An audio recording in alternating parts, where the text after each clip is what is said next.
with crew chief Todd Parrott was like lightning in a bottle from their very first race. Winning 2 Daytona 500 would be too much. Here he comes to the line, and Dale Jarrett is going to pull it off at Daytona, his second Daytona 500 win. Todd and I talked about how we thought we could be successful, but never in our wildest dreams did we think that we could win the Daytona 500. No, we couldn't dream that big. They have become one of the most consistent teams in racing, finishing no lower than 4th in the past 5 years. They've added another Daytona 500 victory, and oh yeah, the Winston Cup Championship.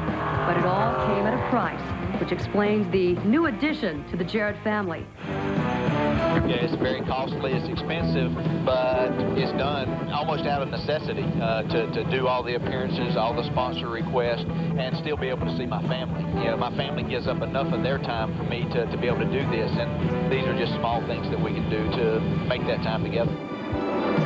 Well, as for his other family, the 88 crew, they faced a real test last season. Dale actually won here, of course, at Daytona, and then he didn't find his way back to victory lane for 30 more races. Now, that would have shaken up a lot of other families, but Dale said not this one. They're very close because of one reason. That 99 Winston Cup Championship, it gives them nonstop confidence. And besides, Chris, if this whole racing thing doesn't work out for Dale, you know, he's only, what, 6 birthdays away from the senior tour. All right, thanks, Jeannie. And signing an autograph, Dale Jarrett starting 31st in today's race. That's the furthest back for a defending champ since '94 when he started 41st. Nearly 250,000 people were 30 minutes away from the race.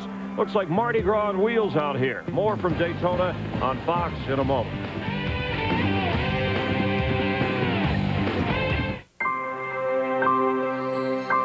People tell us how they treasure the safety it offers, how they value its versatility, even how they enjoy it as a destination in itself. They tell us, in short, it's the best minivan ever, the all-new Dodge Grand Caravan, from the people who invented the minivan. Now get low 0.9 financing on an all-new Dodge Caravan. Kevin, I'm going out. Remember, when the guy comes to fix the dryer, tell him it doesn't dry. If your mother calls, find out what flight she's on, otherwise we won't know where to meet her. Dinner's in the oven. Turn it on at 5. Eat a Wendy's honey ham and chicken sandwich and something happens. That delicious combination of a whole breast filet, honey ham, and creamy Dijon sauce makes it difficult to pay attention to anything else. And I told the neighbor you'd feed their cat. If you have a minute, honey, the back door's stuck open. Come in. Wendy's honey ham and chicken. Lunch, anyone?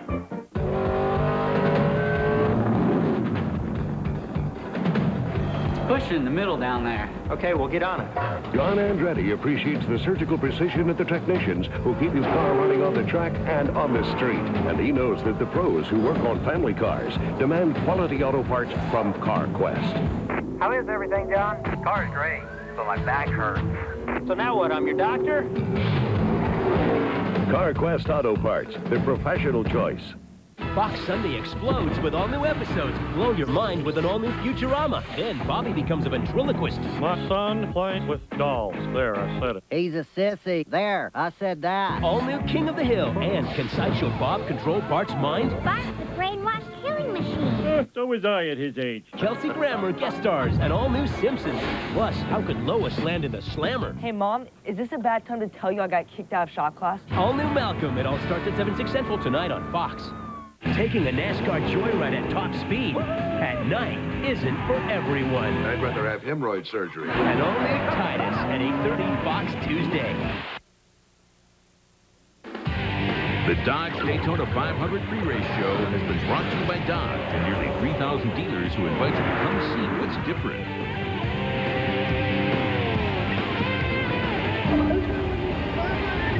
One Burton, that's right.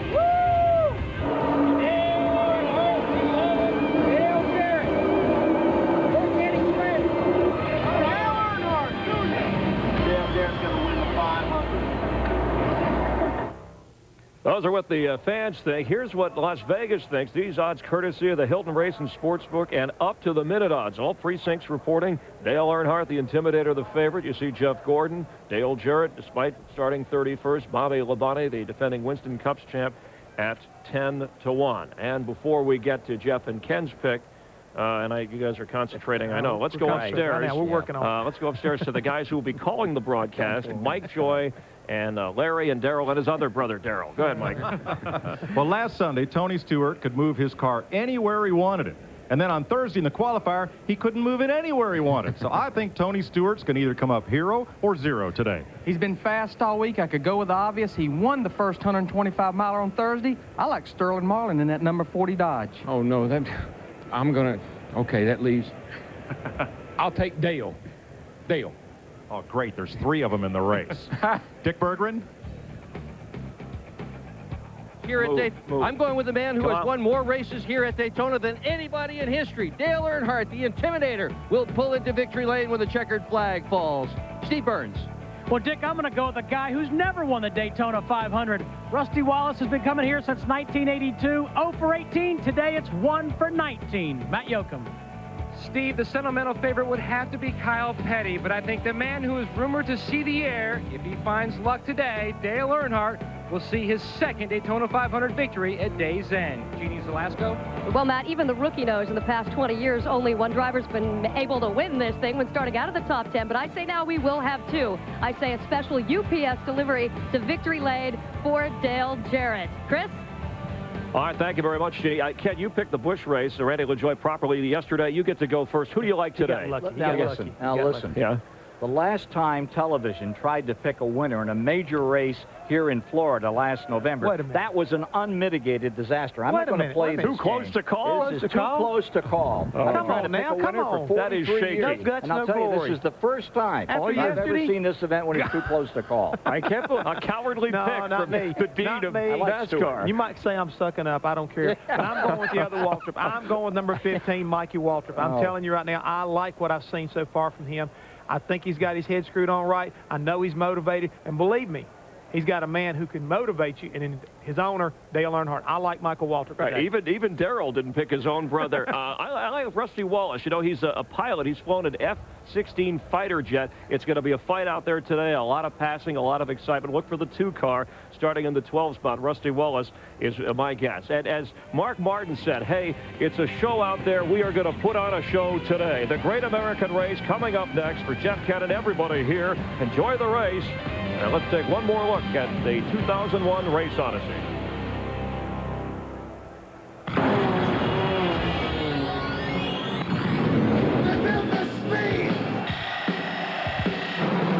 Down here in Florida, baby, we're set for another very close race. I hereby declare. Please, not that again. Anyway, it's deja vu all over again with another Florida race to the finish. And this time, no one will be disenfranchised.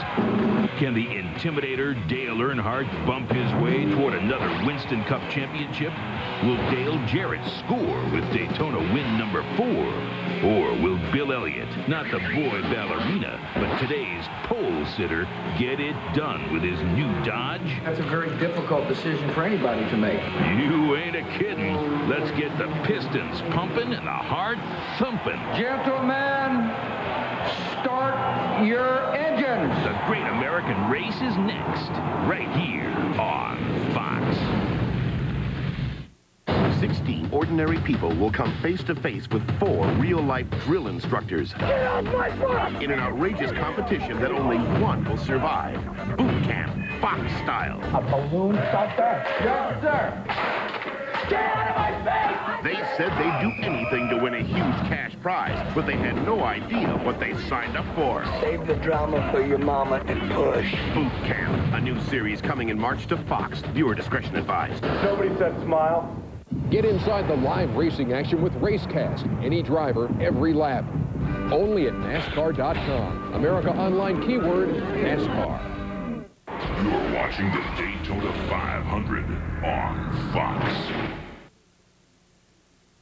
Why buy now? Because right now, during auto show season, you can get an extra $500 cash back on thousands of Ford cars and trucks. For the first time ever, drive a 2001 Focus and get $500 cash back plus low APR financing. Or get the safety of a 2001 Taurus or a 2001 Windstar. Both with an extra $500 cash. That means $1,500 cash back or low 0.9 financing. Why buy now? Because you can get an extra $500 cash back. Only until February 28th and only at your local Ford store. Some deals are so incredible, you just can't keep them under wraps. Check out Lindquist Ford, your veteran Bettendorf dealer. I just got a Ford Focus at Lindquist for only $219 a month. Lindquist Ford has it all. Like my all-new Escape. It's loaded, only $299 a month. Just bought a Ford Taurus for $259 a month, and it's loaded. Like my new Explorer XLS, only $369 a month. No one else is giving away these kinds of deals. And at Lindquist, you get better financing and better service. Lindquist Ford, incredible deals you just can't keep under wraps. Local.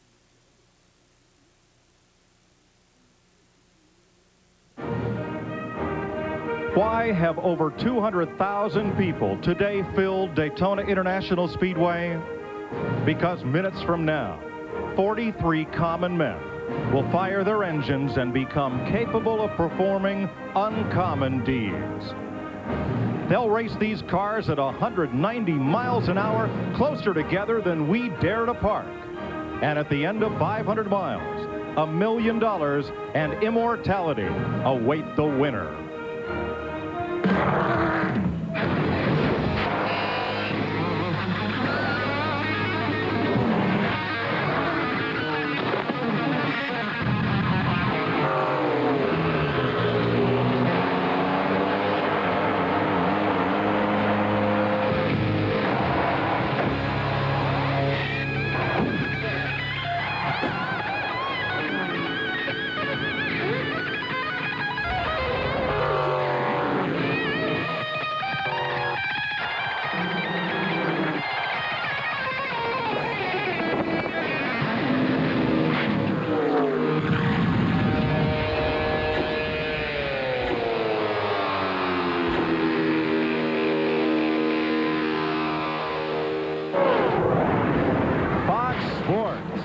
Your new home for NASCAR presents the 43rd annual Daytona 500. The biggest names are here. Bill Elliott has his 4th pole for the big race, first time in a Dodge. Dale Earnhardt's won everything to win in Speed Weeks, only once the 500. Jeff Gordon, 2-time winner of the Daytona 500. And Dale Jarrett, the 3-time and defending champion of the great race.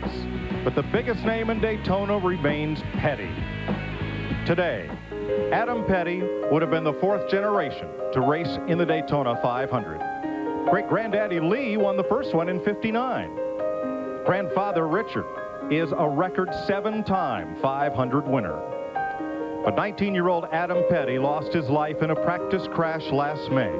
Today, Kyle Petty starts his 20th 500, driving his late son's number 45. Dick Bertrand is with him. Kyle, your boy's number, his colors, his team.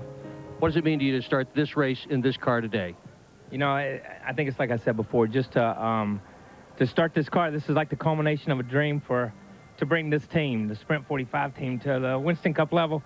Adam's just not here to enjoy it, but, you know, it was just part of the dream. So for us, it's pretty emotional. It's been pretty emotional all week, to tell you the truth, and it's a little bit now. Sorry about that. Good luck to you today, Kyle. All America's riding with you.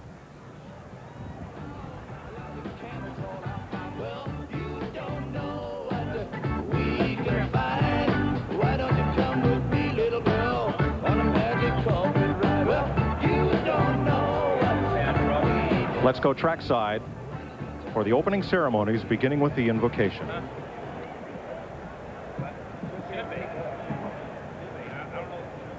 As long as they drive good, you'll be able.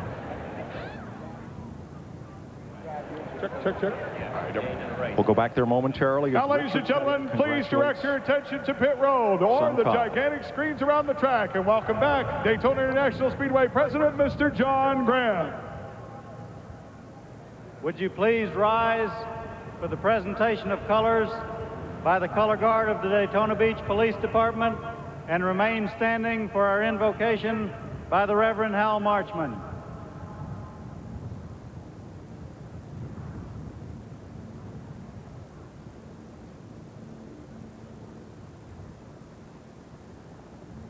Almighty God, we pause today with all of this excitement in this beautiful setting, with all of the champions and with all of your people gathered here.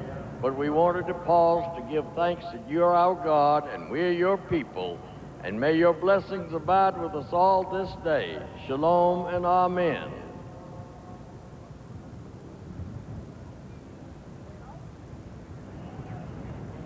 And now, to honor America, from the hit television series Making the Band, J Records recording artist, O-Town.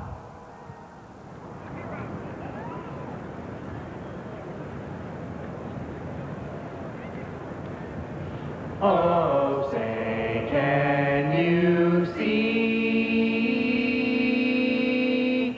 by the dawn's early light what so proudly we hailed at the twilight's last gleaming,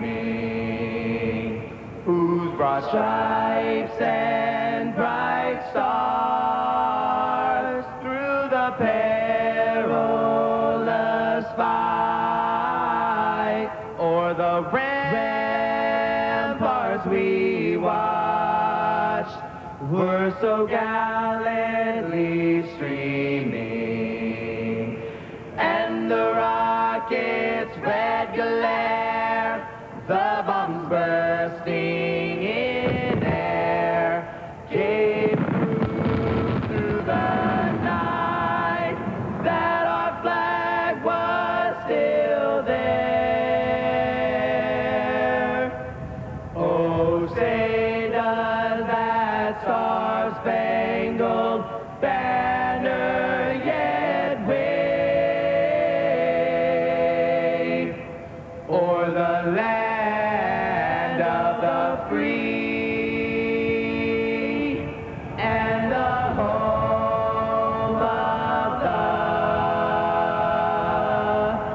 brave, brave, brave.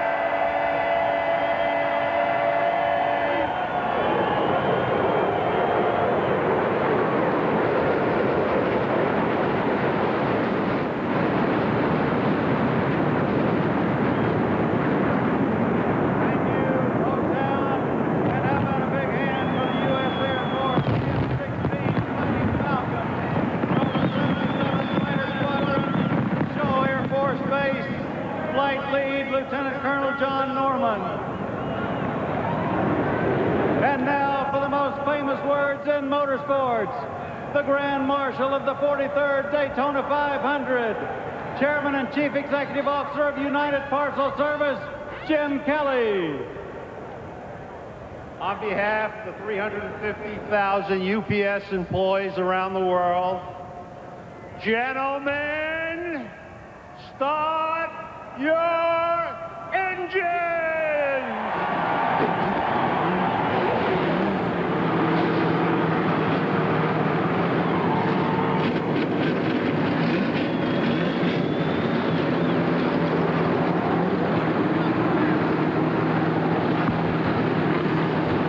Race fans have waited all winter for this. Race teams have worked many, many months for this moment to start the Daytona 500. Hi, everyone. Mike Joy with the 1989 winner of this race, Darrell Waltrip, after 17 years of trying, and Larry McReynolds, who's been to victory lane in the 500 twice as a crew chief. Gentlemen, what does it mean to win the single biggest race in NASCAR? Well, as a little boy, I heard about Daytona, and as a young race driver, I dreamed about racing at Daytona, and then I dreamed about winning at Daytona. It took a long time. Some dreams turn into nightmares, like some of these guys have had happen to them, but there's no greater feeling, no greater accomplishment than driving your car through those pearly gates into that holy ground. In 20 years, I was a part of winning 23 Winston Cup races, but none can even come close to going to victory lane here with Davey Allison in 1992 and Dale Earnhardt in 1998. And one of the most precious moments is when they slid this ring on my finger and said, "You're the winning crew chief of the Super Bowl, the Daytona 500. That's the feel of what it's like. We'll help bring you that feeling throughout the day and throughout the first half of this NASCAR season on Fox. Frankie Muniz from the Fox Sunday night hit Malcolm in the middle is going to get a big ride here. He's riding shotgun in the safety car that'll pace this field on its first preliminary lap. Getting set for the start of the Daytona 500. Whose face will grace victory lane today? Winning the Daytona 500 is just the most incredible thing that I've ever done.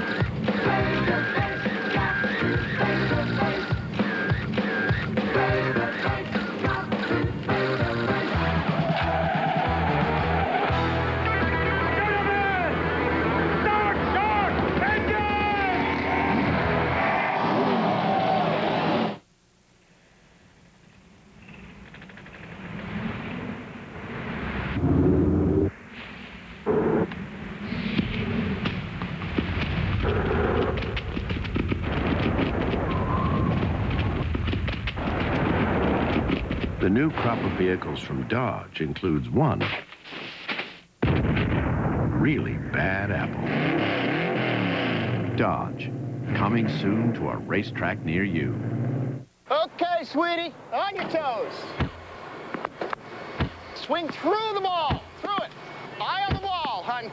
We're working on the forehand. Okay, let's try backhand. We'll work backhand. Okay, you just need to connect with the ball. Let's stay in the game, sweetheart.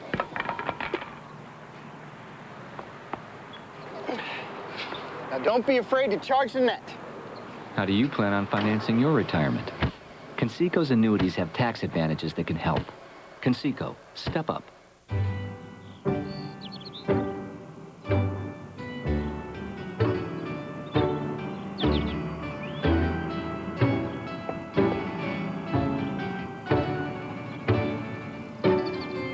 Hey, Dale, what's the four-letter word for farm wagon?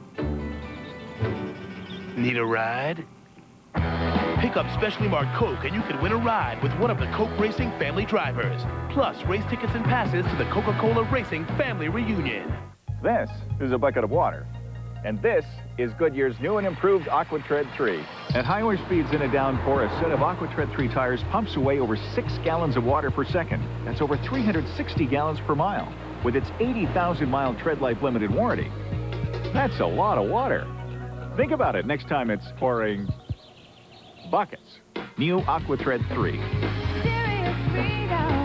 Only from Goodyear. Goodyear, Goodyear. Get inside the non-stop action on race weekend. Get inside the news and highlights. Get inside the teams, fans, and games. Only at the official site of NASCAR.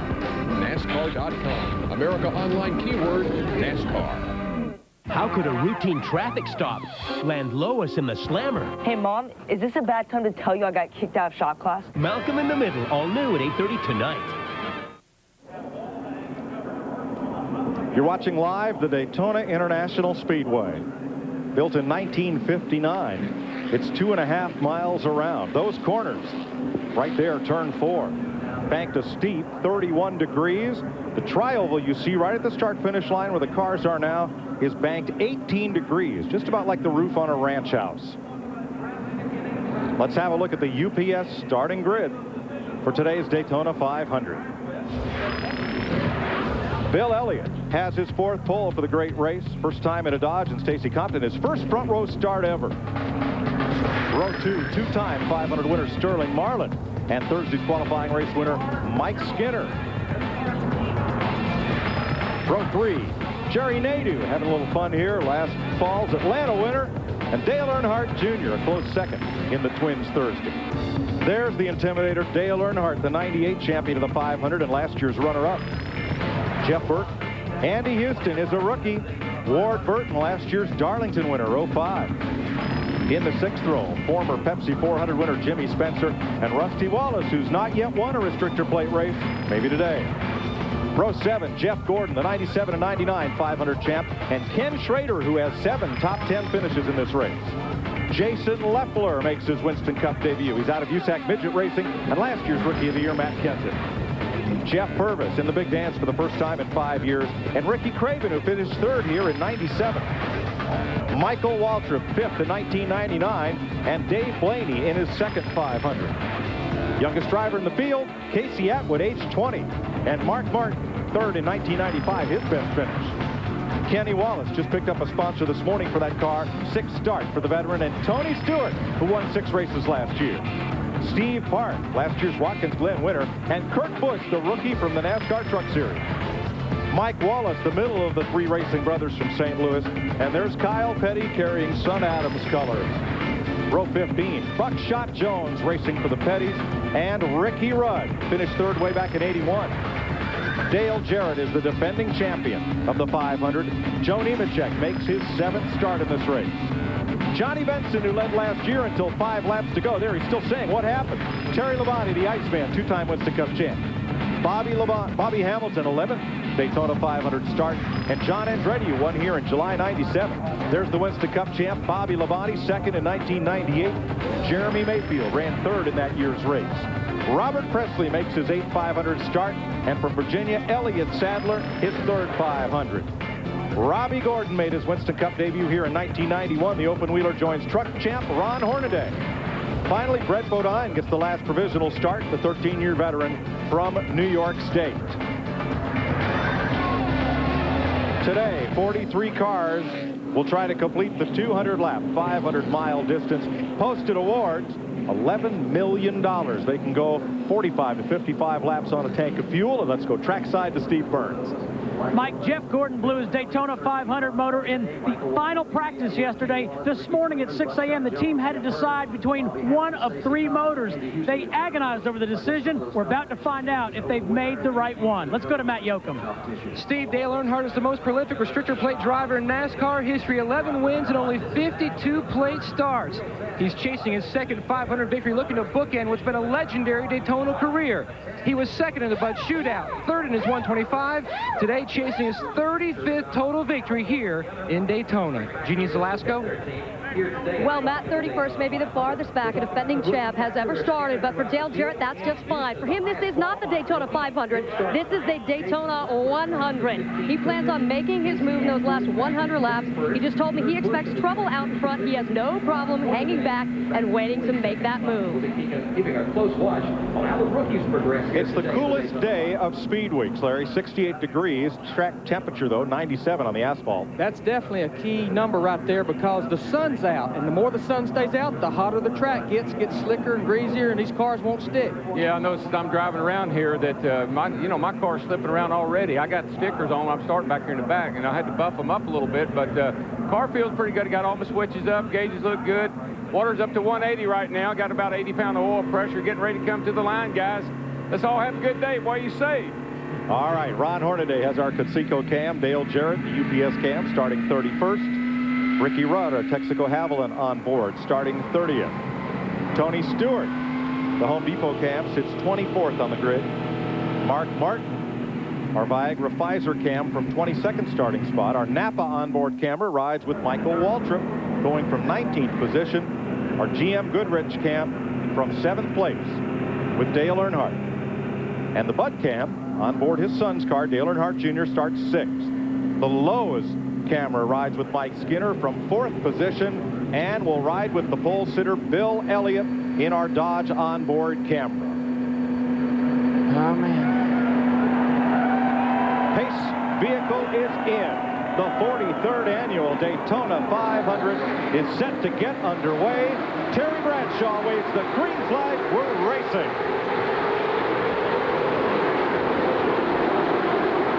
Boy, those two Dodgers up front, Bill Elliott and Stacy Thompson, got a well of a start, and these guys have not been comfortable with their cars, so I'm anxious to see if they can stay up there. Yeah, and they haven't been on the racetrack together either, so that's, that's something they set up prior to the start of the day's race.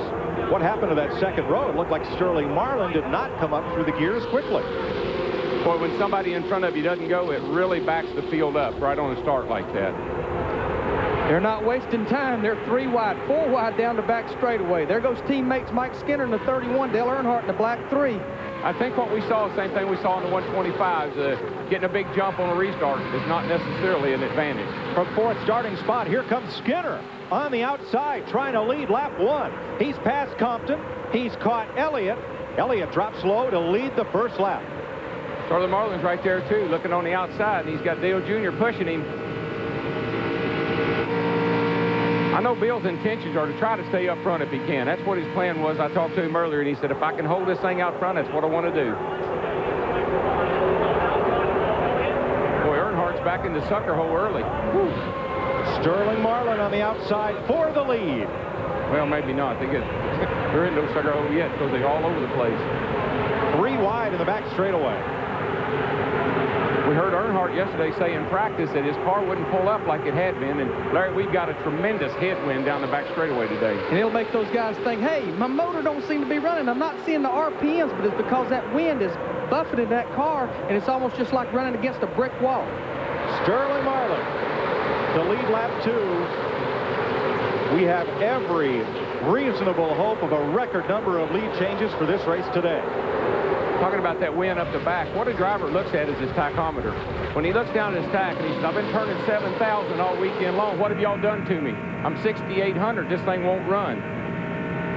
And, of course, what's the crew chief saying, Larry? I'm telling you, you got a headwind down that backstretch, but this is, wind-wise, it's similar to conditions to what these guys had in happy hour, so that's one thing that's not a curve thrown at them today. Earnhardt backing up. The battle's on point. Marlin has company, 99, Jeff Burton, and 8, Earnhardt Jr. Talking to some of the drivers, some of these cars are pretty free, pretty loose on new tires on the start, and that'll make them fast. Some of the other cars are a little tighter, and that'll make them slow. What they'll do, they'll start these cars low on air pressure because as they run and the heat builds in the tires, the air pressure builds up. Yeah, it will. The rear end will want to come around when the air pressure's down. It's like driving on a low tire on your passenger car. You can feel the low tire wobbling around. They won't be that way long, I can tell you that. Sterling Marlin in his 20th 500 appearance. He's won twice, and he's now led in 12 of those 20 starts. It don't matter who's leading. We still got a 43-car lead draft.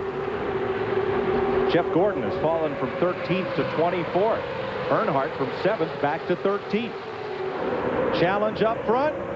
New leader, Dale Earnhardt Jr. Bill Sr. down on the inside making a move on Bill Elliott as they head down toward turn 1. This is where the cars have really been aggressive. The guys have really been using that bottom apron down there to get a position on guys going into turn 1. It's been kind of breathtaking.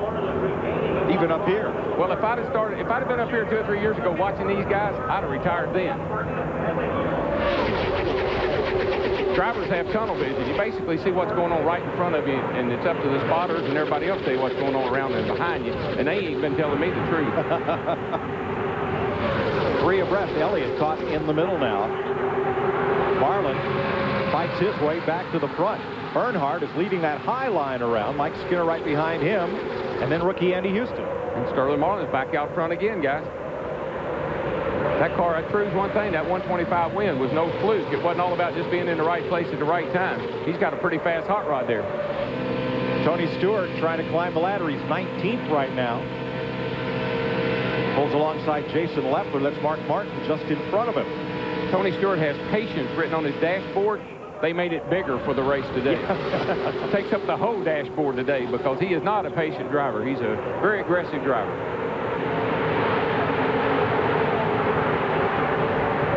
Marlin just leads Rusty Wallace now on the inside. Wallace has fought his way up into the top 3 in car 2. Now they got Jeff Burton in that 99 car caught in the middle. Little help from behind, but the outside row and the inside row is the ones that are moving. That's right, because when you're in the middle like that, the wind's buffing off of all the cars. It really slows you down. Rusty Wallace has never won a restrictor plate race at Daytona. He has come from 12th on the grid to 2nd and brought Earnhardt back up front with him. When you're in the middle, as a driver, you're saying, give me a hoe, get me a hoe. I got to get in somewhere. And they're saying there is no hoe. You're going to be 43rd when you finally get in line again. And the thing about it is, Mike, that's it. The driver panics. He's in there. He knows he's losing spots, and he knows it's going to take him forever to work his way back up there. So it takes the crew chief to calm him down. I can't help but notice the front of the roof here on Earnhardt's car. It's like it's buffeting. It's because Rusty Wallace, the car in front of him, with that roof flap across the roof, or that roof fin, it's putting dirty air, and it's making the air on Earnhardt's car mad. It don't know what to do. No, and that's right at the cowl opening, I believe, and that'll make an engine run terrible because it messes up the airflow into the air box that leads to the carburetor. Now it's Jerry Nadeau pulling the outside train. Out there in lane 2, Jeff Gordon right behind him, and Ricky Craven. Nobody can do anything with Marlin. He's just sitting there kind of pulling these cats around, and, you know, Dale's figured out he doesn't want to be on the outside. He wants to be on the bottom today because he went way back, about 8th or 9th, but he's worked his way back up there in the top 4 or 5. Pole sitter Bill Elliott has drifted back to 21st. Dick Berger? 10 different teams changed engines for this race. One of them is Rusty Wallace in the number 2 car. He is coming into this race with an engine that is just barely going to make 500 miles. They did not want to start with an engine that had any miles on it at all. That's how hard they're pressuring to win this event. These restrictor plate engines, they build them with light parts, light rods, light pistons, small bearings. Friction is a big enemy of a restrictor plate engine. So they try to keep everything as free as they can in the motors, but 500 miles is a real stretch for the parts they've got in these engines. John Andretti started 36th up to 13th, the biggest gainer in the field. Here goes Earnhardt to the inside on Wallace. And he's got some push from behind, so there's a good chance he's going to get right up on Sterling before they get to the end of the back straightaway. Nadeau leads briefly in the 25. There's Gordon with his new engine up there. You know, he had engine failure yesterday afternoon, and there he is right in the front of the pack. So made a good call, changed that thing. He was really lucky. Jerry Nadeau trying to become the 4th different leader of the Daytona 500 in just 9 laps. Nope. Marlin hangs on to it by inches. Ever so close. And why do these guys fight so hard to lead a lap? Because even though it's race 1 of 36 races, every time when you lead a lap in a race, it's worth 5 bonus points toward the Winston Cup Championship. And you got to look at the big picture. This is a one race for the whole year. Danbury, Connecticut's Jerry Nadeau battles Sterling Marlin for the lead in the Daytona 500. 9 of 200 laps complete. This is NASCAR on Fox.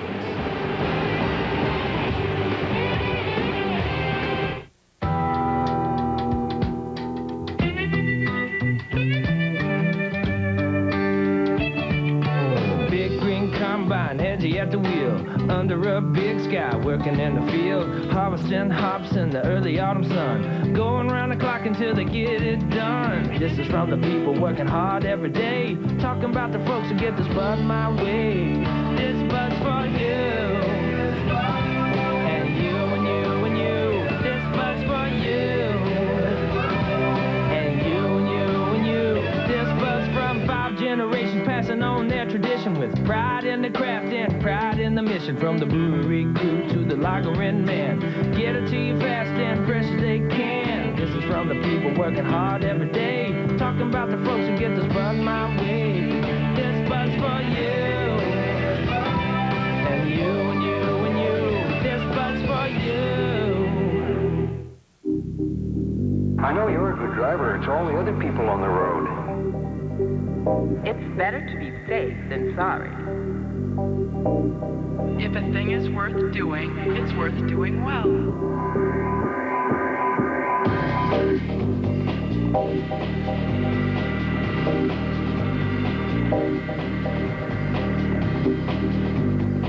Now get low 0.9 financing on the all-new Dodge Stratus. Who is the father of Scully's baby? There's something I haven't told you. The secret she shares with Mulder. I wouldn't want this to come between us. Is either a miracle or a terrifying mystery. I don't believe this. The X-Files. David Duchovny returns in an all-new episode at 9/8 Central tonight on Fox. The Daytona 500 on Fox is brought to you by Dodge and nearly 3,000 dealers who invite you to come see what's different. By Visa, the preferred card of NASCAR. Visa, it's everywhere NASCAR fans want to be. By Conseco. And by Budweiser, with the crisp, clean, refreshing taste you'll find in no other beer. This Bud's for you. 12 laps in, Sterling Marlin still leads in the Daytona 500. This year's Bud Pole Award for the race presented by Anheuser-Busch to Dodge's Bill Elliott, who won the pole in last Saturday's qualifying. But congratulates Bill Elliott and his team. But he is slipping back. 18th position right now. You can see how he has drifted back from the pole. Yeah, you know, I think Chip Ganassi's probably calling Juan Marlin because he'll be calling him Juan before this over with. He keeps running this way after his IndyCar driver, Juan Montoya.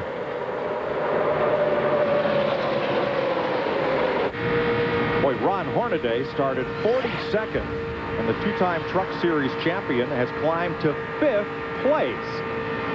Just goes to show you get in the right line, you'll go to the front. Oh, yeah. And coming from the back is sometimes a little easier than starting out front. And we look at a lot of things here, of course, miles per hour, RPMs, but look at the throttle right here. You see, the key to getting around here is going wide open. But see, as he went off in the corner, he backed off just a little bit. And as the tires deteriorate, the handling goes away, more and more in the corner, they'll have to back off the throttle to get the car to go through the tunnel, through the corners till they get fresh tires put on that thing. You see, it doesn't lose many RPMs, up to 7,000 through the tri-oval right there. And up to 3rd place. And I'm telling the crew chief, he's saying, are you holding that thing wide open? Oh, yes, sir. I'm not lifted in it. I've had her on the mat ever since we started. Sometimes you lift and you don't even know it. Sometimes the thing is you lift up a little and don't know it. We got a lead change. All right. Ward Burton drops down the hill in turn 2 to try to take the lead from Marlin. A lot of it depends on how much drafting help he's got going into turn 3. Well, that 14 has given Marlin the best push. And here comes Skinner down there behind that 22 car. So that'll boy, that was the right move right there for Hornaday to drop down in front of 22. Now outside pole sitter Stacy Compton has dropped back to 13th. Matt? Mike, coming into today's race, NASCAR has a rule here in Daytona. The top 2 qualifiers, their tires are impounded. Those 2 cars have to start on their tires. Stacy Compton's tires before qualifying had 20 laps of practice on them. So now he has 22 laps starting on his tires, where tire wear has been a main concern all week, pulling a number of crew chiefs. So Stacy Compton right now is patiently just riding, waiting to the first pit stop, which should be around lap 50. Steve? Well, Matt, moments ago, Dick Berggren talked about how tightly wound that motor is in the number 2 of Rusty Wallace.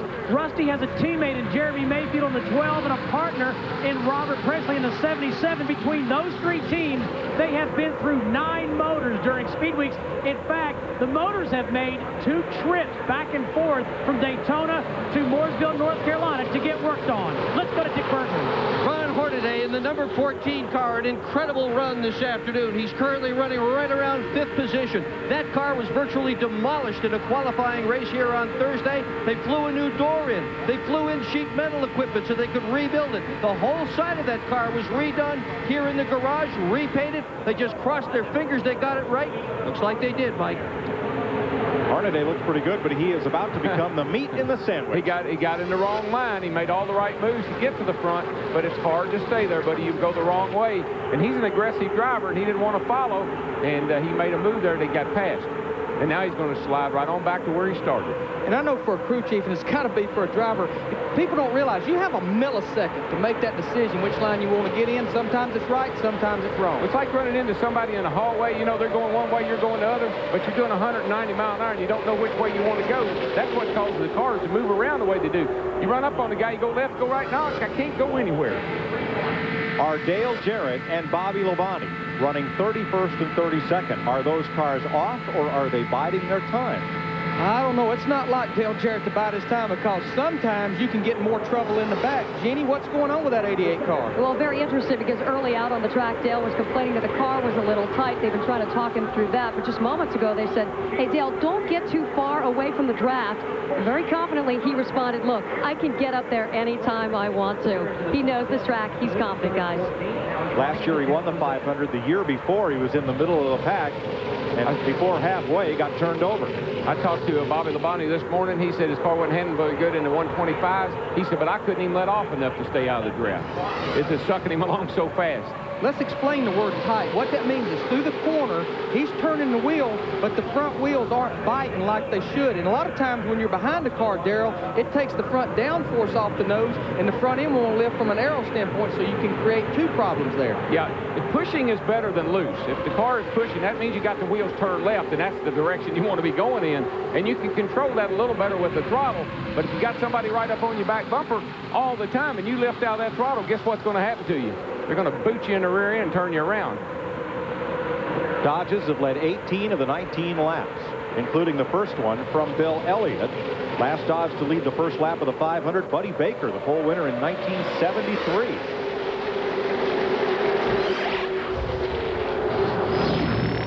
Here I'm going to show you what tight is. Watch this guy go through the corner. Watch his hand position. He pushes up the hill. He goes up the racetrack. That means he's turning the car, but it won't turn the way where he wants it to. See how much effort it takes? See all that steering input he has to put into it? It's oversteer. You can't get it to turn. And the only thing you can do most of the time is back off the throttle. No, that's not the only thing you can do. You can call your crew chief and raise Cain. That's all you can do. What have you done to my car, boy? Now watch. Look at Mikey. Look at Mikey. He's got a handful. That's what we call a handful. When you get the wheel pulled way around there like that, he's got a handful of steering wheel. He's a little too tight. And you can see he's not going very fast. Height bogs the motor down. Lead change. Ward Burton up on the high side this time may get the lead from Sterling Marlin. Boy, Sterling does not want to relinquish that lead. He is just hanging on. Two Dodges there, gang, side by side.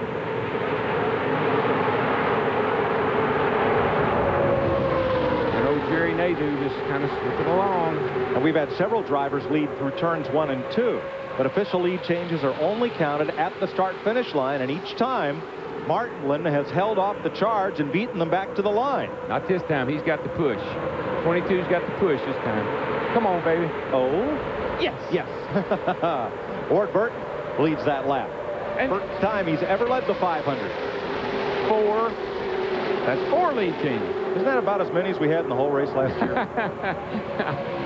What's changed, folks, is NASCAR has allowed the engines to run a little less restricted and a new aerodynamics package that we'll explain when we come back.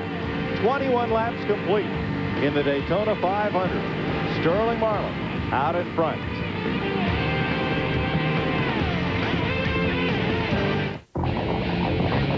You ready, guys? This could be the ride of your life. You got to get past the myths and the excuses.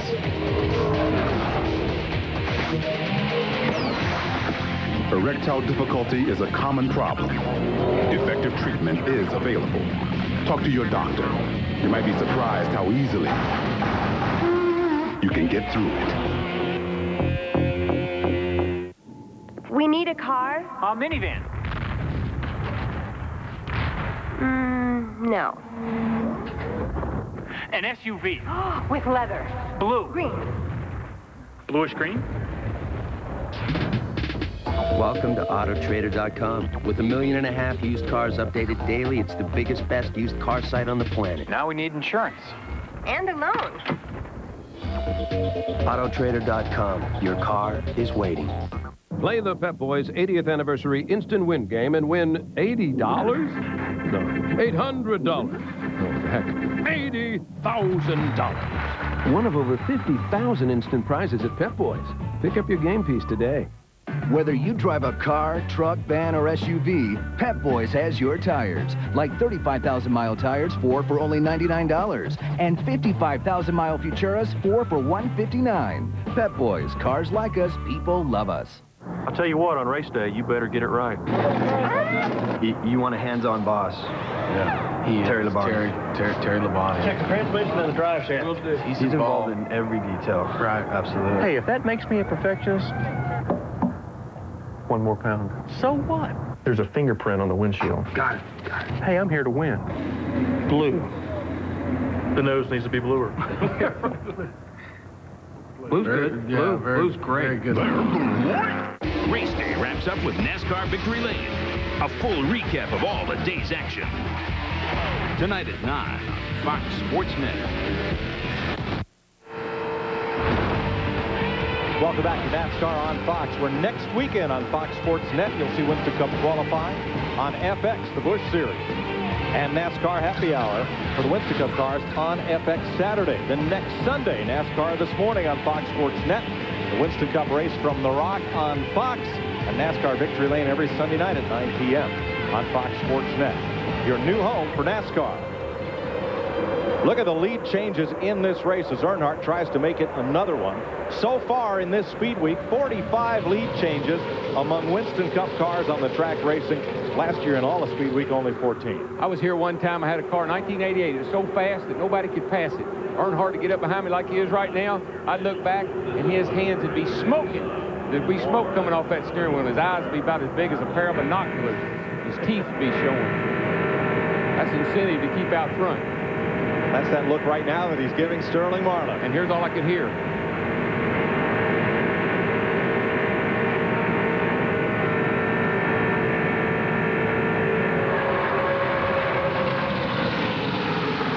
Show you move Earnhardt. Put on Mike Skinner. Inside. Uh-huh. Inside. That's called the... Do it on your back. Watch your back. That's Skinner's spotter telling him inside. The black car is inside. That's called a passing signal. Dick Berggren. Mike Skinner and Dale Earnhardt traditionally, although they're partners, teammates, don't ordinarily work very well together on the racetrack. This Speed Weeks has been different than any we've seen before. They've spent a lot of time in the garage area talking back and forth, crew chiefs talking back and forth. We've seen them working better together on the racetrack than before. That could pay big dividends when this thing gets down to the end. Look at Earnhardt. Right down to the apron to take the lead. With Jeff Gordon pushing him in the 24 car and Dale Earnhardt Jr. in the red car, the 8 car pushing with him. Darrell, he was down there in the Bermuda Triangle for a while. I'll tell you one thing. I've been out there when there were 2 Earnhardts there, and I've been out there long before now when I thought there was more than 1 Earnhardt on the track. I can tell you that. Earnhardt has now led in 19 of his 23 Daytona 500 starts. Jeff Hammond. Mike, earlier today, I was talking to Earnhardt's crew chief, and he told me then that he thought just like the 125, if they could get their car to the front, that they could comfortably lead this pack around here today. I don't think he'll stay there very long, because that 40 car did not like what happened to him. Chevy, Dodge. We're going to play dodgeball here as Marlin comes up behind Earnhardt. And he did it by himself without no help. Yeah, that 40 car, Sterling Marlin. Oh, trouble up here in turn 3 and 4. 2 cars slide up against the wall and then get free. Something happened to that. It's Rusty Wallace in the 2 car. I believe he's got a right in the 5. I think he's got a right front down. He's trying to get to pit road. And he will without incident. We will stay green. Locking up the right front. First pit stop of the day, unscheduled for Rusty Wallace.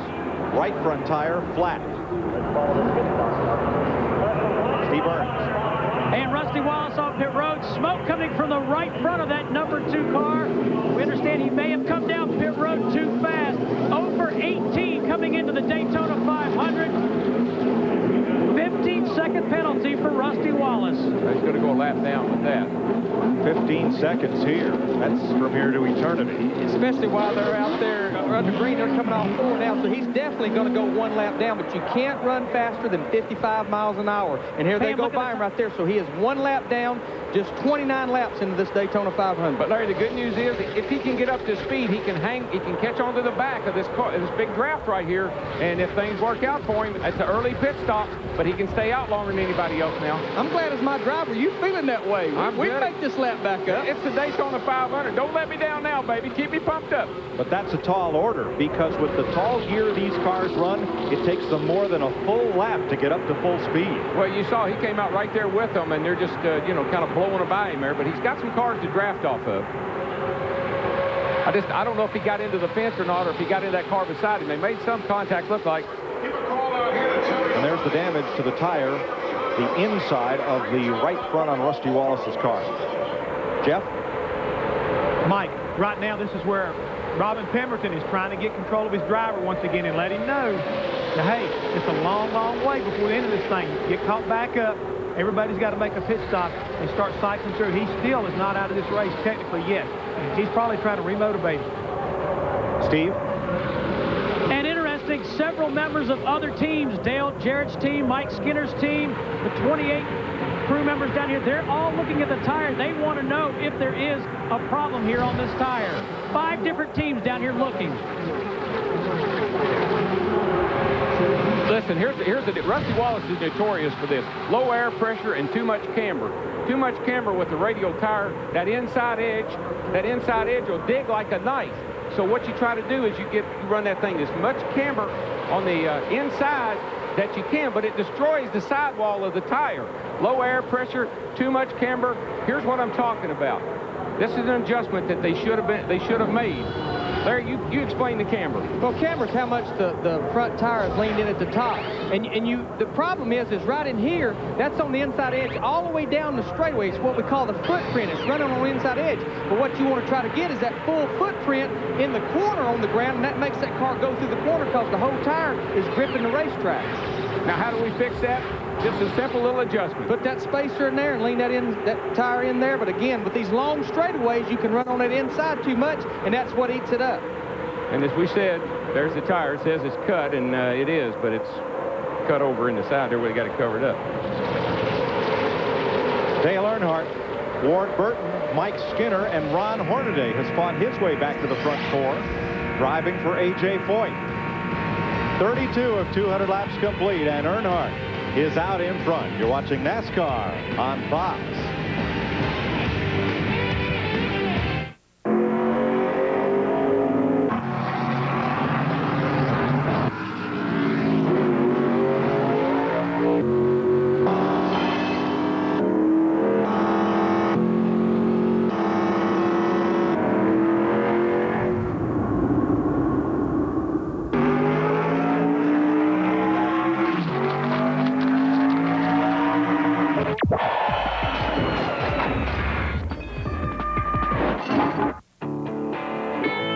It's your shopping cart, a breakfast table, your corner office. It's your car. Take it to Midas for our new VSD brakes. As America's leader in brakes, only Midas has VSD brakes for enhanced performance, and they come with our lifetime guarantee nationwide. That's how your life goes. See Midas today for our new VSD brakes. Keep a good thing going. Go Midas. This is my killer DVD system. This is my killer DVD rental section. Twin wave laser pickup, progressive scan output. Turn of the century dramas, futuristic sci-fi comedies. 42 inches. 1,000 movies. You have the hardware, Blockbuster has the software. We have more DVDs to rent than ever, and you like your DVD, or the next one's free. High-density plastic resin containment unit. The best way to DVD is Blockbuster, bringing entertainment home. In case of an emergency, make sure you're in the right vehicle. The all-new Dodge Grand Caravan, the best minivan ever, with a safety cage body structure, head impact protection, front airbags that deploy at different levels depending on conditions, and available side airbags. It's not a minivan, it's a mini vault. Now get low 0.9 financing on an all-new Dodge Caravan.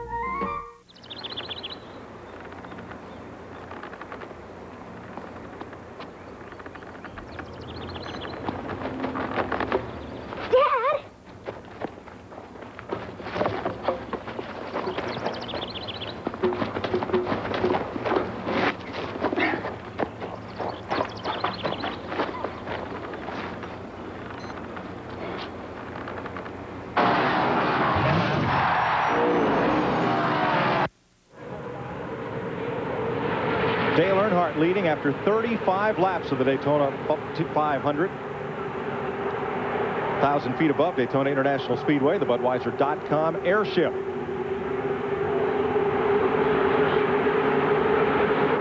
Mike Skinner sits there third, Jerry Nadeau fourth, and then two rookies, Casey Atwood and Andy Houston.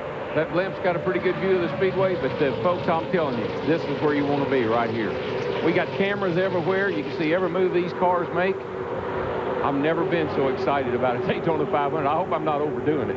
Boy, you talk about Casey Atwood in the red 19. I talked to Ray Evernham this morning, and he said, we felt good about Casey's car yesterday.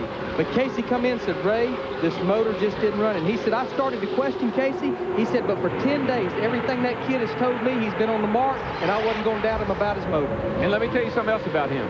He had to run his way into this race through the 125s. He didn't qualify well, and he drove a whale of a race in the 125. Bill, on the other hand, slid back. I don't believe Bill's been in a racing situation all weekend.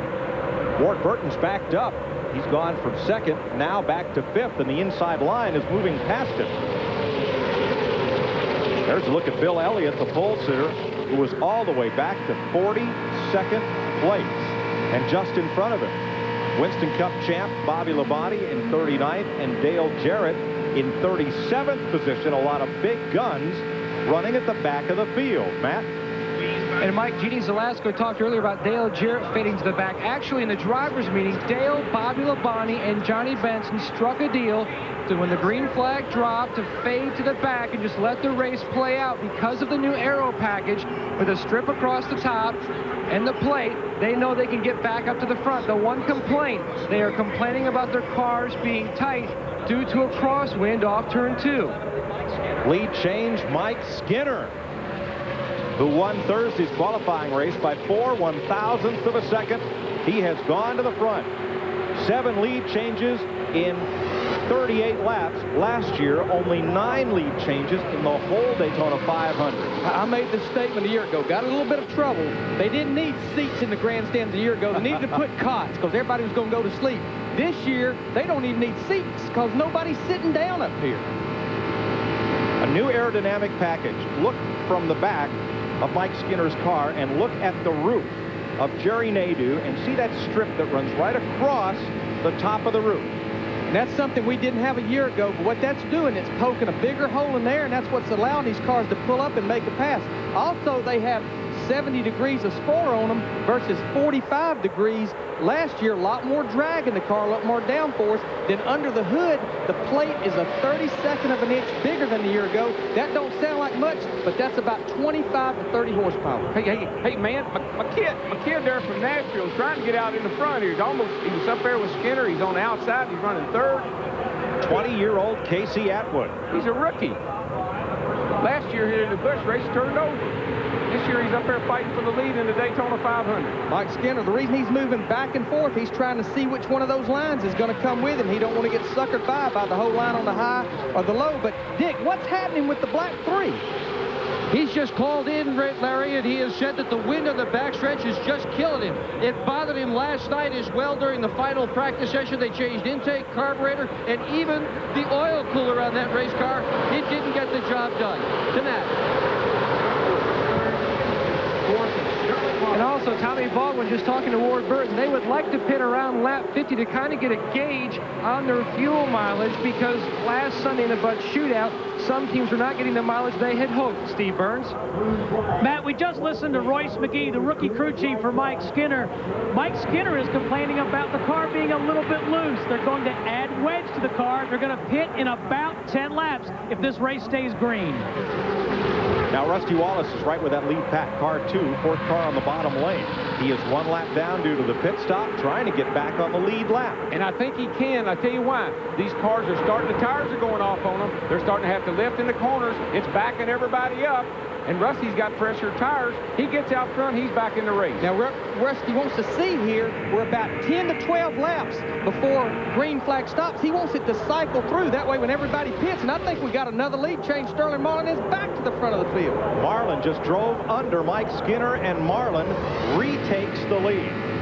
Mike Wallach has climbed up to 4th place. Where did he come from? He came from 27th starting spot. 41 laps complete in the Daytona 500 on Fox. Sweetie, you can't stay on the phone all day. Honey, it's not normal to talk on the phone that long. Come out of the room. We miss you so much. The Coca-Cola Racing family's on the phone, and we're picking up the charges. Each time you pick up specially marked Coke, you could win free fan scan in-car audio and could hear drivers and crews talk strategy live on your own phone. Pumpkin, please get off the phone. The little bit of fame that I have in this city makes my job a lot easier. I don't really care about that stuff. New York's #1 cop. Come on. And his new partner. That's supposed to be funny? Yeah, come on. Must stop 2 killers. I've got to kill someone famous. While America watches. Well, what's the plan now? Find these guys. You get it. I get it. But you don't look like you get it. Trust me. I get it. Robert De Niro, Edward Burns. Good look out, huh? 15 minutes. Rated R. Starts Friday, March 9th. Kevin, I'm going out. Remember, when the guy comes to fix the dryer, tell him it doesn't dry. If your mother calls, find out what flight she's on. Otherwise, we won't know where to meet her. Dinner's in the oven. Turn it on at 5. Eat a Wendy's honey ham and chicken sandwich and something happens. That delicious combination of a whole breast filet, honey ham, and creamy Dijon sauce makes it difficult to pay attention to anything else. And I told the neighbor you'd feed their cat. If you have a minute, honey, the back door's stuck open. Come in. Wendy's honey ham and chicken. Lunch, anyone? So, Dale, I just want to tell you how excited we are to have you be a part of UPS Racing. Excited to be here. So, let's go take a look at your new ride. It's a truck. Yeah, the big brown truck. What about that? Oh, that? It's just a PR tool. You'll be driving the big brown truck. Now, you cross the finish line in the big brown truck, and there won't be a dry eye in the house.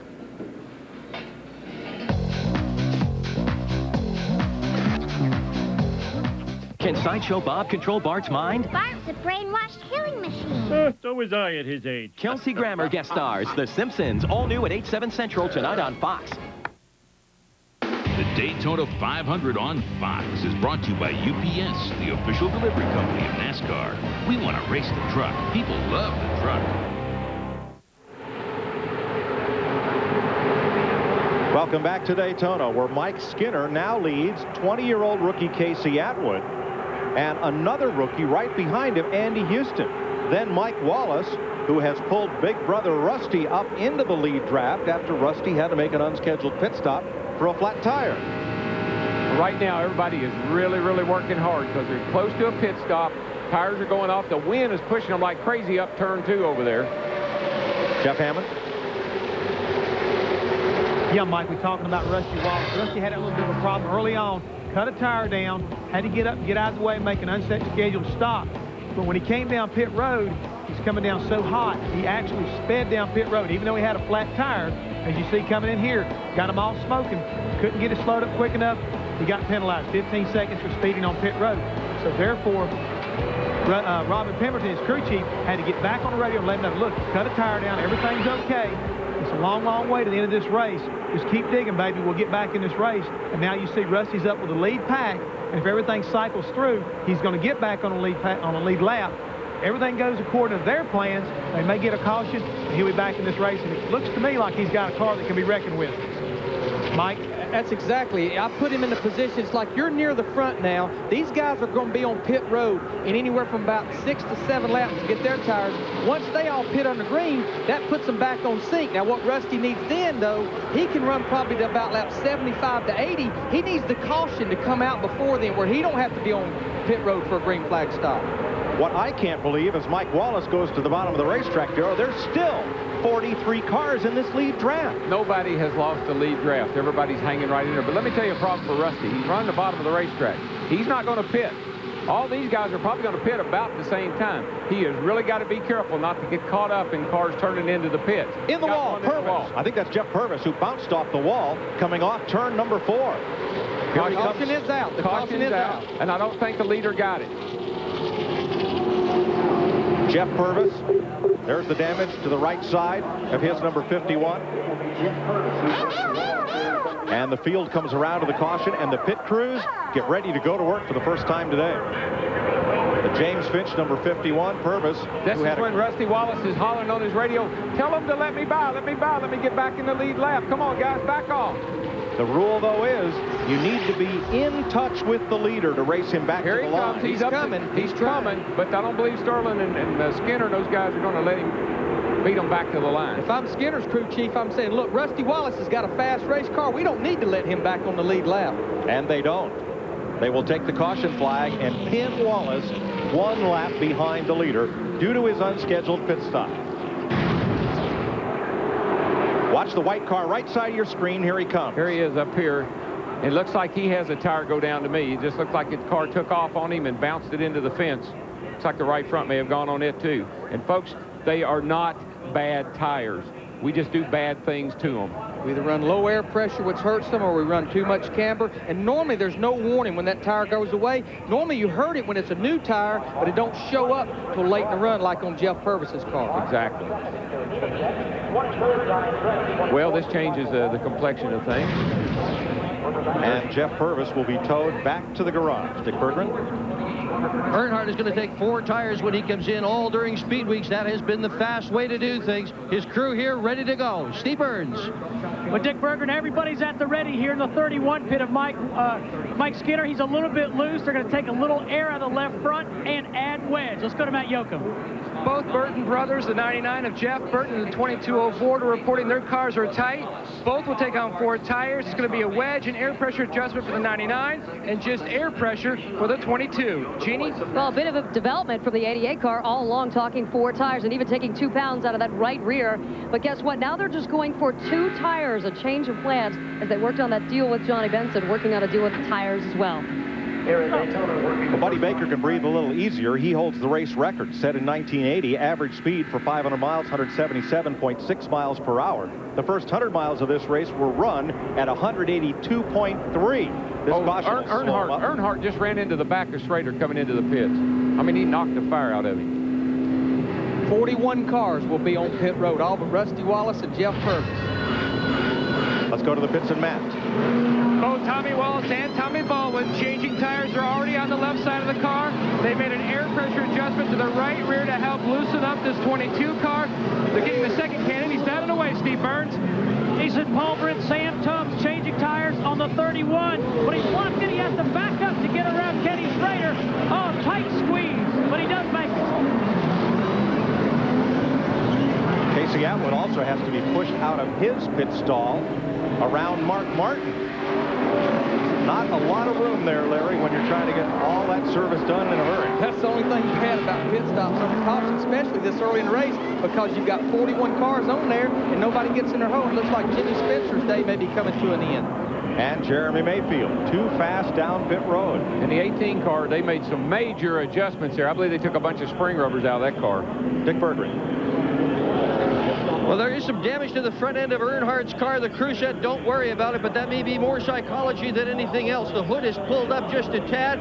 Could affect the aerodynamics of that race car.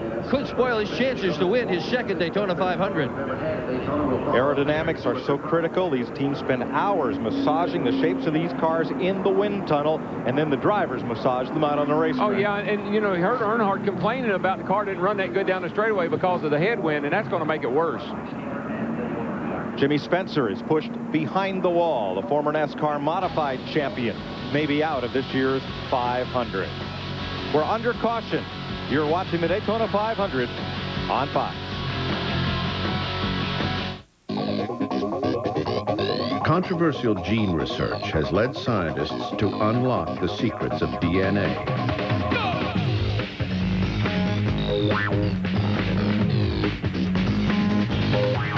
What they've discovered is something many of us have suspected all along. This is the mother of all trucks. Now get low 0.9 financing on Dodge Ram. Hey, Dad, what's that? That's a pink flamingo. What's that? Bullfrog. What's that? That, son, is a Chevy Monte Carlo. If you want to see 700 horses under a hood, spend a day by the lake on the famous Daytona infield, but bring your Visa card, because you won't get in with American Express. Isn't nature great? Visa, it's everywhere you want to be. From the quarter mile at St. Louis to the third turn at Talladega to the pits of Laguna Seca. Wherever innovation is the margin between win and lose, the pros reach for the same tools you do. Craftsman, the official tools of CART, NHRA, and NASCAR. KFC's new spicy barbecue wingy. Little honey make my tummy singy. Then smoked jalapeno on a long, slow stingy. 20 for $6.99, 8 for $2.99. But not for long. It's your breakfast table. It's your car. Take it to Midas for our new VSD brakes for enhanced performance and our lifetime guarantee. See Midas today for our new VSD brakes. Go Midas. Taking a NASCAR joyride at top speed at night isn't for everyone. I'd rather have hemorrhoid surgery. And all Nick Titus at 8:30 Fox Tuesday. Kellogg's pit crew has a new paint job and some added orange. That's all duct tape on the front of that. Surprised Tony Tiger still has his eyes open after getting involved both in the Rusty Wallace cut tire and now being tangled up there with Jeff Purvis. Yeah, he's trying to keep all those cornflakes in the box is what he's trying to do. It's so important to keep the front of the car just as clean as you can, because that's the first part of the car that sees the air. If you've got it all distorted and holes in it, and Darrell, how did we ever race without what we call that duct tape, 200-mile-an-hour tape? I just use baling wire myself. Here, let's show you what happened to Dale Earnhardt and Ken Schrader coming into the pits. And I believe I can explain. Here's Earnhardt right here. Now watch this car come up on the outside over here. Earnhardt wants to race everybody. And he looked over and he saw that kid coming. He said, let me show you something, kid. You're not going to beat me on pit road. Whoops, Kenny Schrader's in my way. But now Dale Earnhardt wouldn't know how to drive a car if it didn't have the front end beat in on it. That's exactly right. Larry. Steve Burns. Well, Sterling Marlin's got a bit of a problem, guys. You talked about how important aerodynamics are. They've knocked a hole in the grill, and right now they're fabricating a 4-by-8-inch piece of sheet metal that they're going to place on with duct tape on the next pit stop. But that's a long time from now if this thing stays green. Well, we're coming around to get to green, and there's Rusty sitting up there. He's got a chance. Now he lines up on the inside. All the cars on the lead lap line up in the outside lane.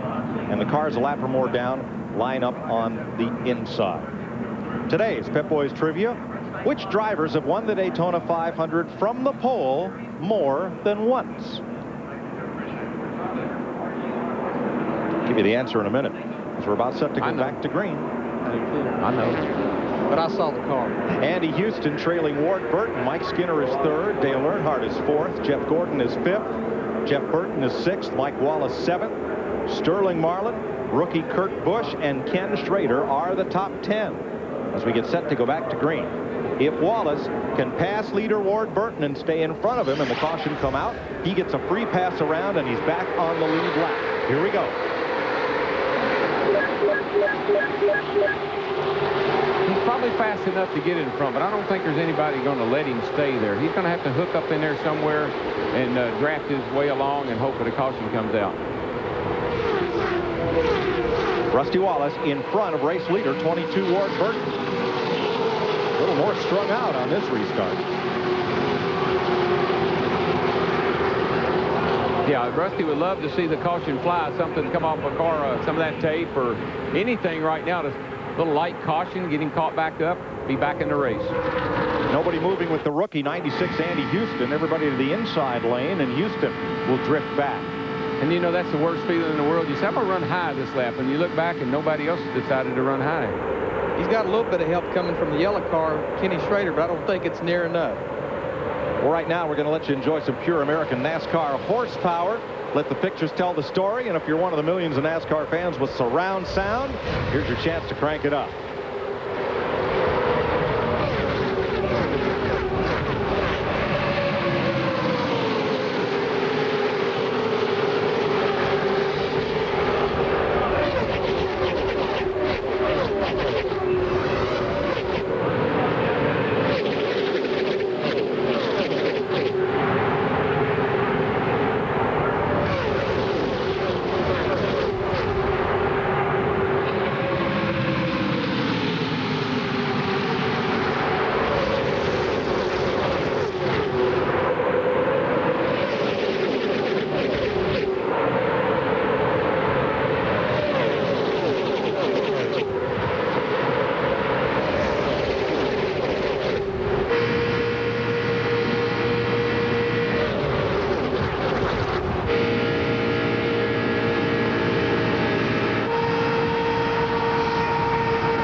Cars now in that lead draft.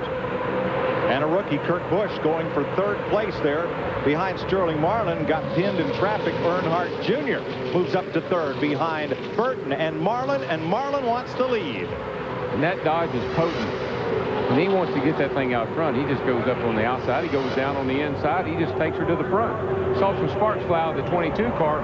Now, that's a product of low air pressure from this coming out of the pits. That'll go away in just a few laps. Right height of the car's a little low with low air pressure and exhaust pipes. Big bump over there in turn 2 will bottom out till the pressure builds up. Now, we lost a few cars on that restart, and I can explain why. They were all single file. When there's a single file restart and you're not doubled up, it's easy to lose the draft because of anticipating the start. If you don't nail it just right, that lead pack will get away from you, and the first thing you know, you're out of the draft. And two of the cars that lost out, Bobby Labonte, the defending Winston Cup champ, and the defending race champion, Dale Jarrett. Jimmy Spencer is in the garage area. They're changing the rear end on his Travis Carter number 26. Boy, if you're Robin Pemberton, Rusty Wallace, crew chief, you're just sitting there begging, please, can't there be a caution? We don't want nobody to have a problem, but can't there be a piece of debris on the racetrack or something? We need a caution flag. And you know who's calling in the most? Rusty Wallace. Wallace. I see something in turn 3. There's a piece of something in 3. Wallace, number 2, just ahead of the race leader, Ward Burton, in 22. And, of course, Gary Nelson's over there saying, I can't hear you. That's the NASCAR Winston Cup director, Dick Berggren. Ricky Rudd, who was one of the pre-race favorites, has just called his crew and said he has a vibration in his car. Vibrations do not go away. They are often the result of a loose wheel or some sort of a fairly significant problem. So far, he is hung out there on the racetrack. And it's a terrible place to be as a driver. You don't want to make a pit stop and find out there was nothing wrong. Maybe it's a tire that's just a little out of balance, or maybe it's just something is happening to the car, but it has no big effect on the car. So if you pit, you're out of the Daytona 500, and you can't afford to do that. Darrell, I've been watching the 88 car since the restart. They had dropped almost 2.5 seconds behind, but in 2 laps, they've closed it back down a full second, so they're coming. Yeah, that group back there, we know that the 18, the 88, those cars in the back there, the 12s back there, they're fast race cars. And I think if we saw Dale Jarrett, if you think about practice, he did a lot of running all by himself for this very reason. Meanwhile, Dale Earnhardt, who restarted 4th, has fallen to 20th. So Ward Burton, the leader. Mike Wallace, presently in 2nd. Mark Martin has fought his way up to 3rd. Dale Earnhardt Jr. is 4th. And Ron Hornaday, the rookie in that green number 14, up for 5th. And rookie Casey Atwood battling him. And he's going to the front without a lot of help there. Kenny Schrader in the yellow car does jump in behind him, but he was going to the front on the bottom there with no help at all, pushing from behind. Dodges, when they get them right, looks like they can really run. This new aerodynamics package that NASCAR has instituted has created such parity that right now, half of the drivers in the top 10 positions have never won a Winston Cup race. They'll turn the screws a little tighter as the Daytona 500 rolls on Fox.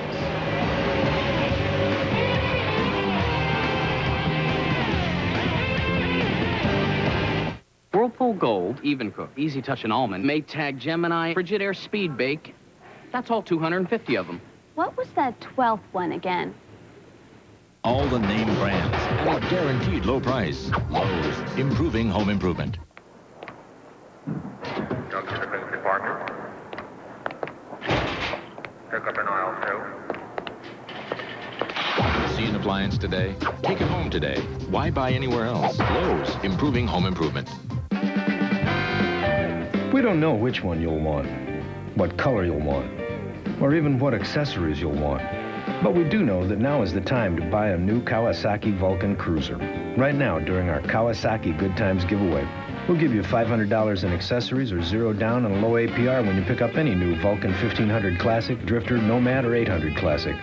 And you should hurry in, because the only other thing we know is a deal this good isn't going to last forever. If you could use some help, Labor Ready makes finding it easy. Just call 1-800-24-LABOR or go to laborready.com. Order anytime, the day before or an hour before. No interviewing, no paperwork, no hassles. And with over 800 offices across the U.S. and Canada, there's a Labor Ready near you. You can find good help these days. Labor Ready. Dependable temporary labor. 4 identical cars. 4 identical engines. Only one running on new Haviland, our latest triumph in Haviland motor oil technology. And what difference does that make? Not only do you get unsurpassed performance, but tests show that with new Haviland under the hood, you get better gas mileage. Haviland. Add more life to your car. The Daytona 500 on Fox is brought to you by new Haviland motor oil technology, formulated for improved gas mileage. Add more life to your car. By Sears, the good life at a great price, guaranteed. By Autotrader.com, the biggest, best used car site on the planet. And by Coca-Cola. Enjoy.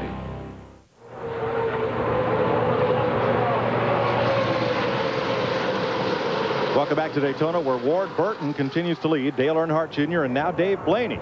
So, who are the drivers who've won the Daytona 500 from the pole more than once? Bill Elliott. That's my pick, too. And Cale Yarborough. Cale Yarborough, yeah. Our Pep Boys trivia. You're riding with Bill Elliott, pole sitter for the 500. Right now runs back in 37. Now at Foxborough, we'd like to bring a lot of innovations to NASCAR, including a way to help you at home identify the cars more easily than before. It's not quite ready, but we'll give you a small taste of what we're doing. There you see that pointer aiming at Ward Burton to help you find him if we're talking about where he is in relation to rookie Casey Atwood. Fox Tracks will point out their speed as of the moment. It's an innovation that we'll hope to get all the bugs ironed out and roll it out for real in a couple of weeks. But just another way those of us at Fox are trying to help those of you at home enjoy NASCAR racing. I saw why Ward Burton's better than that race car the other one that was highlighted. He's running faster miles per hour through the corner. About the same on the straightaway, but faster through the corner, Darrell. I was surprised nobody picked Ward to win the Daytona 500. I know he is capable. I know that car's fast enough. It's just a matter if the strategy will work out for him or not. You know, a car we hadn't talked about is that blue and silver number 6, Mark Martin, started 22nd. We watched him yesterday in practice. He smiled for the first time in 10 days. He had his old car driving good, his old motor's running good, and he was the only one of 4 Roush cars that did not change their race engine this morning. Yeah, I believe as time goes by, we'll see parity come to the top. I think what you'll find is all these makes are pretty equal in the race. Dodge racing at Daytona for the first time since 1983, and they've spent a lot of time up front today. Sterling Marlin thus far has led 24 laps. Ward Burton will lead his 15th lap of the day, also in a Dodge right now. And that's his teammate, the 93 car, Dave Blaney, there behind Dale Earnhardt Jr., both driving for Bill Davis Racing. One thing I've noticed about the Dodge, the Sterling's and the 22 car both, is when they want to get in front, they seem to have the stuff to get it done. Everybody else struggles a little bit. They seem to be able to pull out and go to the front. Last Dodge to lead a lap in Winston Cup racing, Buddy Arrington, Atlanta, March 1983 until today. I was there. I was at that race. I think I won it. Jimmy Spencer returns to the race after changing the rear end. And here's Travis Carter, 26. You know, there's a time in every race when you just kind of get in this mode we're in right now as a driver and as a crew. All right, let's get some laps on the board. Let's ride along here a little bit, and let's see what's going to happen to these cars. We didn't make it quite to the green flag stop a while ago, so let's run these laps here and see what's going to happen. Those 2 rookies, Casey Atwood in 19 and Andy Houston in the yellow and red 96, they've worked together a lot today. And Andy Houston, his car was another one. Put a new race motor in this morning. Got that Robert Yates power there. Yeah, and Leffler's right in there, too, in the 01 car. He's just kind of hanging in there. Hasn't made a lot of noise, but he's right up in the middle of them. Darrell, a lot of the veteran drivers may not trust the rookies. Are they then left to work with each other? Well, you got to earn trust. That's really what it's all about. And those guys know that. These rookies do. These are smart kids that are coming in our sport today, and they don't make a lot of mistakes, and the veterans pay attention to that. You do have to earn that trust. Mike Skinner, when I went to work for him, he said, Larry, I don't understand it. Nobody will run with me. I said, Darrell, drivers aren't too smart. When they go off in the corner and the caution lights are on and you're in the fence, that means they can't run with you. That's right. Well, they're not predictable. They don't have the experience, so you don't really know what their G2 is. You don't know what to expect out of them. And so you watch them. The best thing can happen to a rookie in this race, when it's over with, you never knew he was in the field. Ron Hornaday, one of those rookies, number 14, in 8th place. Kurt Busch in Hornaday out of the Truck Series. Jason Leffler spent last year in the Busch Series, and before that ran USAC Midgets. Casey Atwood last year in the Busch Series. Before that, he ran late models at Nashville. Well, the Truck Series is producing some pretty good racers. Andy Houston and Hornaday's in there. Greg Biffle was in the Busch car yesterday. So these guys are producing the trucks are producing some good drivers.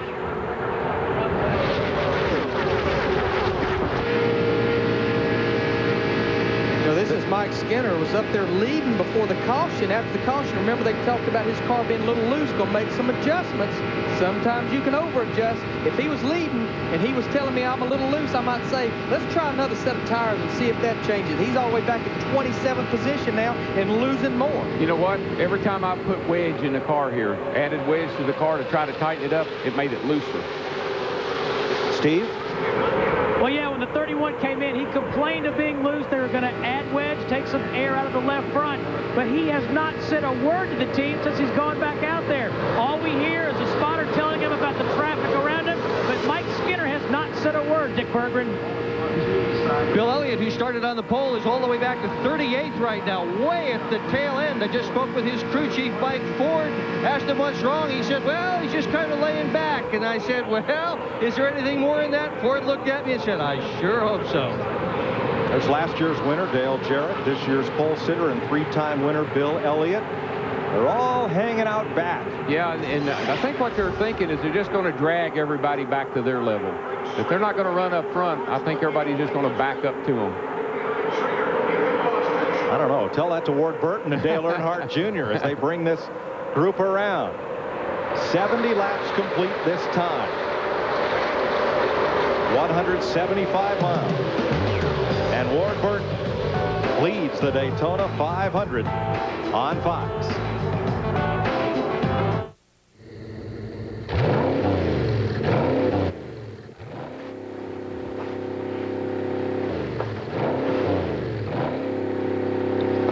Honey, are you going to get that?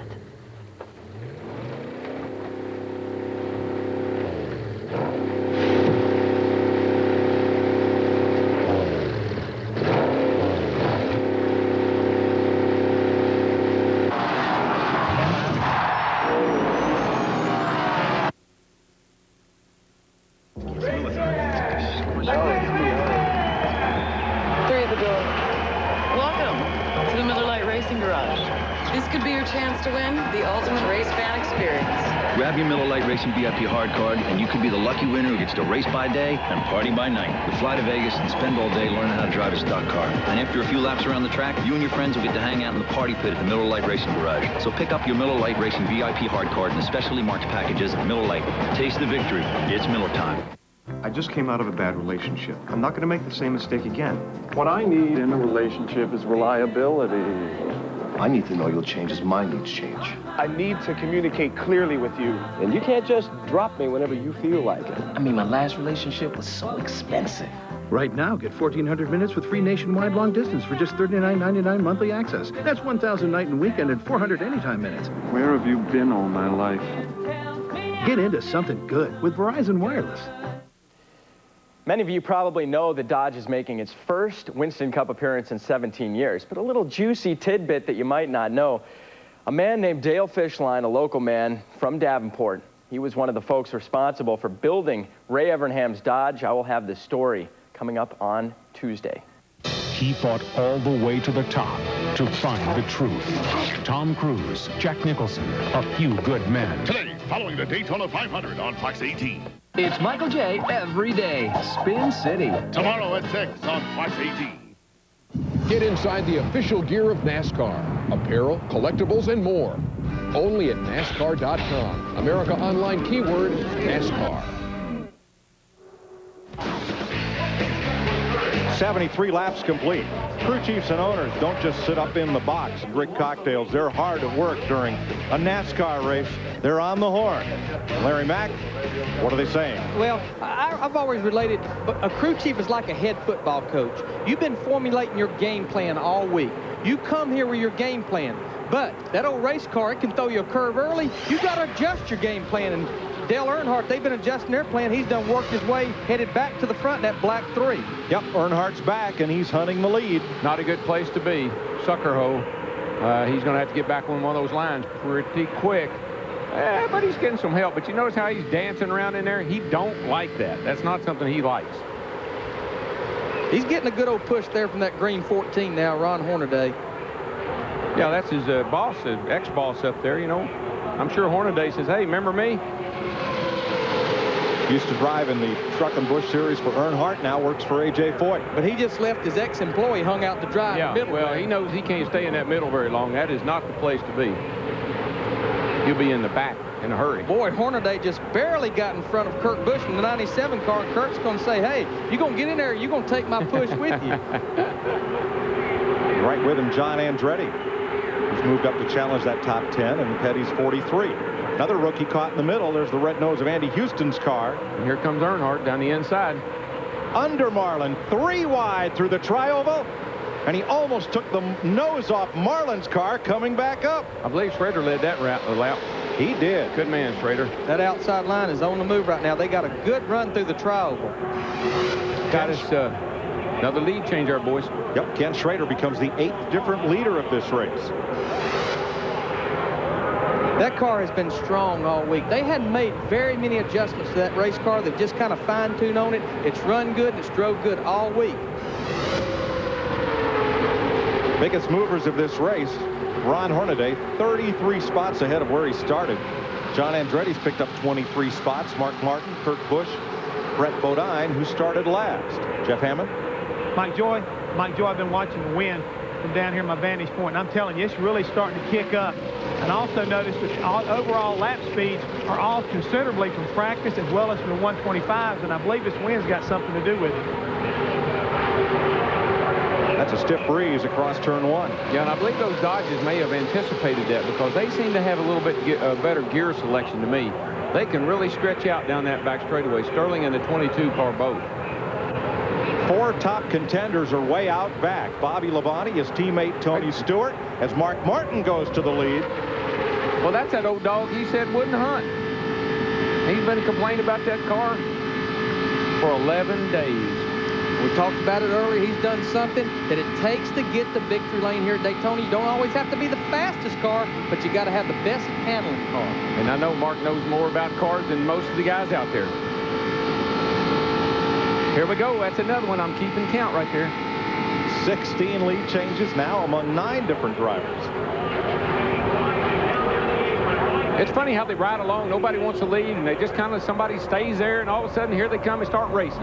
Darrell, that's the first green flag lap that a Ford has led today. Last year, they dominated this race. Well, it's, you know, politically, they've been complaining about their cars, and who knows. Still early. Ron Hornaday. Now, this would be big if Hornaday could lead a lap. He is a rookie. It's A.J. Foyt's car. Sterling's back there. Earnhardt underneath him. Hornaday takes him downstairs. Thinks better of it. Good thinking. Schrader leads this lap. Wow. Sure, I'm glad they paid these aprons. You know, they got them big and wide. So, good thing. Ward Burton down to the bottom. You see Hornaday, the green car, lost a bit of momentum there and his breath, and it cost him position. He had to back off the throttle, and with that restrictor plate on that carburetor, you have to back off. It takes a little while to get back up to speed. I don't know if Earnhardt wants to mess with that bulldog. Well, I don't think he does, but I think he also wants to kind of hide himself back in there for a few minutes, so maybe Earnhardt won't remember who it was, because Earnhardt will get you for doing stuff like that. Ron Hornaday drove for Earnhardt last season, and Earnhardt let him go when he decided to run 3 Winston Cup teams instead of 2 Cup teams and a Busch team. This is coming in the trial. There you see they're just a beating and a banging on each other, trying to break each other's momentum. It didn't take but one little lick, though, for Hornaday to get up out of the way. He didn't want any part of that. Would you? No, I've had my taste of that fender, and every time I ever felt that, the next thing I heard was... Oh, jeez. Lead change again. Here comes Mark Martin on Schrader. Kurt Busch is right there with him, Jeff.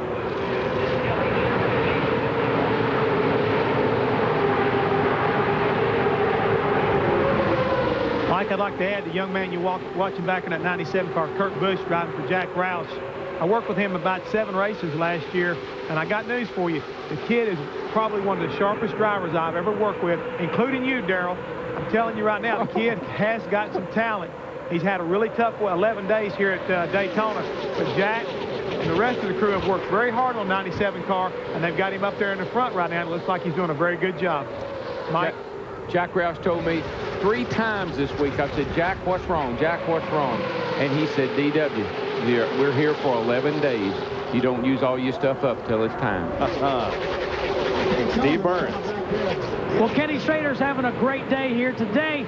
They were one of the teams that changed motors, but they made their change before happy hour yesterday, the final practice before this race. And Schrader said it was the best motor and best combination that he had had since he'd been here at Speed Weeks, which seemed like it started about a month ago. Well, Schrader has not won since Dover, Delaware in 1991. That was 303 races ago. Well, that's a Hendrick motor in there, Randy Dorton and the guys, and they've always made good power. Jeff Gordon, the 25 car, and they do. Terry Labonte, they all make good power.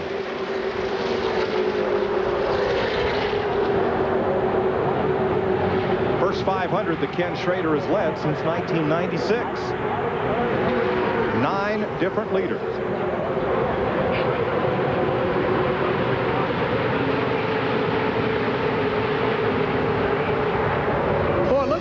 In there, Ken Schrader's car. See, that's where, remember, Earnhardt got into him on pit road. And Darrell, what I've seen with these race cars, sometimes that rear bumper being a little higher, that thing will go through there because that rear bumper's not hanging down, catching that air. Bobby Allison dropped, he and Gary Nelson dropped their bumper off here in 1981 or 2 off of their Buick and picked up a ton of speed, dropped it off in the race. They had it rigged up to fall off. Now, Gary said that wasn't on purpose. That it got knocked off. Exactly. Ken Schrader leads the Daytona 500 after 82 laps here on Fox.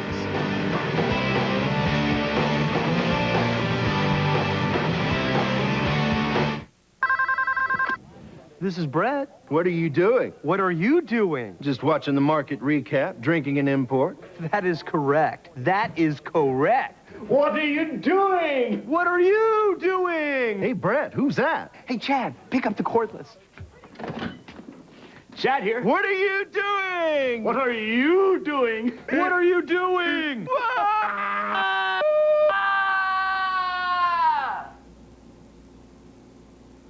Do you love stock car racing? Then play Dr. Pepper's Taste for the Race on specially marked packages. You're up, Billy. Grand prize includes a trip for 2 to a major stock car race, transportation by helicopter, and $10,000 cash. Who's your daddy? There are also thousands of other prizes to go for.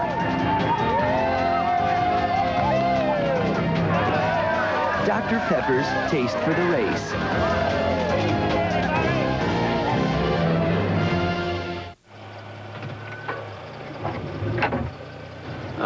Briefcase. Need new tires? Our 35,000-mile tires are 4 for just 99 bucks. Pep Boys, one more reason cars like us, people love us. A year ago, I'm bumming. I'm seeing hair here and hair there, so I started using Rogaine. Rogaine is clinically proven to help stop hair loss. Look, nothing here, nothing here. It's all here. Rogaine, stronger than heredity. Speed, reliability, performance. The qualities that won Lance Armstrong the Tour de France. Now, they're available in international delivery. Introducing Global Express Guaranteed from the U.S. Postal Service and DHL. Delivery to over 200 countries in as little as 2 days guaranteed. Now, you'll know which team to ride with. Fly like an eagle. The Petties have seen incredible triumphs and heart-wrenching tragedies. The Petties Beyond the Glory, tonight at 8 on Fox Sports Net. Ward Burton leads the Daytona 500, and you can get your daily NASCAR fix, NASCAR Victory Lane, tonight at 9 p.m. Get you updated on all the action of the Daytona 500 on Fox Sports Net, and then Totally NASCAR every weeknight at 6 p.m. All on Fox Sports Net. Fox, your new home for NASCAR. I tell you, somebody ought to be standing up in the pit, jumping up and down, if he could, is A.J. Foyt. I mean, he put Ron Hornaday in that car for this year. Ron's 42 years old. He's a rookie. A lot of people question that call, but I want you to look where that cat is and how he got. Whoa! Did you see Earnhardt bounce off Kurt Busch there off turn 4? Yeah, and Earnhardt stuck his hand out the window too as they come off turn 4. Oh boy, that's the lamb and the lion going at it right there. Earnhardt, just think how well he can drive with one hand. If he'd put them both on the steering wheel, he'd really be tough. He shakes his fist. He gives more direction than anybody out there. Mike Skinner in the blue 31, it wasn't but about 10 or 12 laps ago. They said he wasn't saying nothing. He was in 27th. He's done worked his way up to about 7th. I've got to see this again. Well, Earnhardt's trying to make it 3 wide. Boom. Right here, you'll see his hand off. Replay cut it off there. Wait a minute, you might see it this time. Watch this. Bam. That's just a little light tap. There's that hand waving.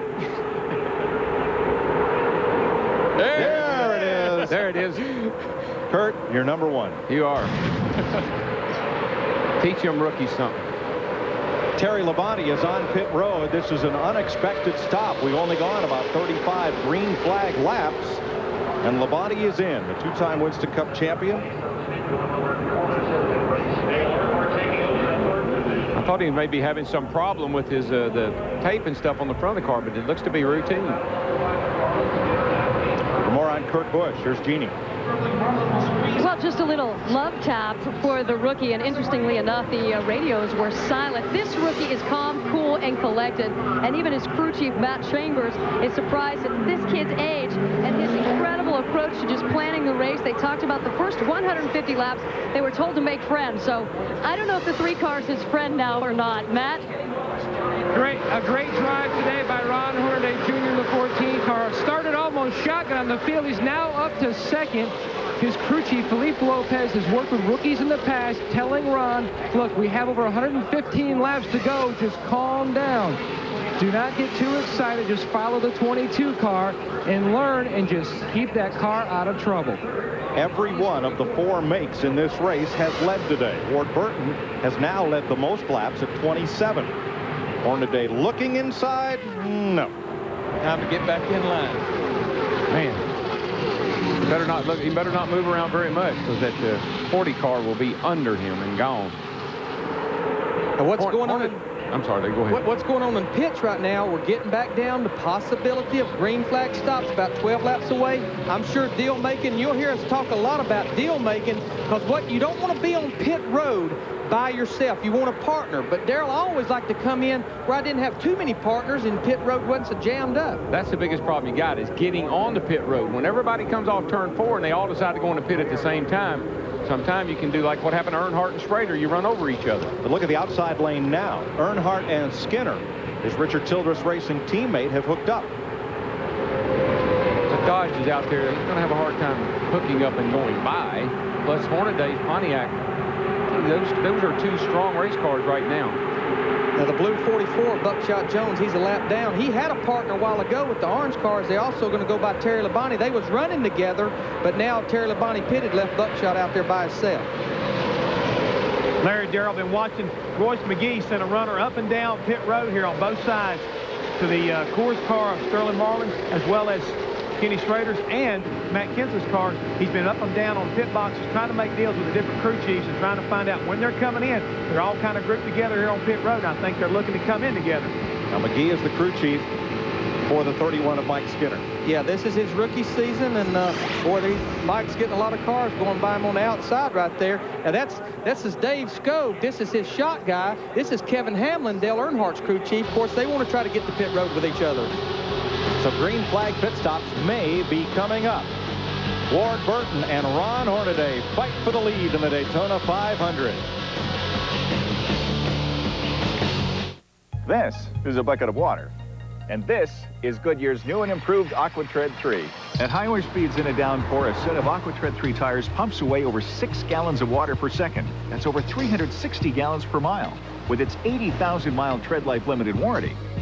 That's a lot of water. Think about it next time it's pouring buckets. New AquaTread 3. Only from Goodyear. Goodyear, Goodyear. Relax. Nothing's wrong with your TV. It's just fine. But something's coming that will change the way you look at TV forever. That will let you see the future, shift time, be in two places at once. Better hold on to your bean dip.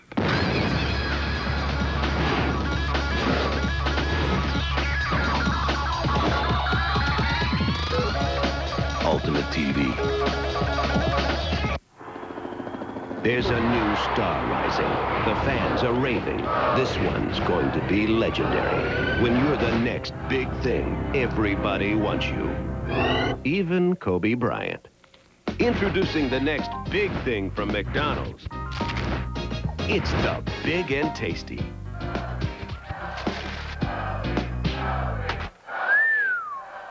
Nice shot. We love to see you smile.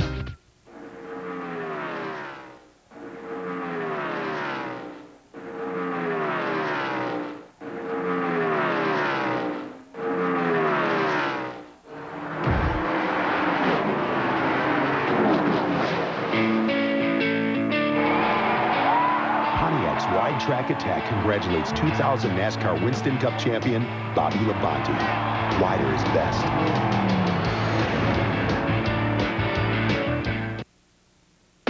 The Daytona 500 on Fox is brought to you by the Wide Track Grand Prix by Pontiac.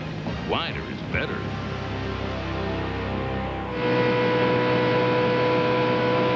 Welcome back to Daytona. Tony Stewart back there at 35th place with his teammate Bobby Labonte and Dale Jarrett. Johnny Benson just hanging out back. Well, moments ago through the tri-oval, Kurt Busch and Dale Earnhardt exchanged greetings. See that? As his crew looked on. They've been looking at that for years. Oh, yeah, they think the old man's cool. They think that's cool stuff to do. Got to kick out Earnhardt's turn signal there. Dale has drifted back to about 5th place right now on the bottom through turn 2. As crews continue to confer amongst each other, if you pit by yourself, you come out without a drafting partner. So these deals are being made all up and down pit road in case we have green flag pit stops coming up in 10 laps or so. And we're getting pretty close. The last time we were getting close, you know, Rusty had a tire problem. So, you know, I'd like to see them make some green flag stops. The problem's going to be with that, it'll shake the field up. They'll break the field apart when they make the green flag pit stops. And I don't think there's any question. They'll be halfway here in about 6 laps. And if they pit right around lap 100, if it should stay green, that will let them, every team, do it on one more stop. You want to go down there, you want to confirm, hey, what lap you coming in on? And are you going to change 4 tires? You aren't going to snooker me, are you? You're going to change 4 tires, aren't you? And that's why you go down there, because you got to look him in the eyes. You got to look at his face and be sure he's not snookering you, giving you one of those winks. Because these guys will set you up, man. I know. I've been down there. Pit stops will begin, we're told, in about 5 laps. Let's have a look at our Visa race summary. At 95 laps, 9 different leaders, 20 lead changes. Average speed under green, 184.4 miles per hour, and 38 of the 43 starters are still on the lead lap. Only one caution when Jeff Purvis popped the wall in turn 4 at lap 48. Ken Squire. Kyle Petty is on the move. He's picked up 7 positions in the last 10 laps. Consider this, that Kyle Petty is currently running in the 28th position, and that's less than 3 seconds from the leader as we get to halfway in that car number 45. Robert Presley and Brett Bodine alongside. Right here just before pit stop, look at all that action going on. I mean, we're talking just a few laps from making a pit stop, and look how they're moving around. New leader, Mike Skinner. Skinner jumped out there. Here comes Earnhardt, though, in the 3 car, pulling Schrader on the outside, going for the 3rd position. Not only do we have 38 cars on the lead lap, we got 38 cars in the lead pack. What happens here now, the tires are pretty well used up. And so some of the cars that have been kind of hanging back, sometimes your car will run real good on used up tires, old tires, worn out tires, and you can make some moves to the front. Then other guys are just hanging on. See Jeff Gordon there in that 24 car running in the side, making it 3 wide. And people, you'll hear us say 3 wide, 3 wide. What's bad about 3 wide? Yeah, the racetrack's wide enough for 3 cars, even 4, but the way these cars move around, look at Hornaday pushing Jeff Gordon there up the backstretch. There's not room for error when you're running 3 wide. And so far, so good. We've been 3 wide like those guys are. Kurt Busch on the outside, Ricky Craven in the middle. The yellow car is Steve Park on the inside. And the 32 car, Ricky Craven, who is having a great week down here. Qualified well, run well in this qualifying race. Good to see Ricky back in the hunt. That's his teammate, the 96 car, Andy Houston. Both of them drive for Cal Wells, so they're starting to try to hook up together, possibly looking toward this green flag stop here in just a few laps. Be interesting to see, Larry. You think, just guessing, and that's all we'd be doing. Anybody going to take 2? I don't want to be driving if they're going to take 2 tires, and I know you don't. I don't want to be the crew chief if he tells me he's going to take 2. Not on my car. Be like Earnhardt said, I ain't leaving till you give me 4. That's right. Michael Waltrip, 15. Dale Earnhardt Jr. in the 8. Those are also team cars. Dale Earnhardt owns those, and Steve Park's team. Well, I'm glad Michael finally got up there where we could talk about him a little bit, because he has been kind of hanging back in the back. But as we run down to the end of this run, get ready for pit stops, his car looks like it's really working pretty good for him right now. Michael loves Daytona, and he always runs up front here.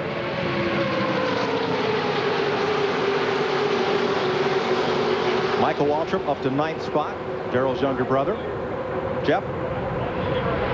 Darrell, I just wanted to let you know that when I was talking to Michael early this morning, he told me he was going to take a little bit from you and a little bit from Earnhardt and try to mix them together to make the day's run. He said, I'm going to lay back for a little bit, get a feel for my car, tune on at the first stop, and I'm going to the front.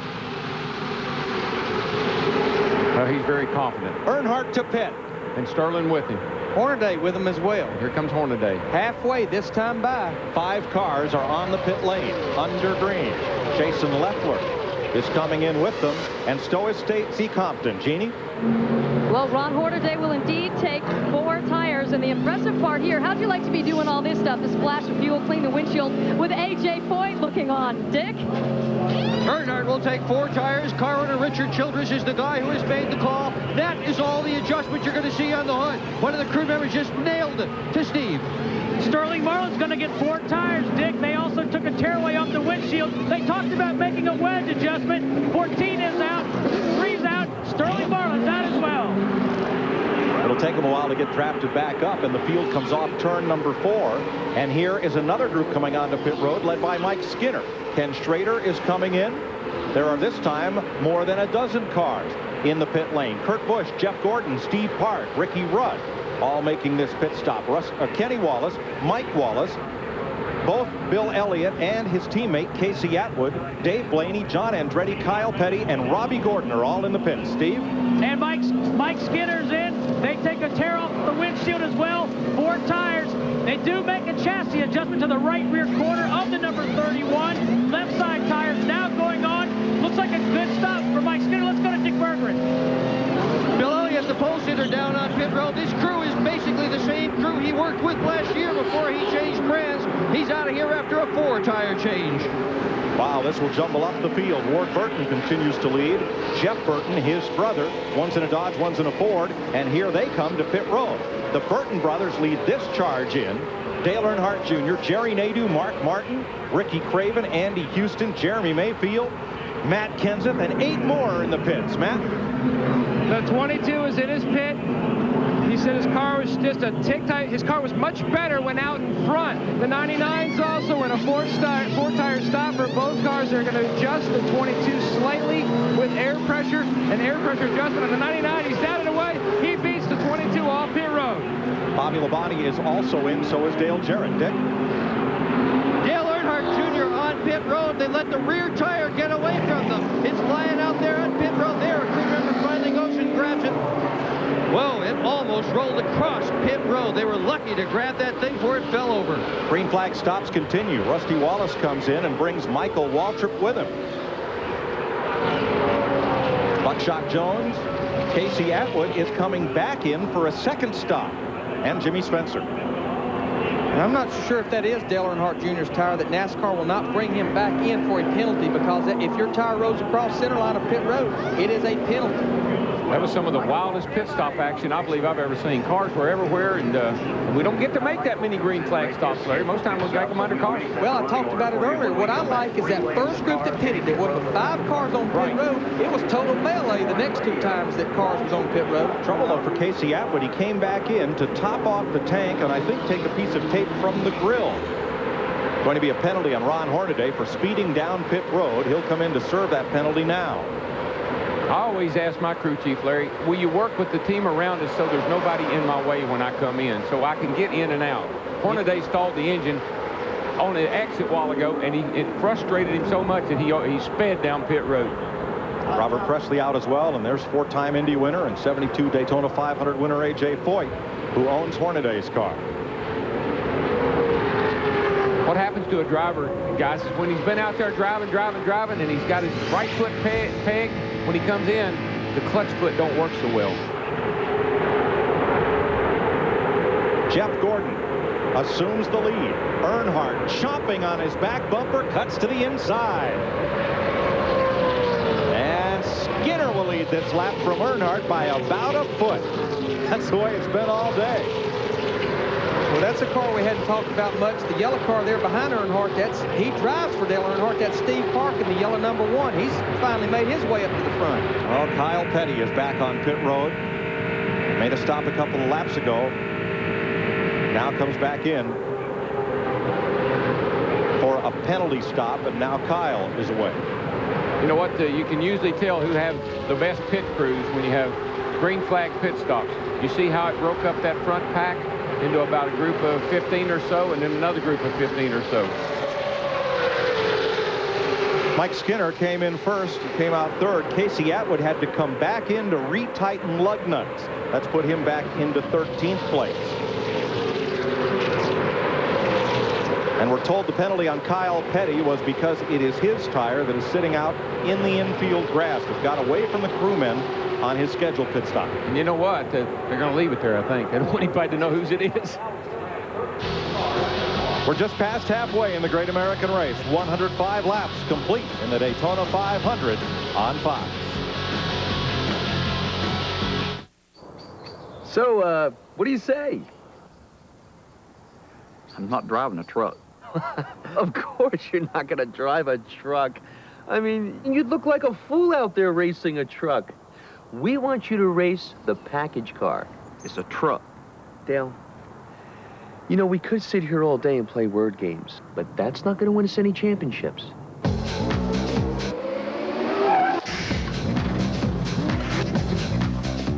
One visual, and you have the lead on the right. Got the lead on the right. The sight's on. Left 9 now. There we go. You got the airspeed on me. Visual. Oh, there you are. Darn, I was hoping you wouldn't see me. Yeah, it's my turn to gun track. Let's do that one again. Okay? Just in case you didn't catch the number the first time.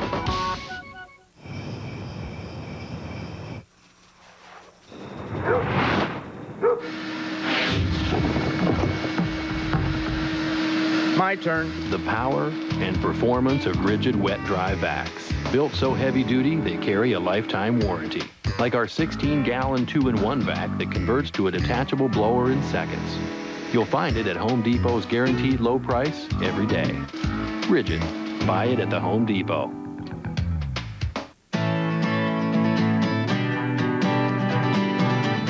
You started saving for your kids' college education before they were born.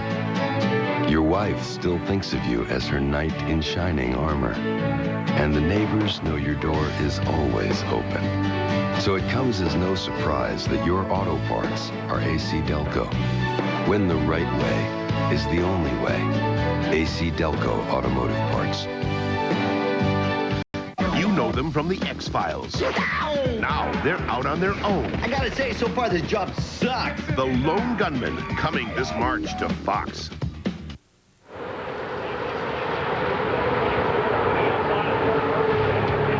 Welcome back to the Daytona 500 on Fox. Jeff Gordon has taken the lead for the first time today. He's brought Ricky Rudd with him. Dale Earnhardt sits in third. Tonight on Fox, Futurama at 7, King of the Hill at 7:30, and Sideshow Bob control Bart's Mind. Kelsey Grammer guests on The Simpsons and Malcolm in the Middle and The X-Files. It's all new on Fox starting at 7, 6 Central tonight. Steve Park, Dale Earnhardt, and the third of those Chevrolets is the 31 of Mike Skinner chasing Jeff Gordon. It's a Chevy front four. Now at Fox, we're working on a number of new innovations for our NASCAR coverage, including a way for you to identify the cars more easily at home. Here's a little demonstration of Fox Tracks. It'll help us pinpoint drivers for you in the field. Rusty Wallace back there trying to work his way back up on the lead lap will pinpoint him. Every car has a GPS receiver. The Sport Vision folks, they have telemetry all around the racetrack to keep you pinned into those cars. There's Mike Skinner working up the outside and showing his speeds. Earnhardt versus Skinner and Wallace. At this point, Skinner just a little bit faster coming off that corner than is Earnhardt. This is just a demonstration, folks. If this didn't work too well, we can call it an experiment. But in coming weeks, we're going to roll out Fox Tracks on our NASCAR coverage.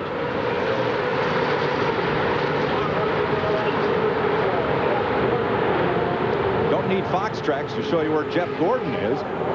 Remember, after seizing an engine in yesterday's final practice, they installed a new lump under the hood, and he is leading this race.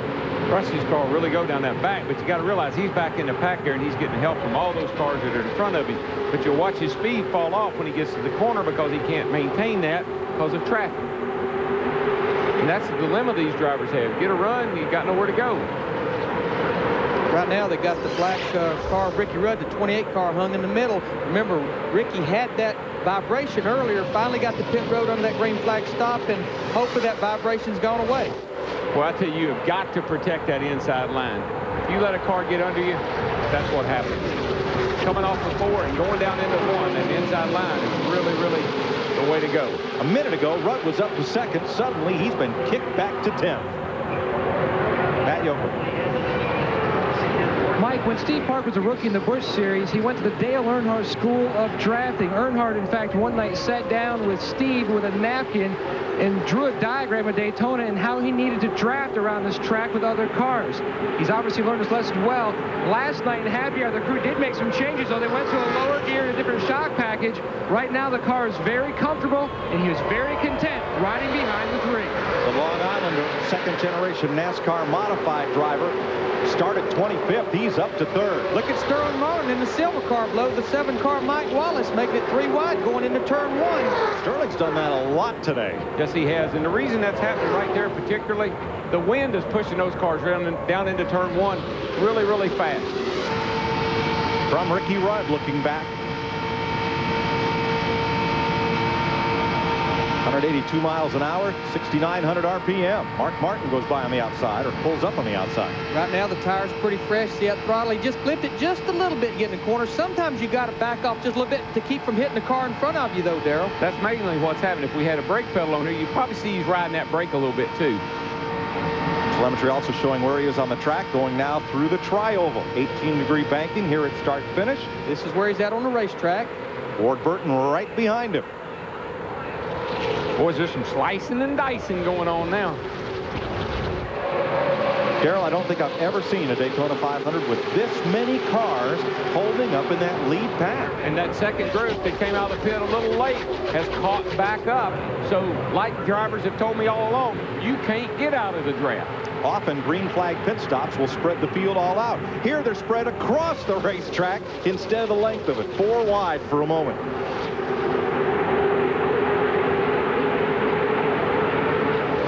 Guys, I was clocking the difference between that first pack that came out of the pit and the group that came out later. There was an 8-second spread. Now you can see 8 seconds has got right back down to about a 2.5-second spread between the guys leading it and the tail end of that pack. Jeff Gordon was leading a moment ago. Let's go to his pit, Dick. We've had a lot of conversation about the engine in your race car. Is it okay, Robbie? Yeah, the engine's great. I tell you, it's just right now you got to stay out of trouble, try to get to that last lap, figure out what we can do there to lay it. Who are you working with today? Jeff Gordon. I tell you what, it's hard out there. You get with somebody and you get messed up, you get shuffled to the back. You just got to do all you can right now. All right, good luck, bud. Sterling Marlin just shot back around Earnhardt going down the backs. And he's going to be our leader when they get back here, I think. 26 lead changes so far among 11 drivers. 15 different leaders is the race record. Two cars that consistently have been up there and been able to get in the lead has been Sterling's car and Ward Burton's car. They seem to be able to get in the lead if they can get the right line working with them. There goes Gordon getting that run over turn 1 and 2, getting the help from the 7 car, Mike Wallace, but I don't know. He drifted up awfully high up there coming off turn 2. I think Gordo's car's pushing up on him a little bit, probably more than he'd like for it to, and it's opening up a lane underneath of him that he would like to not have happen. 3 wide once again, heading for turn 3. Jerry Nadeau, 25, caught in the middle with Ricky Rudd, Jeremy Mayfield, and Bobby Hamilton, and there's Steve Park, the yellow car in the middle, number 1. Jeannie? Well, Paul, I heard your driver came through here on the radio and said, sorry about that pit stop. I overran things a little bit, but I'll make it up to you, and he is making it up to you, isn't he? Yeah, first pit stop, we kind of slid through the pits, and everybody kept a real calm head, and we got him pushed back and had a decent stop, but obviously we had to start in the back, and then now we've had the green flag stop. We had a really good stop and got him up in front, so everything's real good right now. All right, we'll leave you to the business of wheeling and dealing up here. Thanks for the time. Paul Andrews, championship crew chief in 92 with Alan Kulwicki. 116 laps complete. Jeff Gordon out front. Mike Wallace, one of 3 brothers in this race, up to second. Mike Skinner and Ken Schrader fight for third. Sterling Marlin right up there. You're watching the Daytona 500 on Fox. 4 identical cars. 4 identical engines. Only one running on new Haviland, our latest triumph in Haviland motor oil technology. And what difference does that make? Not only do you get unsurpassed performance, but tests show that with new Haviland under the hood, you get better gas mileage. Haviland, add more life to your car.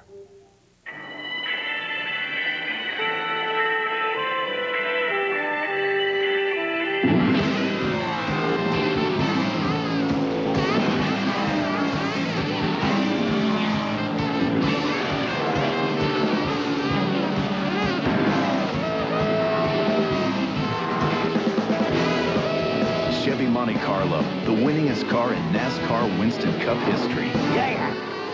Chevy, we'll be there. It's your breakfast table. It's your car. Take it to Midas for our new VSD brakes for enhanced performance and our lifetime guarantee. See Midas today for our new VSD brakes. Go Midas. KFC's new spicy barbecue wingy. Little honey make my tummy singy. Then smoked jalapeno and a long, slow stingy.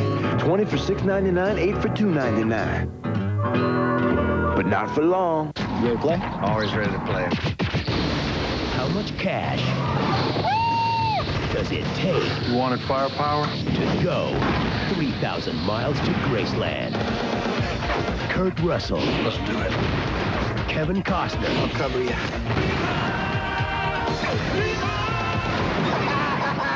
3,000 miles to Graceland.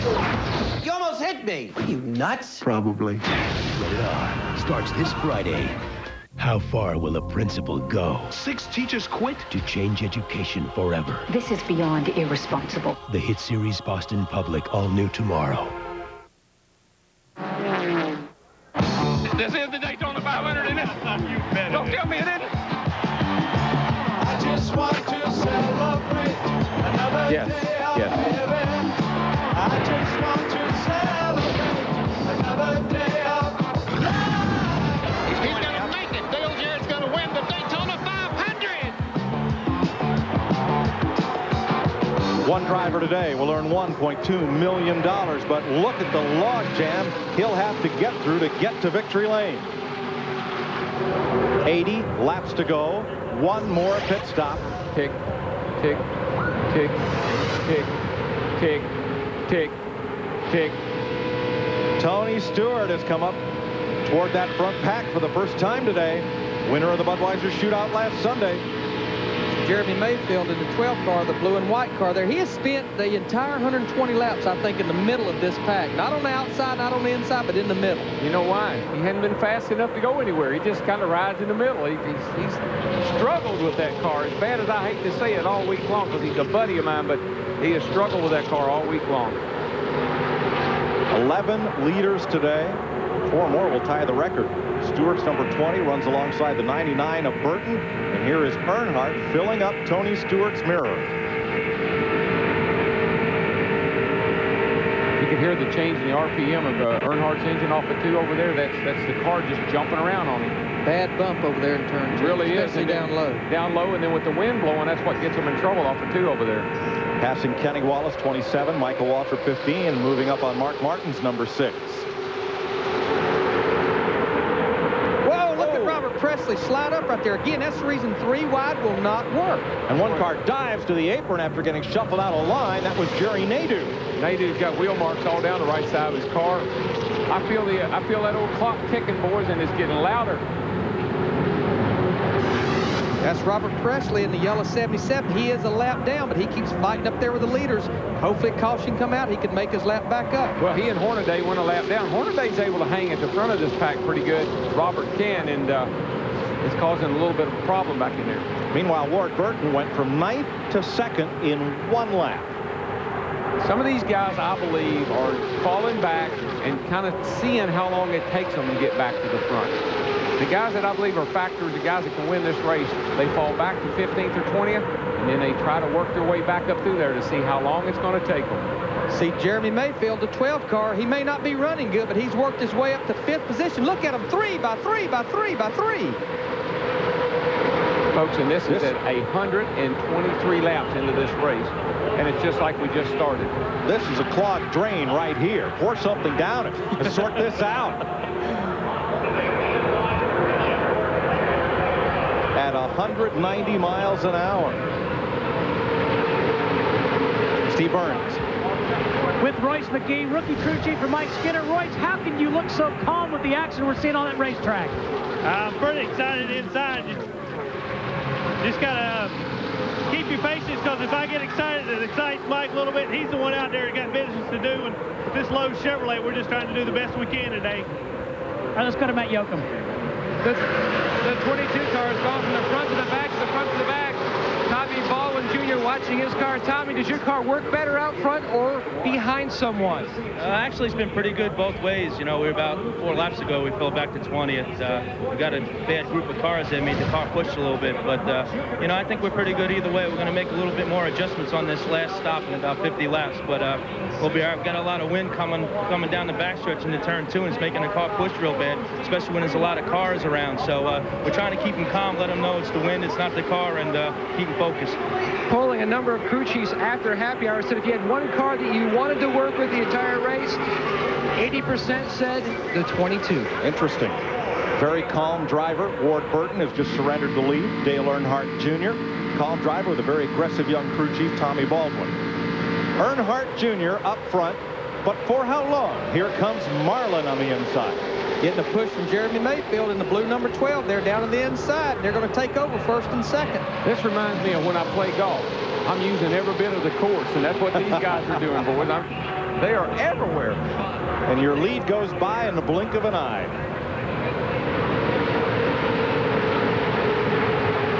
It wasn't very long ago until Jeremy Mayfield had they held him up for a speeding on pit road. And here he is in 2nd place, and my apologies to him for saying he wasn't running very good. Because he hadn't shown any speed all week long. He's struggled with the car, but it's coming on now. Sterling Marlin pulls them around Daytona International Speedway. He's now led 30 laps today. 126 complete, 74 to go in the Daytona 500 on Fox.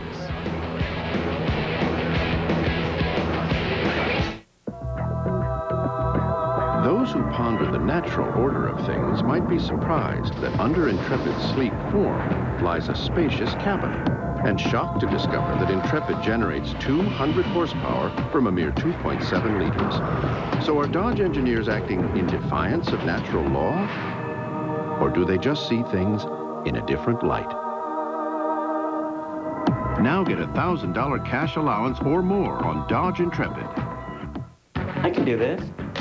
Wallpaper does not scare me. I can do pretty much anything. I hate this picture. No job is too big. Home Depot makes it easy. The price is right. I made it beautiful. How do you know so much? I'm a gardener, I'm a plumber, I'm the floor tiler. Gone. I'm the supervisor. I turned my garage She's my hero. back into a garage. This is my house. This is why I Go to the Home Depot first. The Home Depot. First in home improvement. I need a car. Shopping for a used car will never be the same. No, a convertible, a red one, with under 15,000 miles. Welcome to Autotrader.com. With 1.5 million used cars updated daily, it's the biggest, best used car site on the planet. You couldn't help me with a loan, could you? Can we help you? Autotrader.com. Your car is waiting. The action, the heart, the soul of NASCAR, every day. Only at NASCAR.com. America Online keyword, NASCAR. Kelso has a manly dysfunction. The rabbit wouldn't come out of the hat. You are not a man! That 70 Show, all new at 8/7 Central, Fox Tuesday. The Daytona 500 on Fox is brought to you by Napa Auto Parts. Napa, we keep America running. By Wendy's Honey Ham and Chicken Sandwich. It's all the buzz. By the Home Depot, the official home improvement warehouse of NASCAR. And by Dodge and nearly 3,000 dealers who invite you to come see what's different.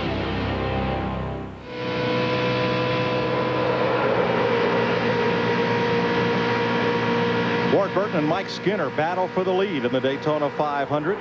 With us today, the Budweiser.com airship, reminding race fans Budweiser is NASCAR's official beer.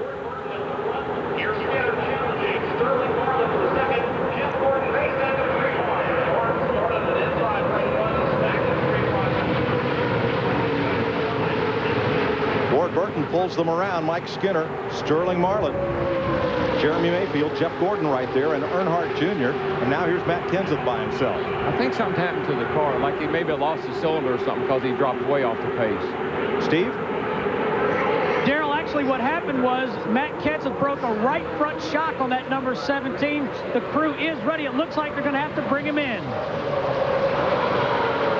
That makes it kind of ill to drive, but believe it or not, that's the best one to break. See how it's bouncing up and down? You can see the front end there as it goes along. And what they would hope is a caution will come. They can get to pit road, and you can probably change a right front shock here under caution without losing a lap. Well, these shocks are so aggressive that more than likely he broke the mount. More than likely he pulled the mount right up out of the roll bar. And here goes Gordy down on the inside, looking for the lead.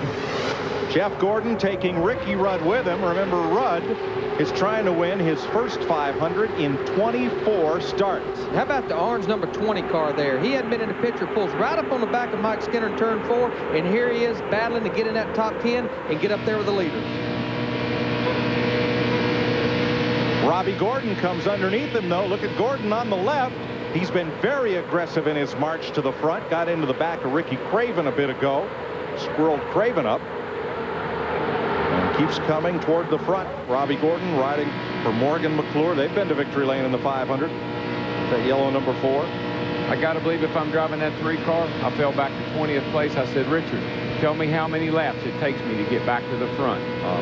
So when the thing comes down like he did at Talladega, you can make those big passes. Robbie Gordon waving off there. A big wave in the window, that number 4, back at Tony Stewart. I think it's because he crowded him a little bit when he made that pass. Well, he has been aggressive. Look at right up here, him get into Ricky Craven. Oh, boy, he got him bad loose. Drove him down on the apron.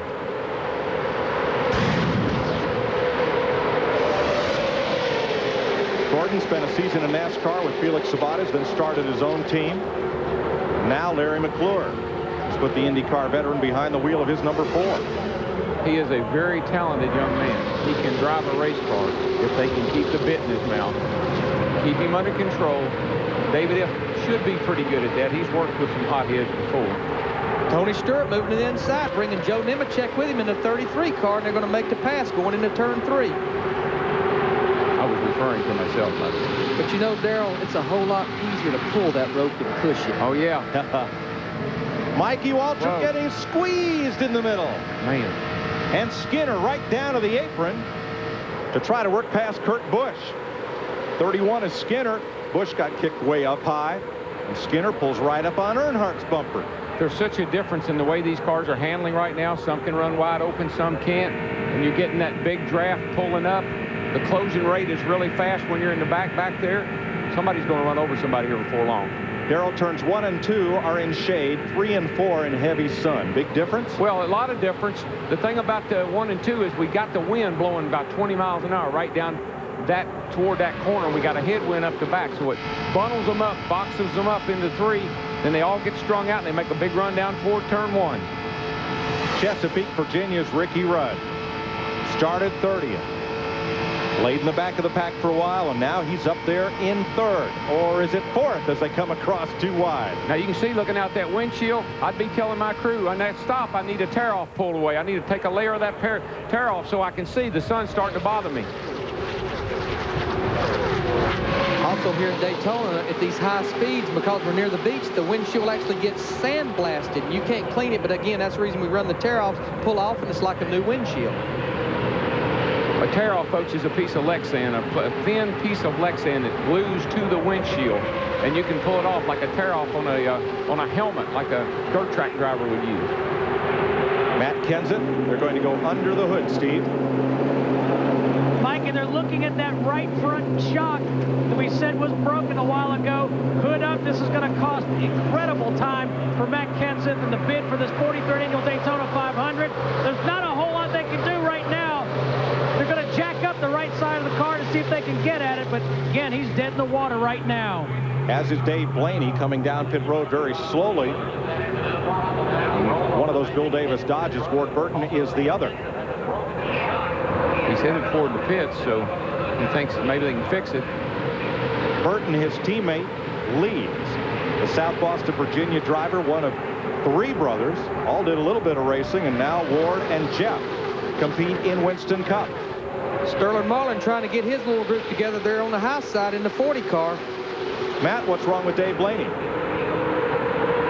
He just went down pit road, Mike. His car was silent. Dave came on the radio and said, I think it might have broken the crank. Might have broken a crank. I'm not sure. It sounds like something deep in the motor. Well, that would be the first failure among the 10 Dodges in this race. Yeah, but they've had the least amount of problems of anybody down here the whole 10 days we've been here. So that's unfortunate for them, and I don't think it's a sign of things to come. That's probably one of those one-off deals. His teammate, Ward Burton, leads. The soft-spoken outdoorsman from South Boston, Virginia, now loses the lead to Sterling Marlin on the high side, second-generation driver whose dad won a 125-mile qualifier here nearly 3 decades ago. Well, and Burton comes back. We've seen everybody being relatively patient and willing to work together, but we're running out of time. One more pit stop to go. 137 laps in, 63 to go. Ward Burton leads Jeff Gordon, Sterling Marlin, and Ricky Rudd in the Daytona 500 on Fox.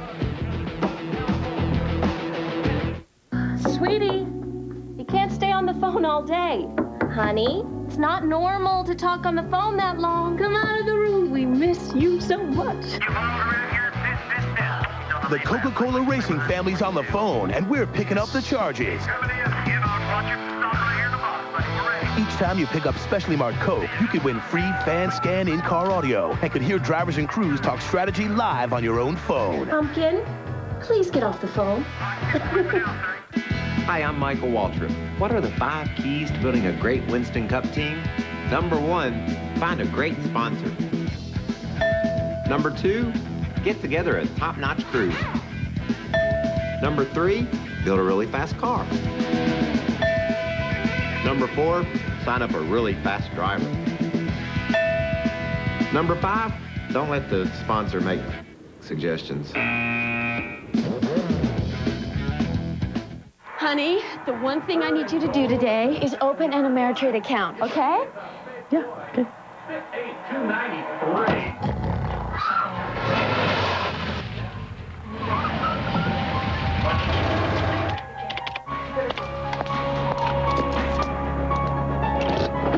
Hi, honey. Did you do it? Yeah. Go to Ameritrade.com. Ameritrade. It's how you get somewhere on Wall Street.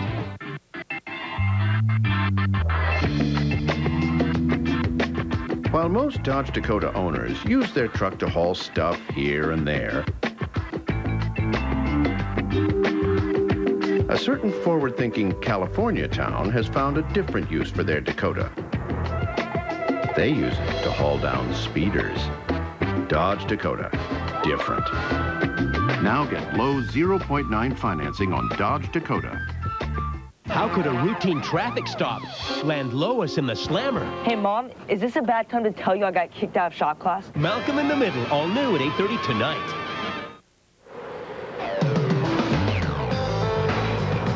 Strategy, preparation.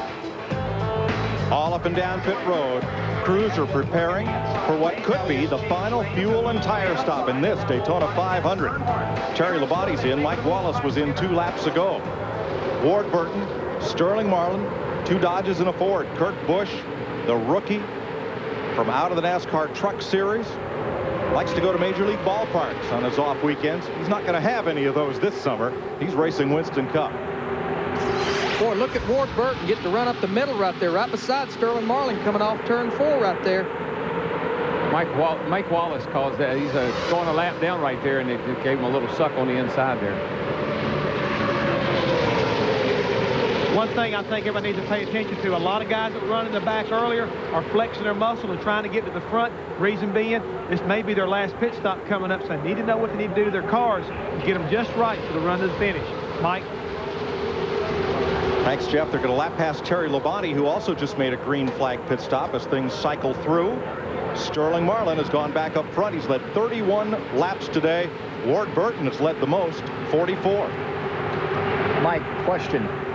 Years I've watched this race, here we are, 140 laps, 350 miles into this event, and they're running record speeds out here, but I have never seen them run this fast and double wide this long. It's a remarkable race and so beautifully driven. It's all due, Ken, to the new aerodynamics package that NASCAR instituted last fall at Talladega. The cars push a bigger hole in the wind, so following cars find it easier to draft up and have a chance to pass. But I don't think anyone expected a race like this. And I know that it's easy to say it's the aero package, but it takes all your focus, all your concentration, and all that hard working out you did all winter long to sit in there and sit on that hot stove and sweat ice water. Speaking of sweat, rookie Kurt Busch getting a little lesson from Dale Earnhardt Jr. right up his tailpipe. Well, there's been a lot of that. Now, these bumpers on these cars will all have to be replaced before they run them again. That's for sure, front and rear. You know, guys, right now, the crew chief, down there, he's a busy man. We're about 5 to 7 laps before a pit stop. He's the football coach. He gets on the radio with his driver. He said, look, we got one more stop to make. Tell me what you want to do to that race car. Whatever you do, don't get caught speeding down pit road. He gets his pit crew together. He said, guys, this is what we've worked all winter for. One more stop, just a solid stop. No mistakes, no loose lug nuts. Wow, Darrell Earnhardt went in there on the bottom lane in 5th place into turn 1, but he came out in about 10th or 11th place as the lead changes hands again. Leads back to Burton, and he's bringing Jeff Gordon right with him. And Kurt Busch, the rookie. Boy, that kid's driving a whale of a race. He's hanging right in there and doing a whale of a job. A lot of folks wondered why Jack Roush didn't promote Truck Series champ Greg Biffle to Winston Cup and instead vaulted Kurt Busch up to the senior circuit. And Roush said last winter, it's because Kurt Busch reads a racetrack better than any new driver that I've had, maybe ever. Man, Tony Stewart just about spun Dale Earnhardt out.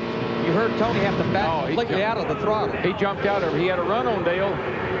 Wasn't quite enough room.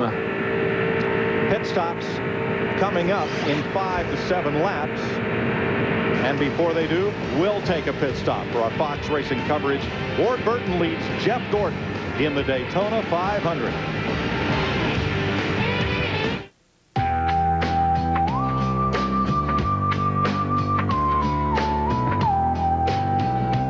Beer is like a natural food product. The fresher it is, the better it tastes. That's why Budweiser has 12 local breweries right here in the United States. So you know, our beer will always be fresh. This Bud's for you. And you and you and you. This Bud's for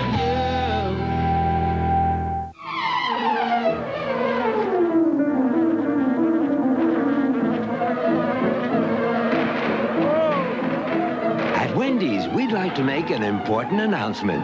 Our honey ham and chicken sandwich is back.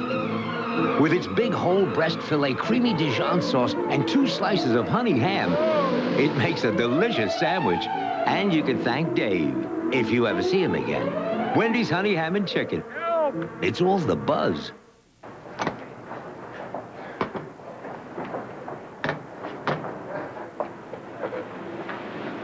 I'll take this one. 250 appliances in stock, all at a guaranteed low price. Lowe's, improving home improvement.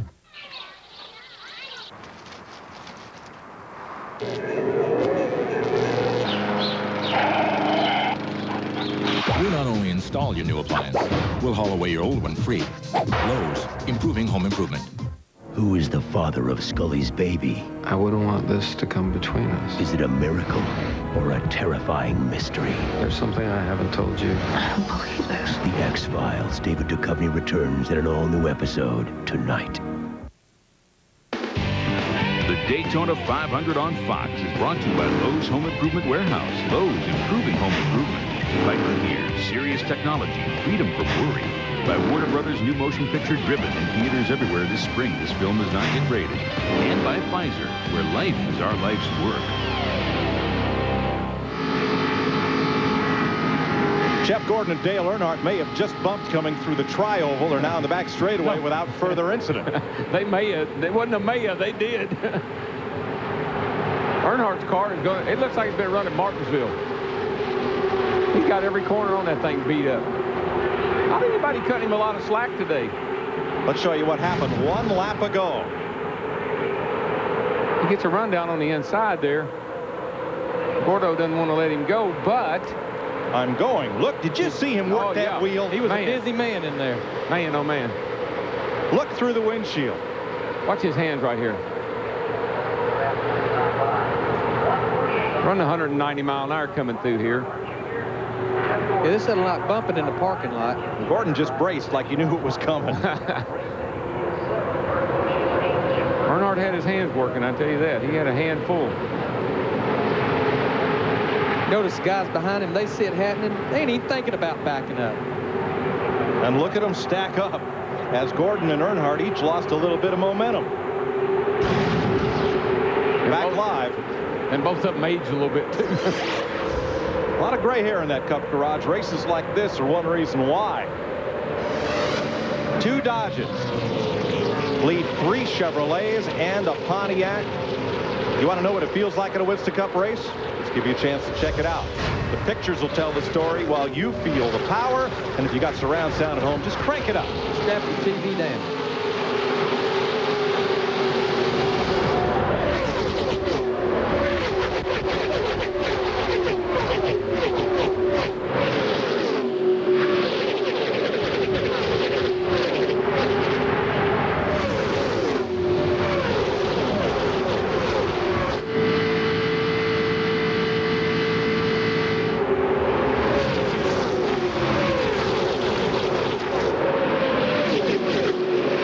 Are set to begin. Sterling Marlin is going to bring Ken Schrader down pit road. Green flag pit stops. Earnhardt is with them. So is Brett Bodine, Johnny Benson, and Jason Leffler. Steve. And this is a chance for the pit crew to become the heroes on the number 40 car. Rick Relling is the jack man. Darren Wolf and Nathan Kennan change tires. Right side tires going almost good at Dick Berggren. This is the most pressured possible pit stop under green flag at the speeds we're running this afternoon. 1 second lost, worth about 270 feet in races that are won by inches. There goes Earnhardt, and there goes Sterling Marlin ahead of him. Fellow with the least wheel spin got off pit road first because they all had pretty quick stops. All right, more green flag stops this time by. Robbie Gordon peels off. Going to bring only one other car with him as the leaders whip past. Kenny Wallace also pits, and Ron Hornaday. And Kyle Petty on pit road. It's Robbie Gordon's stop. Saw the windshield. Oh, trouble with the right front. Bit of trouble with the right front there. Kyle slid to his pit. Backing him up. There's Kyle Petty's 45. Adam Petty's colors and sponsor. Now Robbie Gordon away after a long stop. Pulls out around Ron Hornaday. Nail-biting time. Green flag pit stops. 49 laps to go. Here come the leaders once again. And Jeff Gordon's going to lead a pack of them onto pit road this time. Locking up those right fronts, Larry. Steve Park is with him. So is Kurt Busch, Jeff Burton, Ricky Rudd, Mike Skinner, Tony Stewart, and a bunch of them. Dick Berggren. This has been a very, very busy pit as Gordon slid over the pit line. Had to back it up. That's going to cost him time. We've seen all sorts of crew members down here trying to make deals to come in with this car. Why? He has won this Daytona 500 every other year. To that. 99 just now pulling away a 4-tire stop. He was a little loosely adjusted with air pressure and with wedge. Steve Burns. That left side tire's going on the 31. They made a track bar adjustment. He stole the car out. Precious time lost. Mike Skinner cannot get it refired. Trouble for Mike Skinner. The winner of Thursday's 125-miler is blown up. No, he broke a drive shaft or something. Broke a drive shaft axle or stripped the axle plate or something, and they're going to push him behind the wall. Ward Burton leads Michael Waltrip, Dale Earnhardt Jr. and Jerry Nadeau in, and Bill Elliott. Matt? The leader is in his pit. Tommy Baldwin on the right rear. Tommy Wallace on the right front. It is a 4-tire stop. They were complaining about the car being a little tight off turn 2. They made some slight adjustments with air pressure. His last stop was 16.7. He's down and away. Dick. Jerry Nadeau has a good stop going for himself. It's a 4-tire stop, as has been the case with everybody we've seen on this end of pit road. He's gone. Mike Skinner out of the race. New leader, Bobby Labonte, led this lap first time. The Winston Cup champion has led today. 39 lead changes. That's the most in the Daytona 500 in the last 18 years. Green flag pit stops continue. 153 laps down. We'll be back to Daytona right after this.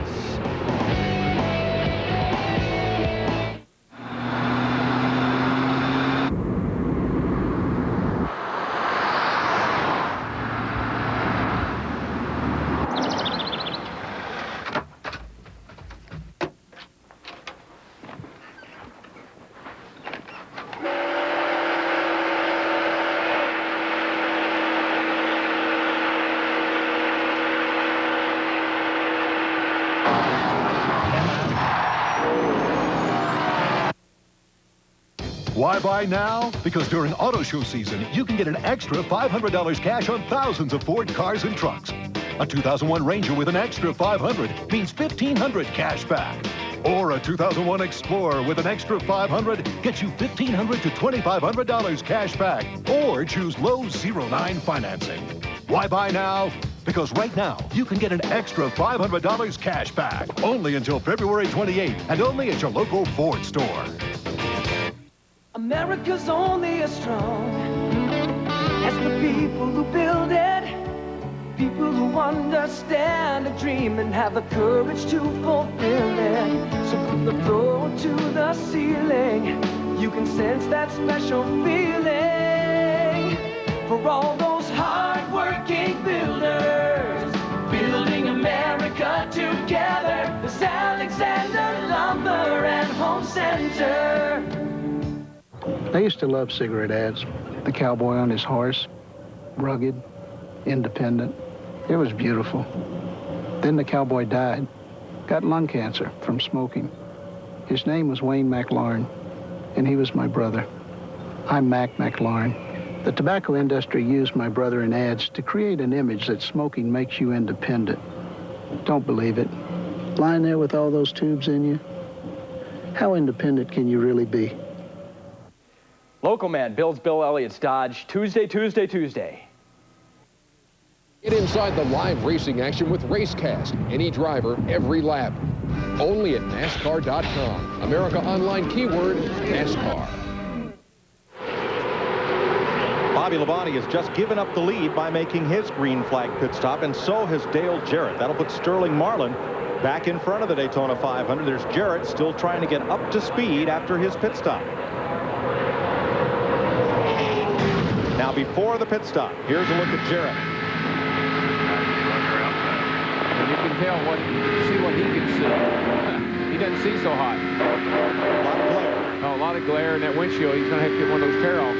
And that was cars trying to get on the pit road, and he ran up on them and couldn't see him. Trouble, front straightaway. Spinning across the racetrack is rookie Kurt Busch. Can he keep it down in the grass? Bill Elliott dives to pit road to avoid him. And Kurt Busch will slide to a stop. Caution is out. A lot of smoke also down at turn 1 from one car that may have gotten rear-ended back there. Well, that smoke abates. Look at Busch after that wild slide. Second caution of the day. Sterling Marlin is the leader. It's only been about 6 or 7 laps since they pitted, so I don't think they'll be at the pit road. There's Busch on the bottom of the racetrack. On the bottom, he comes up off the corner there. He wanted to get back in line, but guess what? Joe Nemechek was there. Ward Burton just barely getting by there in the black and yellow car. He just thought he had a spot in line, and it closed up on him.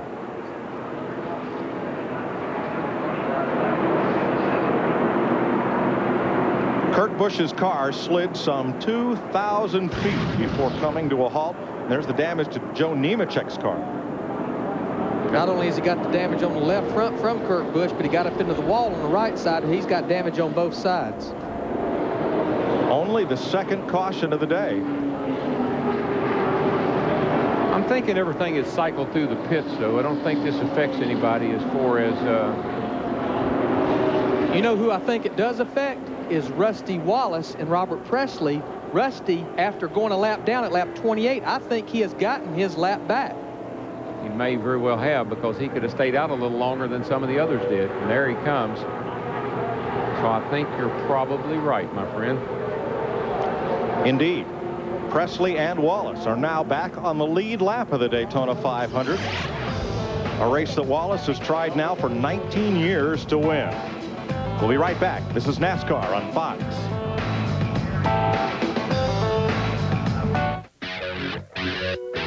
Oh man, the sweet stuff. A green light and 4 open lanes to Fun City. We are golden.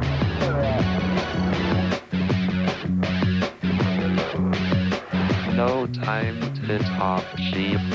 We are well on our neon way.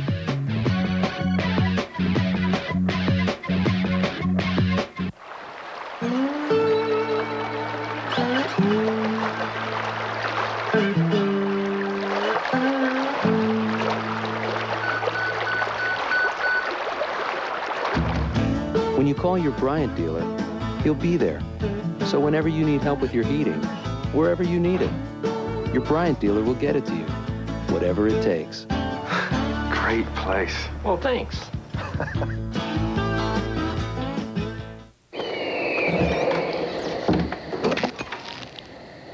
Hi, hope you found the place okay. Use the cabin for as long as it takes to finish the book.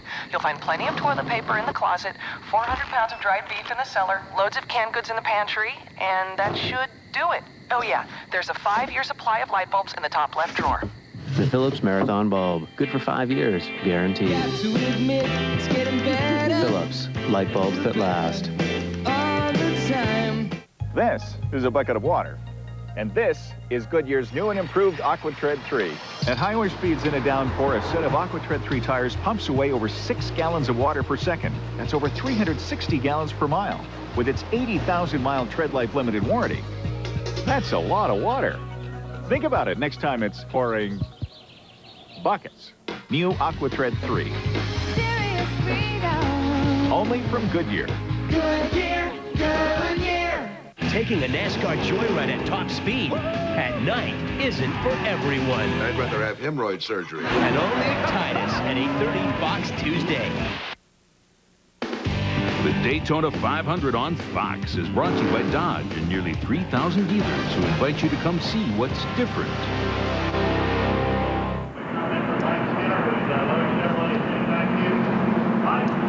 Welcome back to Daytona. We're under the second caution of the day at 159 laps. Some drivers stopped under this caution, but they were toward the tail end of the lead lap. The leaders stayed out. Let's show you what happened at turn 4. Jeff Hammond. Yeah, as we can see, the 97 car coming off of turn 4, and he starts working up to the outside. Right about there, the spotter should have been saying outside, outside, but it looks like the car, he just kept coming over and got right into Joe Nemechek, and right in the wall he goes. So unfortunately for the 97 car, makes me wonder if he was listening very closely to his spotter. We haven't said a lot about spotters today, and they're very critical here at Daytona. And I think they've been doing a pretty good job all day, because this is really one of the first incidents we've had because it looked like driver error. Jeff, I talked to a couple of spotters yesterday, and they said the toughest places on this racetrack are right there, the exit of turn 4 and down the short chute entering turn 1, because you're looking at the cars either head on or tail on from the top of the roof, and it's very difficult to tell distance between those cars front to back. That's a good point, Mike, because I got honest with you, this is the best I've ever been able to see the Daytona 500. There are the spotters up on the roof. Eddie DeHaan closest to you. Bill Elliott's spotter there on the bottom row as Ricky Craven's car is pushed behind the wall. Here's a look at where our Koch family of drivers are running in this Daytona 500. And we'll be right back with more from Daytona after this. Hey, Dad, what's that? That's a pink flamingo. What's that? Bullfrog. What's that? That, son, is a Chevy Monte Carlo. If you want to see 700 horses under a hood, spend a day by the lake on the famous Daytona infield, but bring your Visa card, because you won't get in with American Express. Isn't nature great? Visa, it's everywhere you want to be.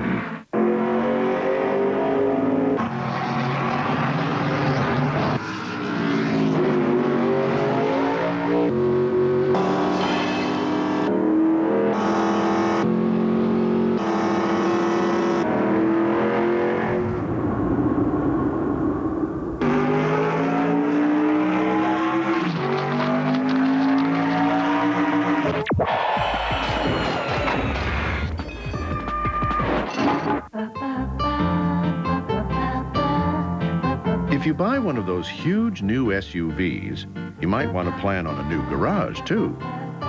But with Dodge Durango's best-in-class available Magnum V8 power, plenty of room inside and just right size outside, you don't have to rearrange your life just to fit an SUV into it. Durango. Different. And just right. Now get low 0.9 financing on Dodge Durango. She just doesn't understand me. What's to understand? I mean, what is that, Michael? Is that what you think I sound like? Yes.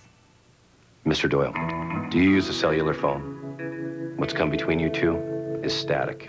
Here, Sprint PCS built the only all-digital, all-PCS nationwide network, so your calls are clear. Thank you.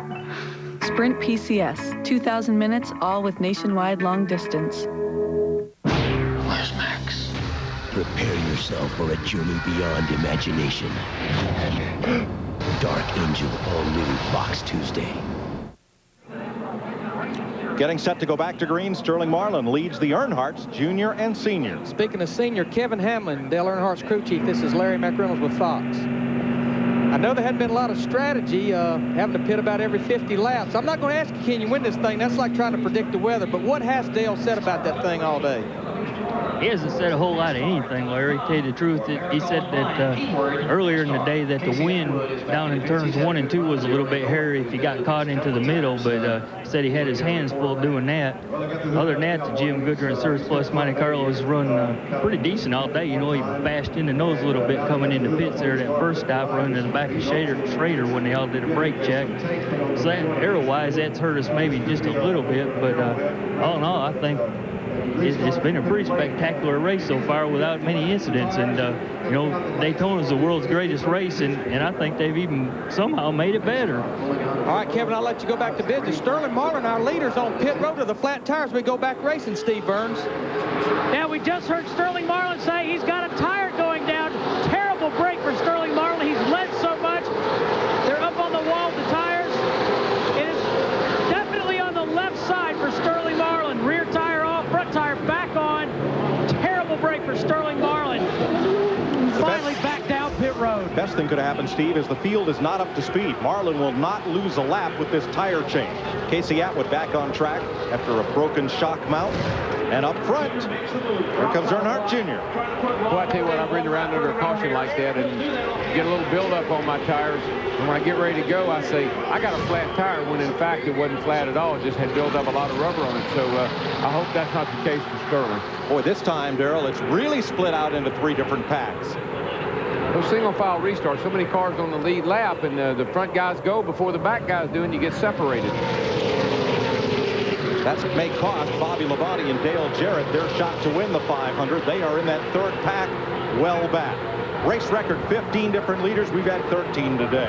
42 lead changes, the most since 1983, and 2 cautions, the fewest since 1963. Well, look at Ken Schrader in yellow 36 get a run on the high side off turn 2.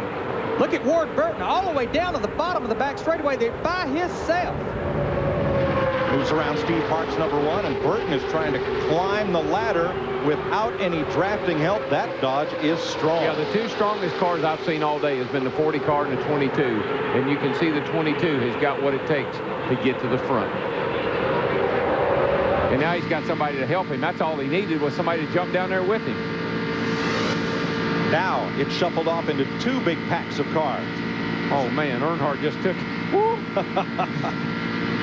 He did not want to let Ward Burton by, and guess what? He didn't get by. Schrader works the high side. Earnhardt Jr. pulls him on the low side. Watch this Dodge get legs down that back straightaway. This is like letting a thoroughbred loose, boys. And he's got some help, and when he's got help, here he comes. Jeff Gordon, number 24 on the bottom side, and here comes Michael Waltrip up the middle. Hey, we hadn't talked about Uncle Mike all day, and there he is. Come on, buddy. Give me a chance to talk about you. Getting a little bit of help from Steve Park, his teammate, and Steve goes back behind Gordon, going to the bottom side, 3 wide through the tri-oval. They're racing like it's the last lap, and there's still 35 to go. Now the 2nd pack. If they get single file, they can draft right up on this lead pack. In fact, they may catch them anyway. No, I think double file can catch triple file any day, and they're closing right in on them. I don't think we have to worry about the front pack running single file. No, they didn't run on single file very much today. Richard Petty, who's won this race 7 times, has often said, the best you can do on any given day is put yourself in a position to win. Then circumstances dictate the outcome. I think there's a couple of guys back in there we're going to be talking about before too much longer that we haven't even mentioned, other than how far back they are, the 88 and the 18. But Darrell, the question is, where is that position to win from? You got to be somewhere near the front. I don't think that you want to necessarily be out front, but you got to be in contact. You got to be able to make that move down to the inside, up to the outside to win this race. And it's 1 pack again. 28 cars, all in a bunch. Jeannie? Well, guys, you're talking about that position to win. I can tell you where it is not. It is the garage. Kurt Busch went by. We saw Ricky Craven. Mike Skinner just sitting here patiently waiting. Take us through what happened to that terrible pit stop. I couldn't really hear you, but I guess we broke a gear. A pinion snapped off, and I really hate it for our sponsor, Lowe's. I hate it for this race team, but these guys are really, really hungry. They had me in a hell of a hot rod right here. This car was pretty awesome today, and felt like our chances was good, but we keep knocking on that door. We'll get it kicked down one of these days. Doing what they can to get back out. Most disappointing, he wasn't having any problems before he went into that pit. Steve?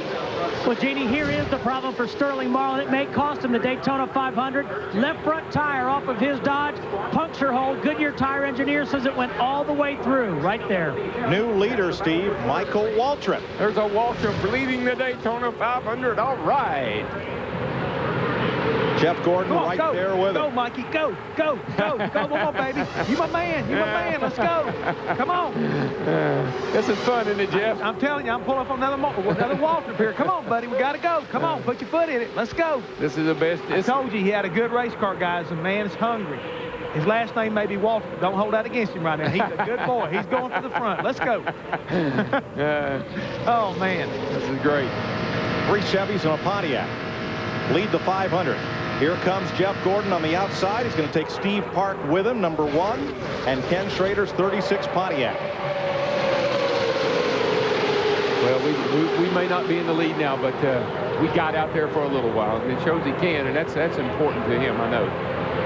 32 laps to go. They've made all the pit stops they need, and now Steve Park wants to lead. Schrader goes with him. Michael's right there. He's right up under that Pontiac of Schrader. See the 22 of Ward Burton, he had fallen all the way back to about 13th here. Look at him, 4 wide off turn 4 right there. And for the first time today, Steve Park will lead the Daytona 500. Robert Presley peels onto pit road, an unscheduled stop. I don't know about y'all's clock, but mine's about to knock my helmet off. It's ticking so loud now. I'm glad we had that caution there, that little caution to tighten them belts up, because I think we're going to need it.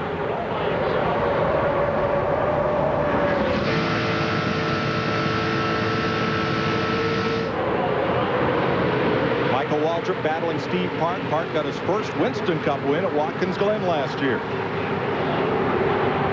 Pretty impressive. All 3 of them DEI cars up there in the lead. The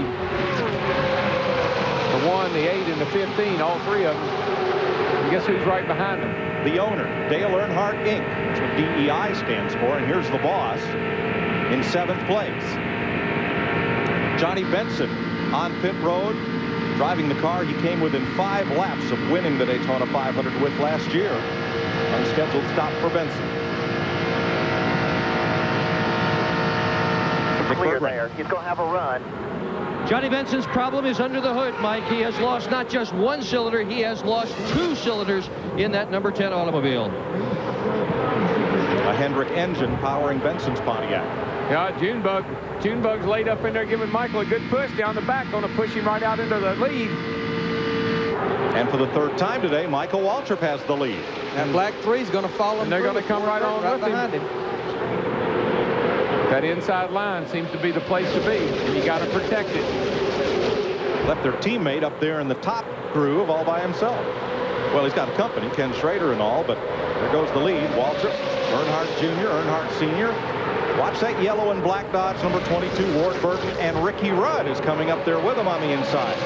Number 28. Wonder what Teresa Earnhardt's thinking right now. She's got a team she owns. Dale Earnhardt Jr. and her husband out there running 1, 2, 3 right now. She's asking everybody how much this race pays to win, baby, right now. To run first, second, right. third. How much we going to take home today? We were joking in New York. There's one fellow in that pack that knows. Ken Schrader knows how much he makes every spot he moves up and how much he loses every spot he goes back. Oh, yeah, he'll intentionally run 10th because it's a bonus for being 10th. Pays more than 9th with all that bonus money. You bet.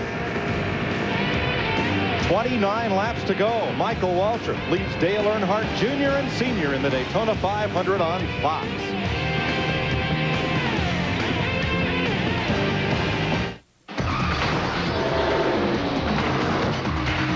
Make your move, Tony. Got it, Joe. You know, at times like these, I'm glad I'm driving the wide track Grand Prix. With handling like this and this, I can really turn a race around. On the way to the winner's circle, wider is better. The wide track Grand Prix by Pontiac. Trucks. Fundamentally tougher than any panty-waist car. Hey, no one ever wrote a song about his first hatchback. At Craftsman, we figured the only thing better than trucks is racing trucks. So we're the official tools of the NASCAR Craftsman Truck Series. Tough trucks, tougher drivers, and the toughest tools. Craftsman.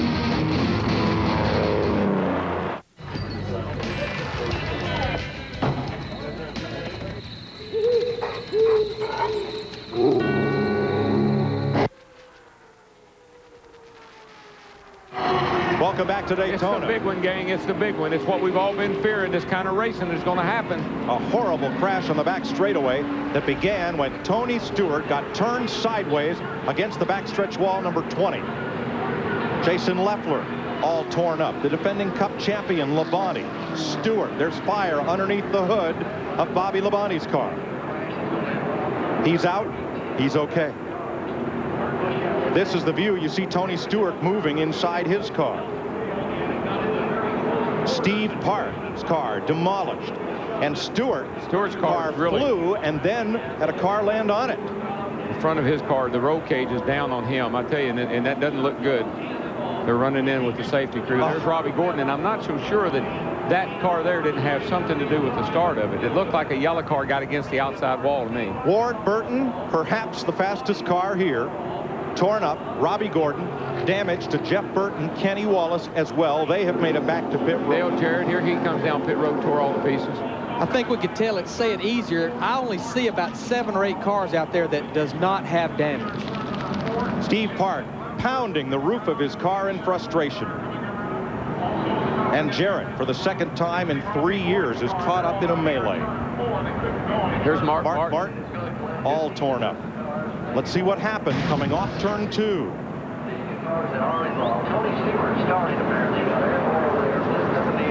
It's happened up here. I think that this car right here, man, and look at, is that Stewart's car? That's Stewart's car. Rode right across the top of Robbie Gordon's car, the 4 car. And I think everybody back up and look at it again. I think that the 4 and the 20 may have been that started that.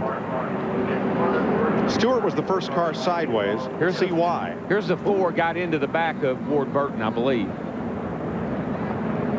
And then Burton's 22 got into Stewart. And everybody scrambles. That car is taking a whale of a ride, that 20 car is.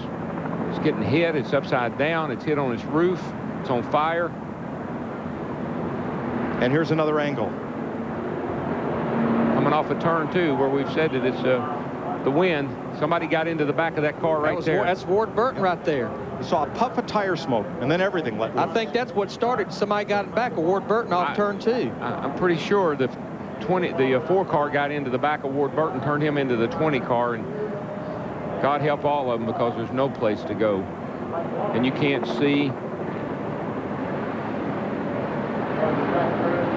Now here we come off of turn 2 again. Right there. See, Ward Burton got pushed around by that car, and that's the 4 car. And he got in the back of Tony Stewart. Of course, Tony Stewart going airborne here. And it was Ward Burton's car being sideways that blocked up the track for everybody behind him. Boy, and it gets hit by every car in the field, seems like, and Tony Stewart's car just took a whale of a ride. That must be at least 30 cars in that wreck. From Tony Stewart's onboard camera. Around the 1, around the 1, around 2. 3 wide inside, 3 wide, 3 wide. Clear into the 14.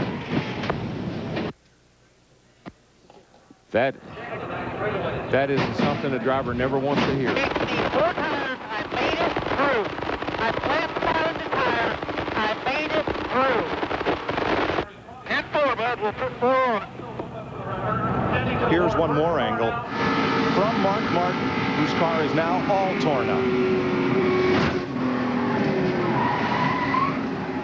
It's outside wall real hard. Gets hit again, it takes out.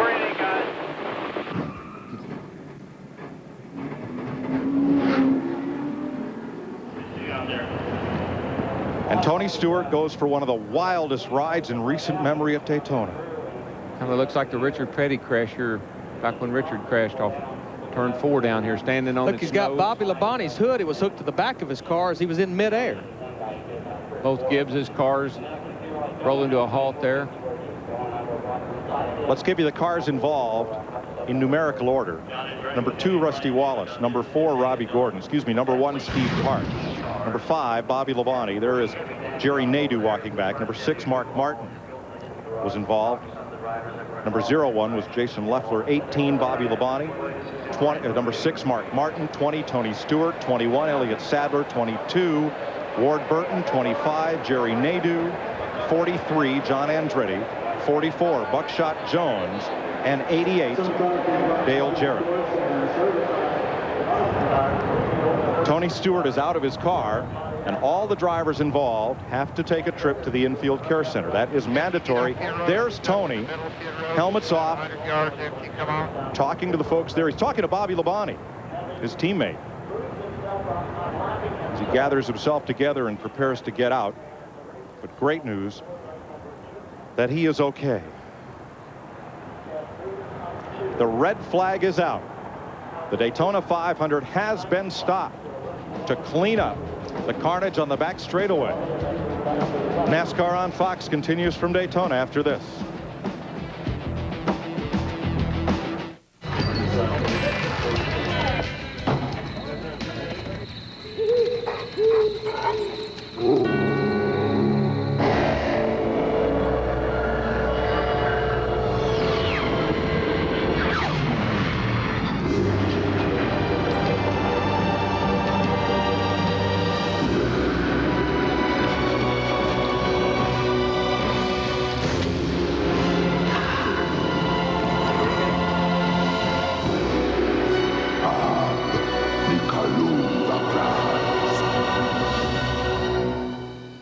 What's up? What's up? What's up? What's up?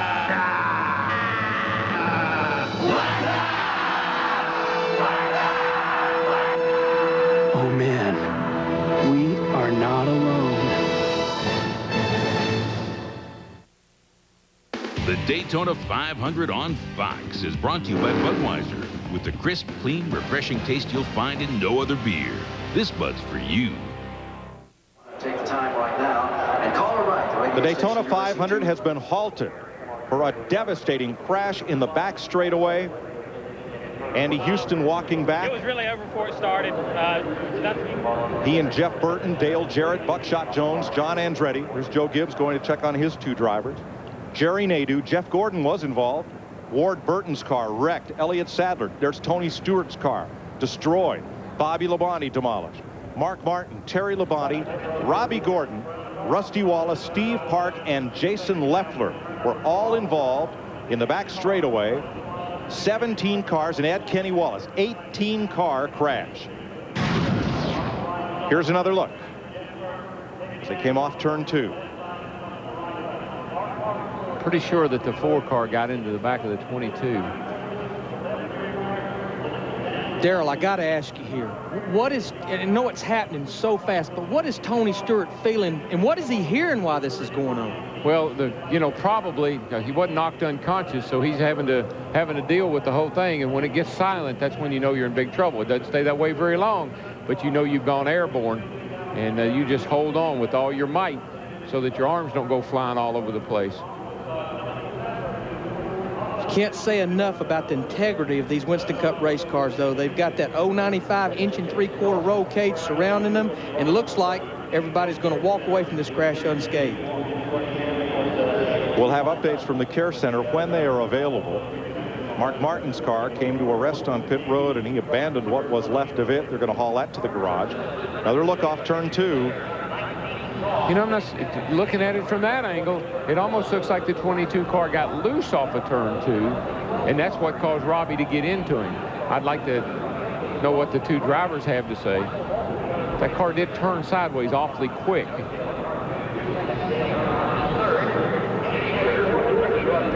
Our tape producer looking for a view that will perhaps show us definitively. Now, here from the blimp. Well, it's just ahead of it. Yeah, we're just ahead of it there. Wow. Now look at Burton's car. When it goes sideways, it collects up the whole rest of the field. I mean, there's cars going under Stewart's car while he's in midair. Yeah, there's cars. He was kicking around all over the place. Let's ride through it with Bill Elliott.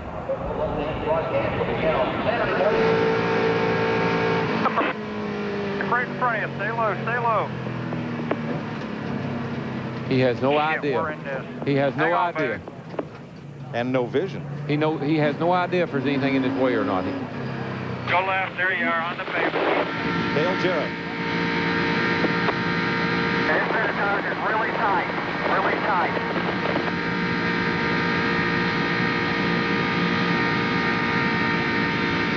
TN4 on a really tight.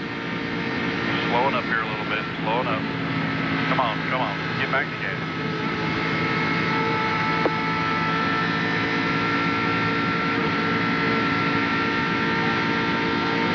You're the spotter talking to him. Just tell him everything that's going on around him. Back down to turn 1. Got a little run. He had to let out the throttle there. 18 still in the middle. 3 wide.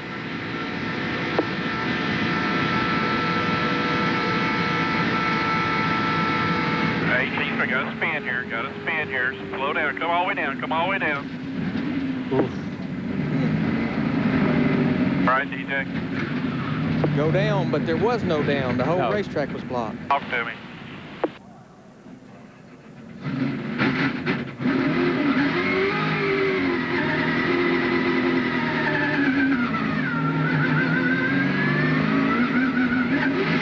Jeannie? Well, Robbie, 18-car crash. This is not where you wanted to end up, but I'm happy to see that you are in one piece. Can you take us through it? Well, I just hope everybody else is okay. You know, I was on the bottom, started to get a little tight. Tony got up underneath Ward. They seemed to slow down. I don't know if they touched or not. I got in the back of Ward. Then they started side by side. And it's unfortunate. All of us had pretty good cars at that point. All right, obviously a disappointment. I'll let you go be with your family. And by the way, just for precautionary measures, Tony Stewart is on his way to the Halifax hospital. Again, just precautionary measures. I'm being told that he's fine. Matt? Jeannie, Mark Martin drove his car back to pit road. Mark, your battered mount looks pretty tough, beaten up. How about you? Can you see what happened from your vantage point? No, all I really saw was smoke, and I saw, I think, the 20 car way up in the air. And I went to the inside and thought I was going to get through there before they came down, but somebody hit me in the door and turned me around. I hit several different things, but, you know, I think we were setting okay with a Viagra Taurus. I think we were gonna be able to get a top 10 out of it, maybe. But that, you know, the fans got their money's worth today. That's all I can say. It was lap after lap after lap, and after that last restart there with all those cars just bunched together like that, it just it was an accident looking for a place to happen. Let's go back to Jeannie. We're going to take you here with Joe Gibbs. Unfortunate afternoon, but the good news is both your drivers are okay, but they're both inside the care center. Actually, Tony went to the other hospital. They took him straight to the other hospital, and they said he was complaining of his shoulder. They wanted to do x-rays on it, but and it looks like Bobby's okay. I think Bobby's in there and sitting up. Donna's in there with him. So looks like our two guys came out of it. I'm worried about Tony because I want to try and get over to the hospital and see what he's complaining about, something about his shoulder. All right, we'll let you go. Andy Houston is another driver that was involved in that incident. He's okay, but what was it like in the middle of that thing? Well, it was really over before it started. The McDonald's Ford was running great today. Had a good run going and had some radio communication there halfway through the race. Got in the back, worked our way back up towards the front. I think everybody was just trying to get in position, you know, to have a good shot at winning that thing there at the end. And somebody cut somebody off. It looked like about 5 rows up, and track was just blocked. I jumped into brakes, threw my hand up, got run into in the back, and pushed me into a couple guys, and everybody was just spinning everywhere. So, you know, it was pretty wild, but we'll just go try to get them next weekend in Rockingham. I'll tell you, the cars that have come by us on the back of the wrecker are really torn up. There are a lot of absolutely demolished race cars here, Mike. They built a special car for Daytona and Talladega, NASCAR's 2 fastest tracks, and 18 of these teams will have to go back and build another one. Here are the cars that are involved in the crash. It appears that perhaps 2 or 3 of them may get back out to finish this race. Jeannie? Well, 2 or 3 cars may make their way back out, but Jeff Gordon, I'm pretty sure you're done for the day. Oh, definitely. You know, it tore this thing all up, you know, and had no oil pressure on top of that. So I even got hit after I wrecked, and I was coming back to the pits. But yeah, it's unfortunate. You know, something like that's going to happen with these rules. It's great racing. You know, it's exciting. There's a lot of passing, a lot of lead changes. But one little mistake, you know, and that's what's going to happen, and it's just inevitable. But everybody did a great job all day long. It was incredible racing, and I got shuffled back there a little bit, and was just trying to work my way back up through there, and you know, doing things that I didn't want to do. So I'm sure there's other guys that may have done the same thing, and I guess somebody got turned sideways up there and caused a pretty big wreck. Did it happen too fast quickly here? Was it something that a spotter could have told you was coming? Well, he could have told me it was coming before they dropped the green flag today. So, you know, you know it's coming, but you know, you can try to keep your eyes on certain guys and what they're doing. But at that particular moment, you know, I saw smoke, saw a car get turned sideways, and there was, you know, 15, 20 cars or more that were right there. So there's no getting through that. I don't care what your spotter says or where you go. It was just like a wall of cars. You know, I'm just glad that, you know, this DuPont Chevrolet was running real well and that we were having a good day. And, you know, I think we had as good a shot as anybody, but we'll just go to Rockingham. And we're glad to see you standing and glad to see you haven't lost your sense of humor. Take care, Mike. A wry bit of humor from a driver who had a great chance to win his 3rd Daytona 500 today. We're under the red flag. These are the cars that's on the racetrack. Most of them was not involved in the crash, but I've counted it up to about 9 cars that's on pit road. Now, when you're under red flag condition, even though you're trying to repair your car, you cannot work on the car. You can make a plan, you can lay your tools out, but you can't work on it. Jeff Hammond, you ever been in that position? Oh, a time or two, Larry, and unfortunately, it happens too often in places like Daytona and Talladega, because when you have a wreck, as we saw before, sometimes you can't get out of your own way. And one of the biggest reasons right now that we at least feel good about what has happened on the back straightaway is because of the safety of these cars. As you look at this car right here, you see this 1 3/4 roll bar tubing that's above the driver's head. Our head restraint as far as the window net's concerned to keep the arms inside the car. You can't say enough about the integrity and the safety that NASCAR builds into what they feel like is the most safe race car right now in the world, I'd have to say. And after what you just witnessed on the back straightaway, I think a lot of you folks will have to agree with us that they do an exceptional job of learning what it takes to keep a driver safe so they can walk away from such a horrendous accident. Larry? Thanks, Jeff. Well, they're looking at these cars, but they can't work on them until the yellow flag comes back out. We're under the red flag. Michael Waltrip leading the Earnhardts, Kenny Schrader and Ricky Rudd in the Daytona 500. This is NASCAR on Fox.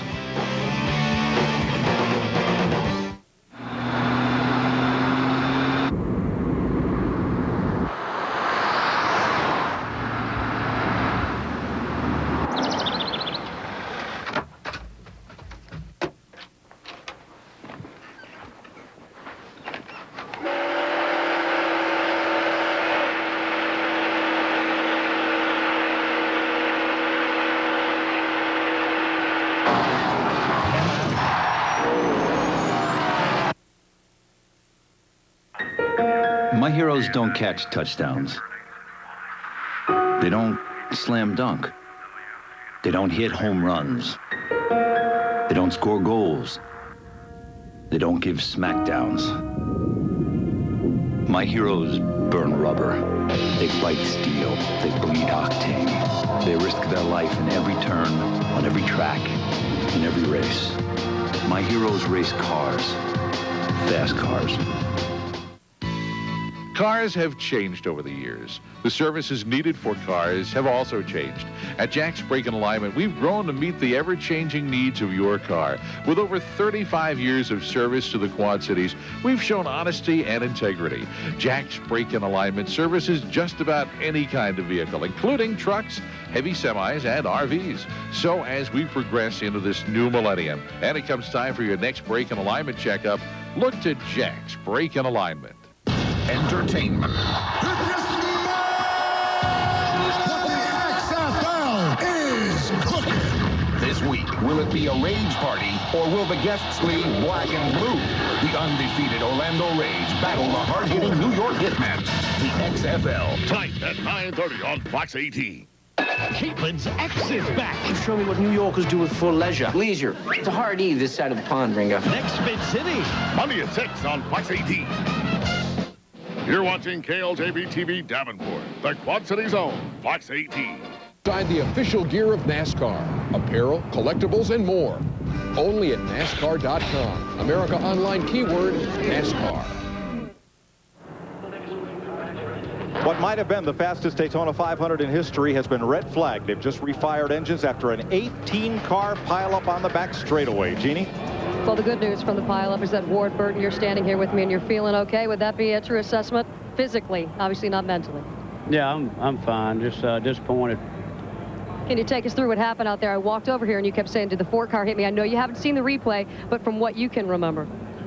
You know, we all get runs on each other with the aero package out there. You know, we hit big holes, and I had a big run on the guys in front of me, but I was going to stay in line. And I guess from what I'm being told, the 4-car hit me. Somebody just hit me and didn't use the head enough. You know, the problem is with this racing, the closer we get to the start-finish line, the end of the race, the wilder it gets, and I just feel bad for my team. It gave me a hell of a race car, and we were going to have a shot at it, but now we're sitting in the garage and not out there running. But for the guys that got hurt, especially Tony, I hope Tony's okay. Yeah, we are told that he's doing okay. They just took him away for precautionary measures, and you're sitting here with 17 other cars. Take care. Ward Burton had a great chance to win the 500. Now, on this next replay, watch 3 cars. Here they're glared. Now, this is Tony Stewart down here. This is Robbie Gordon, but watch this car. This is Ward Burton.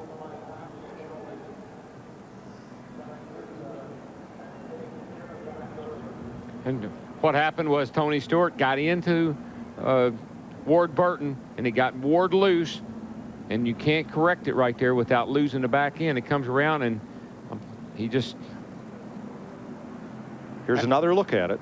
Here Robbie Gordon gets into the back of Ward right there, gets him wobbling, and around he goes, and he turns into Tony Stewart, who was right on the inside of him, and that's what started the whole thing. 3-car incident turned into a 17-car pileup. Coming off of turn 2 over there, the wind blowing the way it is, you have to get up out of the throttle. You get a run on a guy underneath of your car pushes up. A lot of things can happen to you right there. Matt? Well, the one guys were trying to get the Chevrolet put back together, trying to get out to gain some more points, Steve. But first off, what happened in front? Well, I just like to tell my mom I'm okay because she's home worrying about me right now. But it's the same old thing. Everything we hope we can avoid in a super speedway race. And I'm really not going to blame it on the racetrack or the new rules. We had some great race cars out there that were driving good. The show was awesome. It's just always the same people causing the same problems all the time. And it's just unfortunate for the Pennzoil team because we had a great race car this weekend. And we worked real hard over the wintertime to give us a car that was capable of running up front and to go up front and lead laps and run with my teammates and run with Dale and give us all an opportunity to win. To have it all go up in smoke like that, it just is ridiculous. And it's just a shame there's a lot of laps left in the race still. Well, his team is working on his car, and pit stops are underway, Steve. And his teammate Dale Earnhardt Jr. just took 4 tires and gas, no chassis adjustments to Dale Earnhardt Jr.'s car. He has a shot to win this race. Now, we're back under caution. That's why pit stops can take place. The car's moving around under caution. Here's the luckiest guy in Daytona Beach going right down pit road, Sterling Marlin. That's Remember when Sterling had that tire go down and had to pit under green, almost lost a lap, but it put him 3/4 of a lap behind the big pileup. And now Marlin's back in contention. And he has a fast hot rod. Dick Berggren? Front end of John Andretti's car is absolutely devastated. How hard did you hit out there, John? Well, I hit somebody pretty hard. They were already, I guess, spun around and getting stopped because hit one guy and then hit another guy. But when I went underneath Tony, I guess, and he was upside down. You went under him? Yeah, he was upside down, and I could see him. And as he passed over, I think he was on top of another car. So, you know, it's fortunate we have a lot of safety in these cars. But all I could see then was Cheerios. And after the fact, I'm trying to drive back, and I drove right inside of Jeff Gordon. So here's a poor guy just sitting there and drove right into him. So, you know, it's unfortunate, but when one guy or a couple of guys get together, it ends up that it's more than just a couple of guys. We're glad you're okay. Thanks. All drivers who were taken to the infield care center have been released. The one exception, Tony Stewart, who, as Joe Gibbs pointed out, was transported to Halifax Medical Center, just about 2 miles from Daytona International Speedway, for observation. We're under the caution flag in the Daytona 500. This is Brett. What are you doing? What are you doing? Just watching the market recap, drinking an import. That is correct. That is correct. What are you doing? What are you doing? Hey, Brett, who's that? Hey, Chad, pick up the cordless. Chad here. What are you doing? What are you doing? What are you doing? Ah!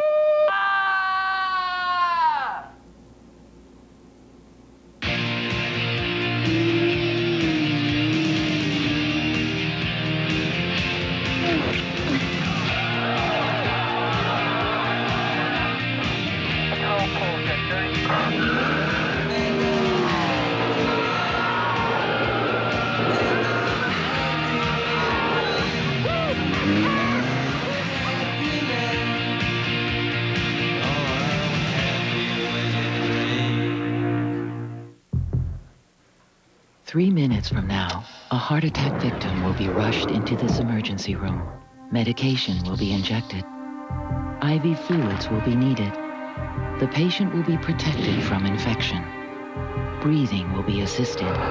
And one more life will be saved. Mrs. Hanson? Yes.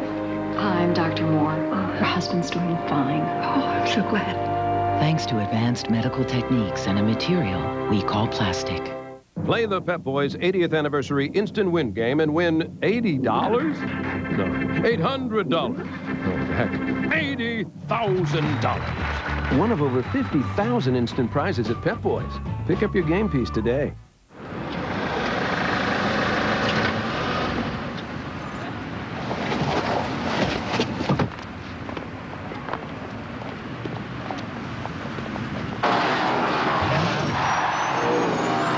Can Sideshow Bob control Bart's mind? Bart's a brainwashed killing machine. So was I at his age. Kelsey Grammer guest stars The Simpsons, all new at 8/7 Central tonight on Fox.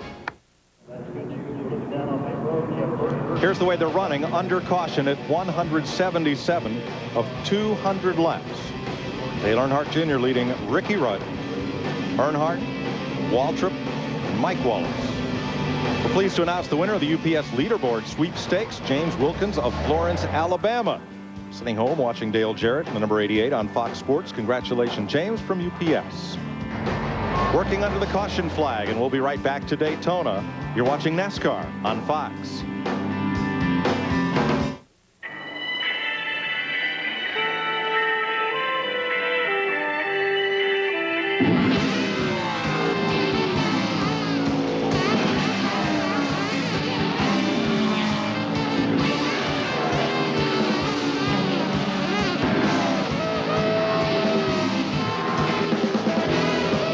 Chevy Monte Carlo, the winningest car in NASCAR Winston Cup history. Yeah! Chevy, we'll be there. There's a new star rising. The fans are raving. This one's going to be legendary. When you're the next big thing, everybody wants you. Even Kobe Bryant. Introducing the next big thing from McDonald's. It's the Big and Tasty.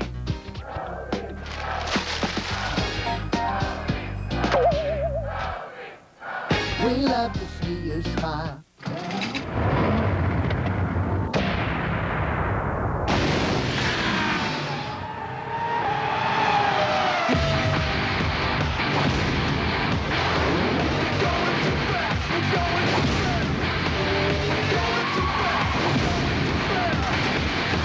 Driven.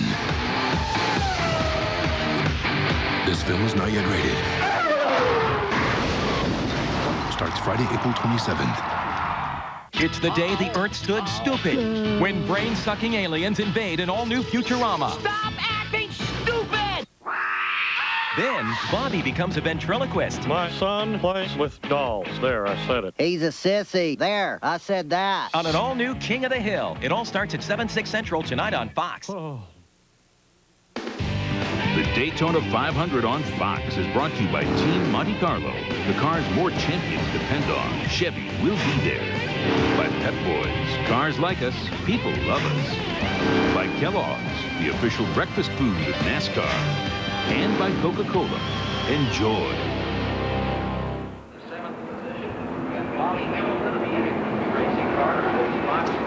Welcome back to Daytona, where we've had some great aerial views today from the Budweiser.com airship, watching the field behind the Pontiac Aztec. Safety vehicle gets set to go back under green. 178 laps complete, 14 leaders, one shy of the record, 46 lead changes, 18 cars wrecked. Nowhere near a record. There was once a 37-car pileup here. It happened in 1960, and the cause of it went on to finish 10th. Green flag. Dale Earnhardt Jr. leads Ricky Rudd, Earnhardt, Michael Waltrip, Mike Wallace, and pole sitter Bill Elliott. Yeah, you might say to yourself, well, these guys will take it easy to the finish now. Just hold on to the other side of your seat. 15 cars left on the lead lap. Some of those a little bit damaged. Really, we've probably got about 9 or 10 cars that has no damage whatsoever. There were 31 cars on the lead lap before the crash. Ricky Rudd hunting the lead. Earnhardt, though, on the outside, pushing his son into turn 3. The last father-son 1-2 finish in this race. Bobby and Davey Allison, 1988. Look at the two Dodges on the high side. Bill Elliott in the red 9. Sterling Marlin was a lap down, or almost a lap down. He's working his way into 5th position, going for 4th. I hate to tell Mikey, but Mikey, that's 2 Earnhardts up there. I think you're odd man out, buddy. 3 Chevys fighting 2 Dodges.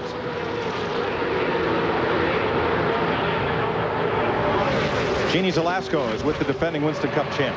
I'm with Bobby and a whole bunch of his new friends right now, Bobby Labonte. I walk over here and you're joking, so I guess that's a good sign, because you said when they walked up to the car, they asked you who was the president of the United States, and what did you say? No, that was Tony. He was knocked out for a little bit, and he came to, and we were riding in the ambulance together, and I asked him who the president was, and he knew, so they're going to take him on to the hospital. But, you know, it's just a tough break for everybody. Everybody involved in a wreck like that. It's hard to swallow sometimes when you're out there running and you get involved in something that's, you know, you just try to avoid all day, and it happens, and it's not much you can do about it. Just, right now we just go on to the next race. Tony was complaining about his shoulder. Can you give us some insight to that? Yeah, he just, he was favored a little bit, but he had some oil on it, and I don't know if he hit it on the door bar or something, but when I got to him, he came to, and we asked him, told him, I said, hey, the car's ruined anyway. You want to cut the roof off and let him get you out? And he said, no, I'm all right, you can get out. So he got out, looked like he was okay. I'm sure he'll be real sore, which is obvious, and he is okay. It's just that he's going to be sore, and he beat the traffic out. Well, I know your plan was to hang back and avoid the mess, so I guess the best laid plans even go awry sometime, but it's good to see you're standing and you're doing all right. Yeah, thanks. Thank you. Sterling Marlin, the 94 and 95 Daytona 500 winner, is out front once again. And he's going to protect that inside, and they're going to race like crazy behind him, and that's the car to beat. Everybody knows that, and this is just like the 125 when him and Earnhardt came to the line. Whoa, look at Ricky Rudd slide up in front of Bobby Hamilton. Man, did you see Michael? He just drove down in front of Dale to get behind Sterling. And, of course, Sterling and Michael are good friends, but, man, that's your boss, buddy. Michael Waltrip, 0 for 462. Looking to break his duck today, as they say in England. They call them duck eggs instead of goose eggs, those zeros. And look at them go. Here they come, gang. I told you that you think these guys can settle down, take it easy, say, hey, everybody's going to get a good finish? No way. They're going to race their hearts out. Look at Earnhardt Jr. in the 28 car beating on each other through turn 3 and 4. Sterling Marlin on the low side. And here comes Sterling on the inside. And Dale's going to slam the door on him. And Michael Waltrip is back to the lead, but here comes Earnhardt on the bottom. I don't think Mikey made it to the line in time. He's got a fast race car pushing Sterling Marlin in that silver number 40. 3 wide into turn 1 again. You got to have nerves of steel, folks, to see what these guys saw just now. These cars all flipping and flying through the air and hop right back out there just like it never happened. Marlin squeezes to the middle. Michael went from the third lane all the way to the bottom, now back to the second lane. Back to the third lane. Do that on the highway, you get arrested. Well, that's defensive driving there. He's driving with the mirror. He isn't even looking in front of him. He's got the two Dodges lined up behind him now. Sterling Marlin and Bill Elliott, our pole sitter. And where did Bill come from? That's not Bill Elliott. That's Dale Earnhardt Jr. Oh, I started saying. Smoker coming off pit road. One car trailing Smoke, trying to get back in it, but it's way down on the apron. Won't be a factor. 16 laps to go. And you'd think those three cars out front there breaking away from that crowd behind them, that would be a good thing. That's not a good thing. They will chase them back down as soon as everybody gets lined up a little bit. You know, a car we hadn't talked about, I don't know if we mentioned him, the 55 car, the blue car, Bobby Hamilton, driving for Andy Petrie. Look at him all over the back bumper of that black number 3. And he's had some trouble today, but there he is, right in the hunt. 49 lead changes today. 49 at Talladega last October. First time this aerodynamics package was put on these cars. The most of any Winston Cup race in the last 11 years. Okay, that 40 car, he's sitting in good shape. But I'm really impressed with how Michael can pull these guys around here. Ricky Rudd backing up a bit. Rudd's been backing up a bit all week. He's just not quite had it together. See, when they get lined up, though, they chase them right back down, just in half a lap, down the back straightaway. That's Sterling Marlin from Michael Waltrip's race-leading car.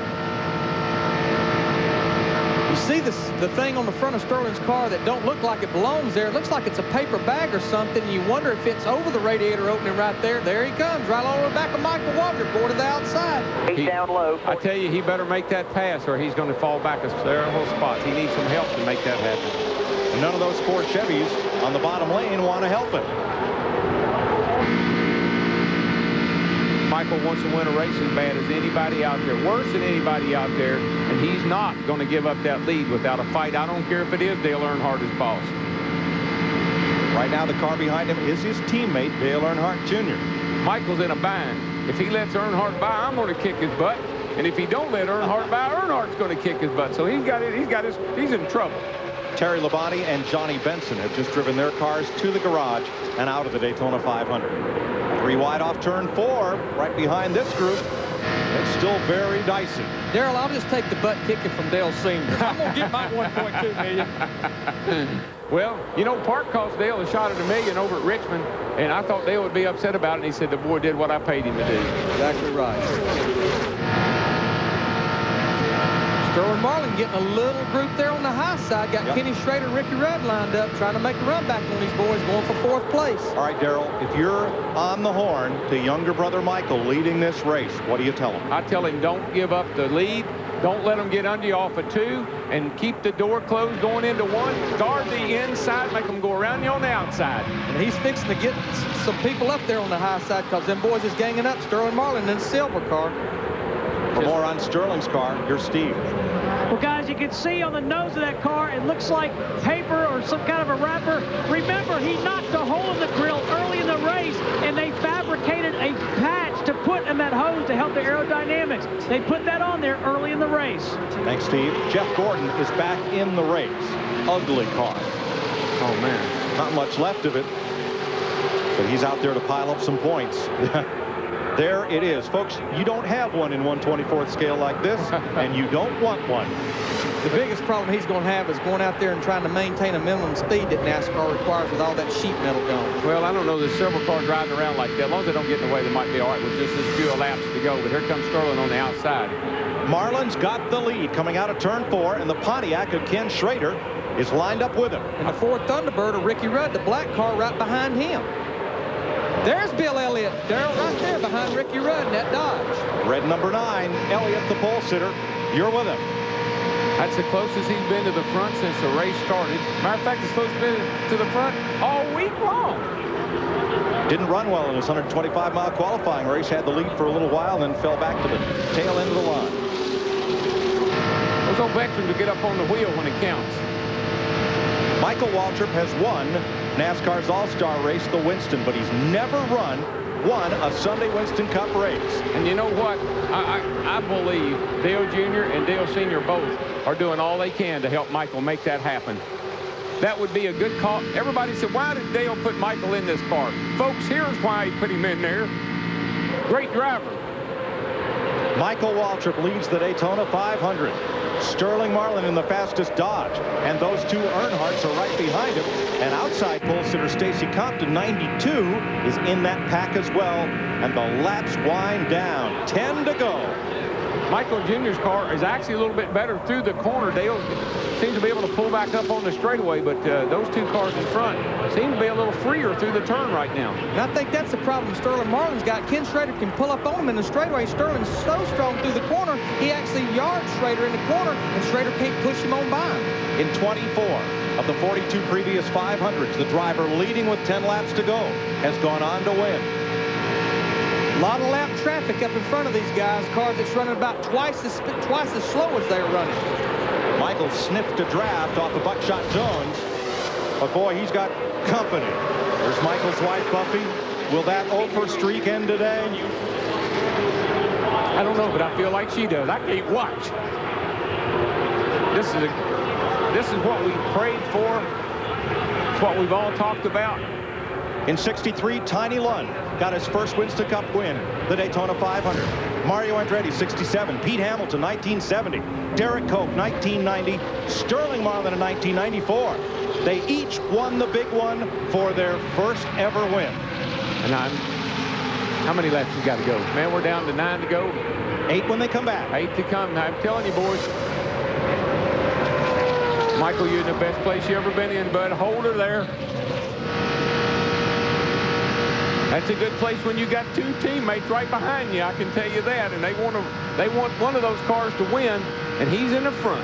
Darrell, with a lap to go, does anybody have a teammate when it comes down to it?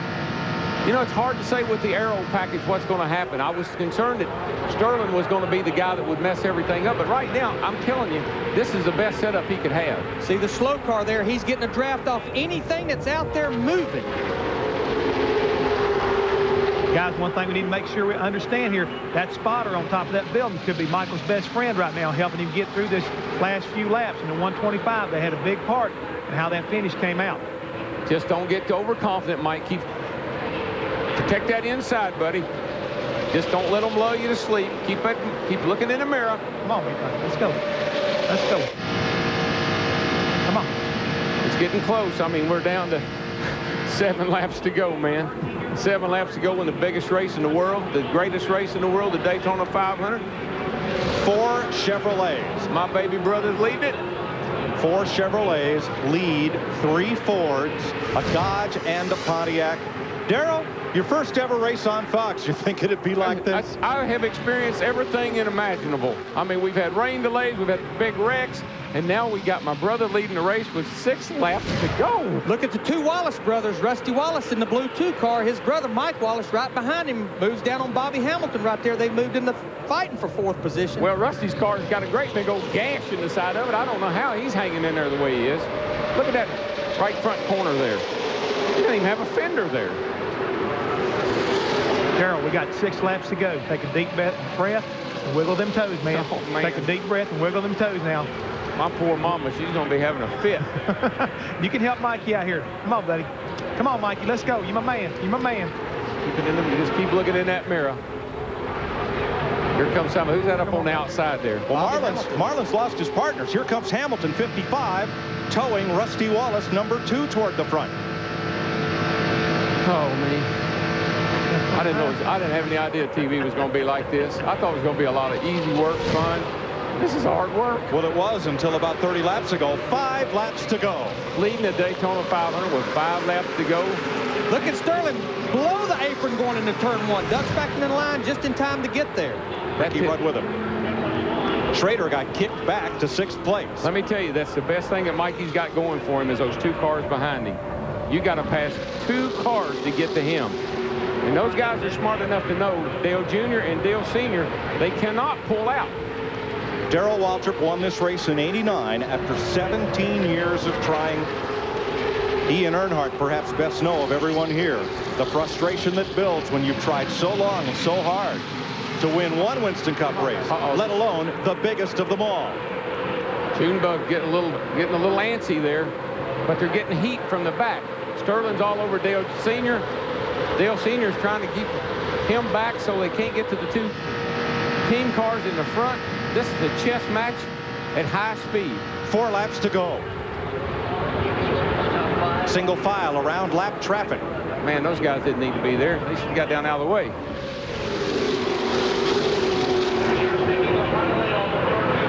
Michael Waltrip leads that snake down the back straightaway. I know he's a nervous wreck.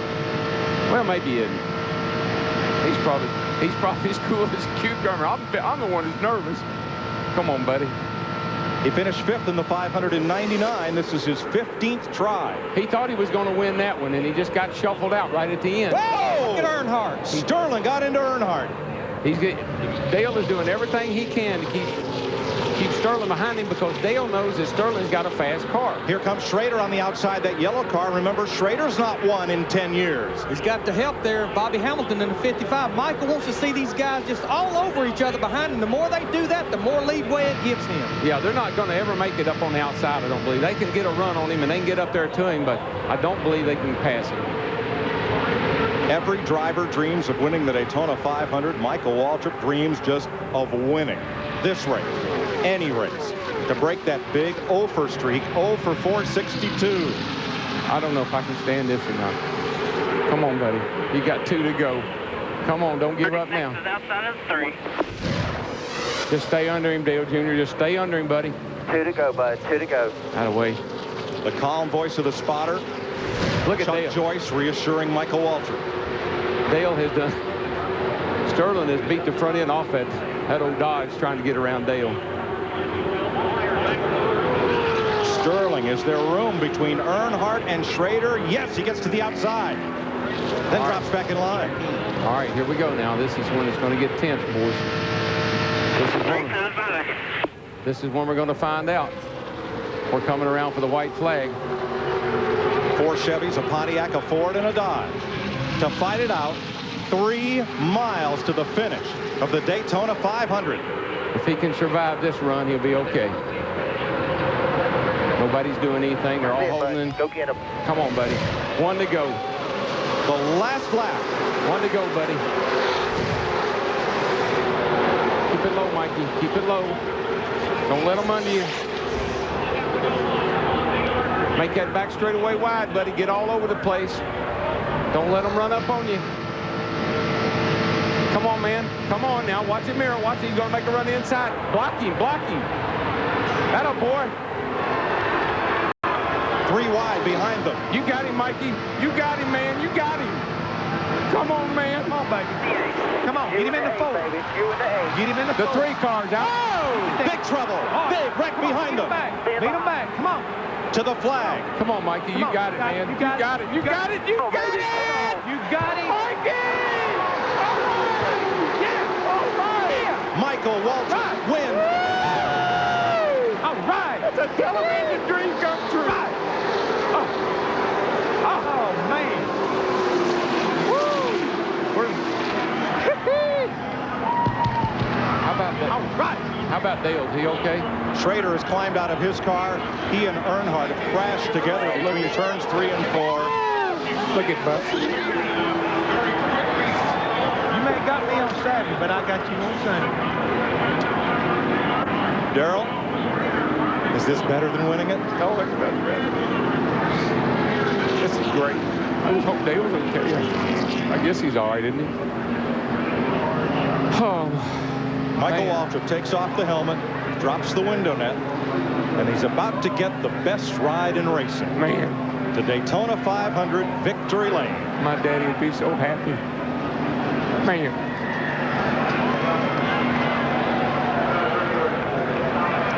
Michael Waltrip has won the Daytona 500. Tears running down his cheek as he comes to Victory Lane. We'll be right back.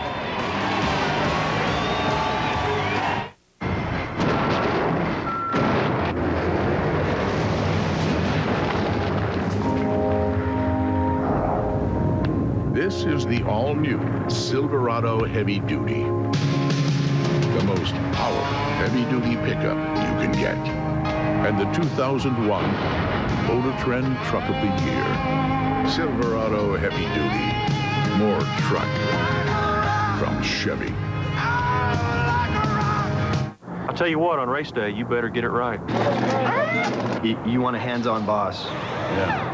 Terry Labonte. Terry Labonte. Check the transmission and the drive shaft. He's involved in every detail. Right. Absolutely. Hey, if that makes me a perfectionist, 1 more pound. So what? There's a fingerprint on the windshield. Got it. Hey, I'm here to win. Blue. The nose needs to be bluer. Blue's good. Yeah, Blue's great. Very good. You ready, guys? This could be the ride of your life. You gotta get past the myths and the excuses. Erectile difficulty is a common problem. Effective treatment is available. Talk to your doctor. You might be surprised how easily you can get through it. So, Dale, I just want to tell you how excited we are to have you be a part of UPS Racing. Excited to be here. So, let's go take a look at your new ride. It's a truck. Yeah, the big brown truck. What about that? Oh, that? It's just a PR tool. You'll be driving the big brown truck. Now, you cross the finish line in the big brown truck, and there won't be a dry eye in the house.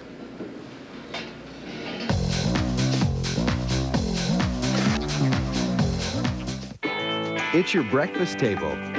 It's your car. Take it to Midas for our new VSD brakes for enhanced performance and our lifetime guarantee. See Midas today for our new VSD brakes. Go Midas.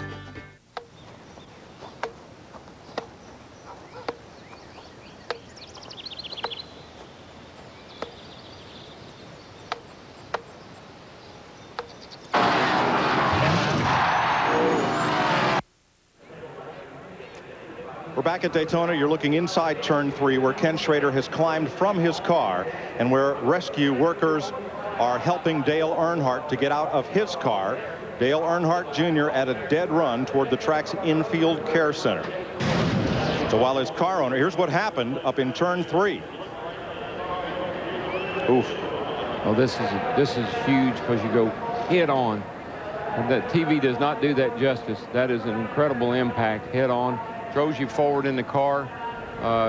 Those are the kind of accidents that absolutely are frightening. While rescue workers attend to Dale Earnhardt, who is still in his car. His driver is in our Coca-Cola victory lane. Here's Dick Berggren.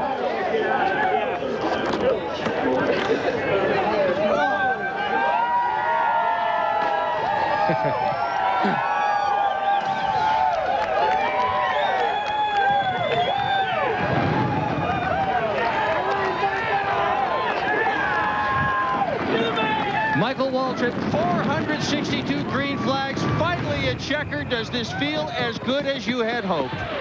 Just unconscious. Thank God. Thank my dad. I love him so much. And, you know, I just can't believe it. It hasn't sunk in yet. I know I would have never won without Dale Jr., so he has to get half the credit. And I know I never would have won without the belief in Dale Jr., or Dale Sr. had for me, and Napa, and all the people on my team. I thought it was kind of boisterous or bragging that we thought we could win this race. I mean, we haven't ever ran a race yet. Your brother wants to talk to you. Let's put the headset on you. We did win. Let you talk to DW. What's up, brother? Man, I want to be down there with you. I want to give you a big hug, but man, way to go. I was in there and I was riding with you, I was praying for you, pulling for you. Well, as soon as I find Dale Jr., I'm gonna give him a big kiss. Oh, you should, buddy. He won me the race, and you can't do this deal nowadays without friends. And he was my friend. His Budweiser Chevy run second. He had a dream. He won the Daytona 500, and he did. I'm just here celebrating, man. Yeah, well, I know. Can I say one more thing? Woo! God, I can't believe it's over. Now, let me ask you a question, Daryl. How much better does 1 for 463 sound than 0 for 462? That ain't nothing. It sounds a whole lot better. People hung up on my record, I don't care. But I do know this. Me and my brother have both won the Daytona 500. That's right, brother. That's right, brother. Tell them about it. To all my Get up crew, on that Richie car and Gilmore. tell them about it. Golly, Scott Eggleston, there's so many people, Dick. I know you can't go on and on, but I'm going to have lots of time to thank people. Mama, I love you, Mama. I wish you were here. And my dad, golly, if my dad was here, it'd be complete. This is a day that the Lord has made, and I'm proud. And I never gave up. You know, you can't win if you give up. I didn't care how many 04s I was. I showed up every Sunday and did my job. And today, I had enough help to win one of these things. Man, Michael, you know how much money you won? There ain't no telling. $1 million. You won $1 million. You are a millionaire. The last time I won a lot of money, I won the Winston. It paid $200,000. I got half of that. I said, I'm going to build my mom and daddy a house. That cost $100 grand. The government got half of mine. I went 50 grand in the hole. So I'm not going to make any promises today. But I know one thing. I can't believe it. And I owe it all, or most of it, to Dale Jr. He helped me a lot. And his daddy, too. I saw him back there fighting them off. I know that they're both real proud of me, their driver, but more importantly, this team that they threw together in a few months. And then they hired me to drive it, and people are like, why did he do that? He must really like him. Well, this is why he did it, because I knew I could do this job. I did, too. I'm right there for you, boy. I love you, buddy. Make sure I take it. Michael Waltrip. Go on down there and have yourself a big old time. Michael Waltrip has won the Daytona 500 behind him. The big crash ensued on the final lap. Here's the way they came across the line. Behind Waltrip, Dale Earnhardt Jr., Rusty Wallace third, Ricky Rudd fourth, pole sitter Bill Elliott fifth. Mike Wallace, Sterling Marlin, Bobby Hamilton, Jeremy Mayfield, and outside pole sitter Stacy Compton. Joe Nemechek on the lead lap. Now, Earnhardt and Schrader did not complete the final lap, so they're scored at 199 laps, along with Robert Presley, Brett Bodine, Kyle Petty, and on back through the rest of the field. These results are unofficial. Again, most of these cars we're seeing back here was involved in that big 17-car wreck there with about 25 laps to go. And as excited as I am for Michael and as proud as I am of him, I'm praying for Dale. He's back down there, and they're still working down there, so we need to worry about him. From Michael Waltrip's onboard camera, let's look at that final lap. You in the 8, baby. You in the 8. You in the 8. Chuck Joyce, Michael Scott. Come on. You in the 8. Oh, baby. Come on. Come on. Go watch your fun. Look at me. Woo!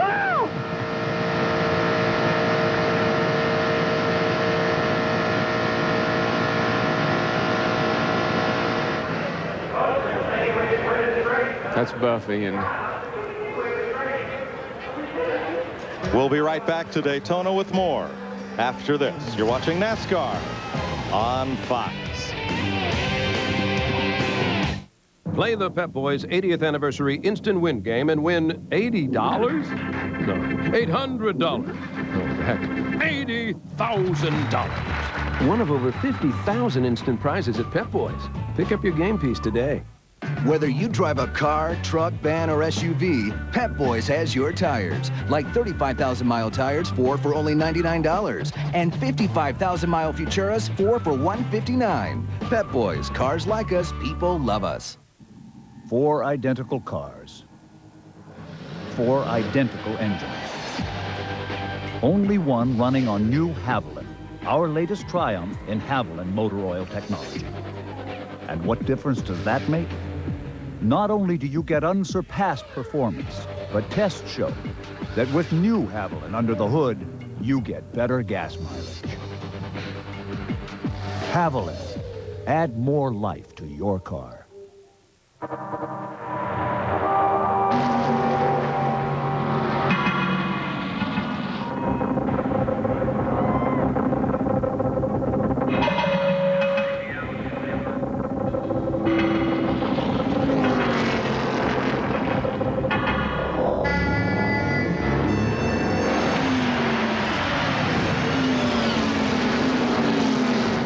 Seco, NASCAR's official financial services provider. Step up.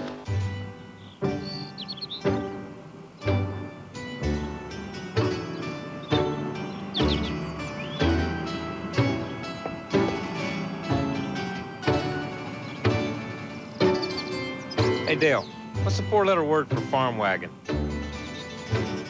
Need a ride? Pick up specially marked Coke and you could win a ride with one of the Coke Racing family drivers. Plus, race tickets and passes to the Coca-Cola Racing Family Reunion. Weeknights is totally NASCAR, your exclusive all-access garage pass. A full 30 minutes of NASCAR news and highlights. Weeknights at 6 on Fox Sports Net. Michael Waltrip has won the Daytona 500 Chevy. Congratulates Michael and the number 15 Monte Carlo on his big win today. And he'll tell you the only thing that comes close to Monte Carlo's reputation on the track is its reputation on the street. Monte Carlo, more champions depend on Chevy, will be there.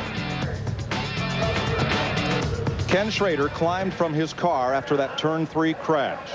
Dale Earnhardt was removed from his car, and you see the ambulance transporting him directly to Halifax Medical Center in Daytona Beach, which fortunately is but 2 miles from the Speedway. That's all the news we have. If we don't get a further update on Earnhardt's condition during our telecast, tune into Victory Lane at 9 p.m. on Fox Sports Net tonight. Darrell, looked like when Rusty run up there through the middle, it maybe just took the air off Dale's floor and got him loose. I don't think anybody got into him at all. Sterling may have gotten into him just a teeny bit and got him headed up the hill. It's hard to say. Here's the onboard view. Those kind of licks are the worst kind. They're sudden. Inside, inside, inside. Rewind, inside, inside, inside. Detail. So he never had a chance. Plus, Schrader was riding him into the wall. So you get the impact of not only one car, but 2 cars. Looks like right there. Maybe right there, Sterling did get into it. Sterling got into him, and here he goes. Yes. And, man, he's being, not only is he going into the wall, but he's got Schrader riding in there with him. Yeah. So, and lucky they didn't take another 6 cars with them. Yeah, but that's, I don't like that. That's not the kind of crash. That's the kind of crash that hurts you. Jeannie? It's just someone runs into someone for no reason. That's all. I mean, that's, you know, the rules are fantastic. They've really got a good rules package. Kenny, let me ask you, I know you've been thrown this question several times and you're just getting out of the care center, but you made your way over to Dale's situation. What's going on there? I don't really know. I'm not a doctor. I mean, I got the heck out of the way as soon as they got there. And how about yourself? How are you? I'm fine. I'm fine. Just thinking about Dale and him guys. Can you take us through those final I don't know moments what there? happened. All of a sudden, we was all crashing. It was started behind me, but I got part of it. Thanks for the time. After seeing what happened today, is this kind of... Ken Schrader was headed for perhaps a top 5 finish. Wrapped up with Dale Earnhardt in the turn 3 wall. While Earnhardt's driver, Michael Waltrip, celebrates, Dale Earnhardt rides the back of an ambulance to the Halifax Medical Center. That's the irony of Daytona. It is. It's the emotions of this sport. It's what we always fear. That big wreck we had is what we fear. That wasn't as bad. Those cars tumbling around like that, as bad as that looks, they're losing energy. Parts flying off of them, they're coming to a stop. But that sudden stop head on into the wall, that's a driver's worst nightmare. Next week, NASCAR and Fox continues at Rockingham, North Carolina. You'll see qualifying on Fox Sports Net Saturday, the Busch Series race, and NASCAR final practice on FX. Now next Sunday, NASCAR This Morning on Fox Sports Net, the Winston Cup race here on Fox, and NASCAR Victory Lane every Sunday night on Fox Sports Net. Tonight on Fox, Futurama, followed by King of the Hill, The Simpsons with Kelsey Grammer, Malcolm in the Middle, and The X-Files. That's the primetime lineup tonight on Fox. Let's go back down to the studio. Chris Myers. All right, it's the kind of day that a motion picture could certainly cover here. Michael Waltrip becomes the 6th driver in history to have his first victory, the Daytona 500, 462 races without a win, and comes away with the victory. Jeff, a dramatic day for Michael Waltrip. Very dramatic, and you know, my heart goes out to Dale Earnhardt. He and I have been good friends for a long time, and I'm really hoping everything's going to be all right for him. My congratulations to Michael. My pick. Way to go, buddy. Way to go. I'm really proud of you. And, Kim, we can't say enough about what we saw today. Yeah, a couple of thoughts as we get down to the end of today. William Manchester has written that true heroism is not based on a single incident, but is built on courage and commitment in the face of the unknown and potential danger over time, a term, a career. Heroes are those who are unwavering to their calling, said William Manchester. So we've seen a winner today, a young hero named Michael Waltrip in his 463rd start, who once said, "No one owes me anything in this sport.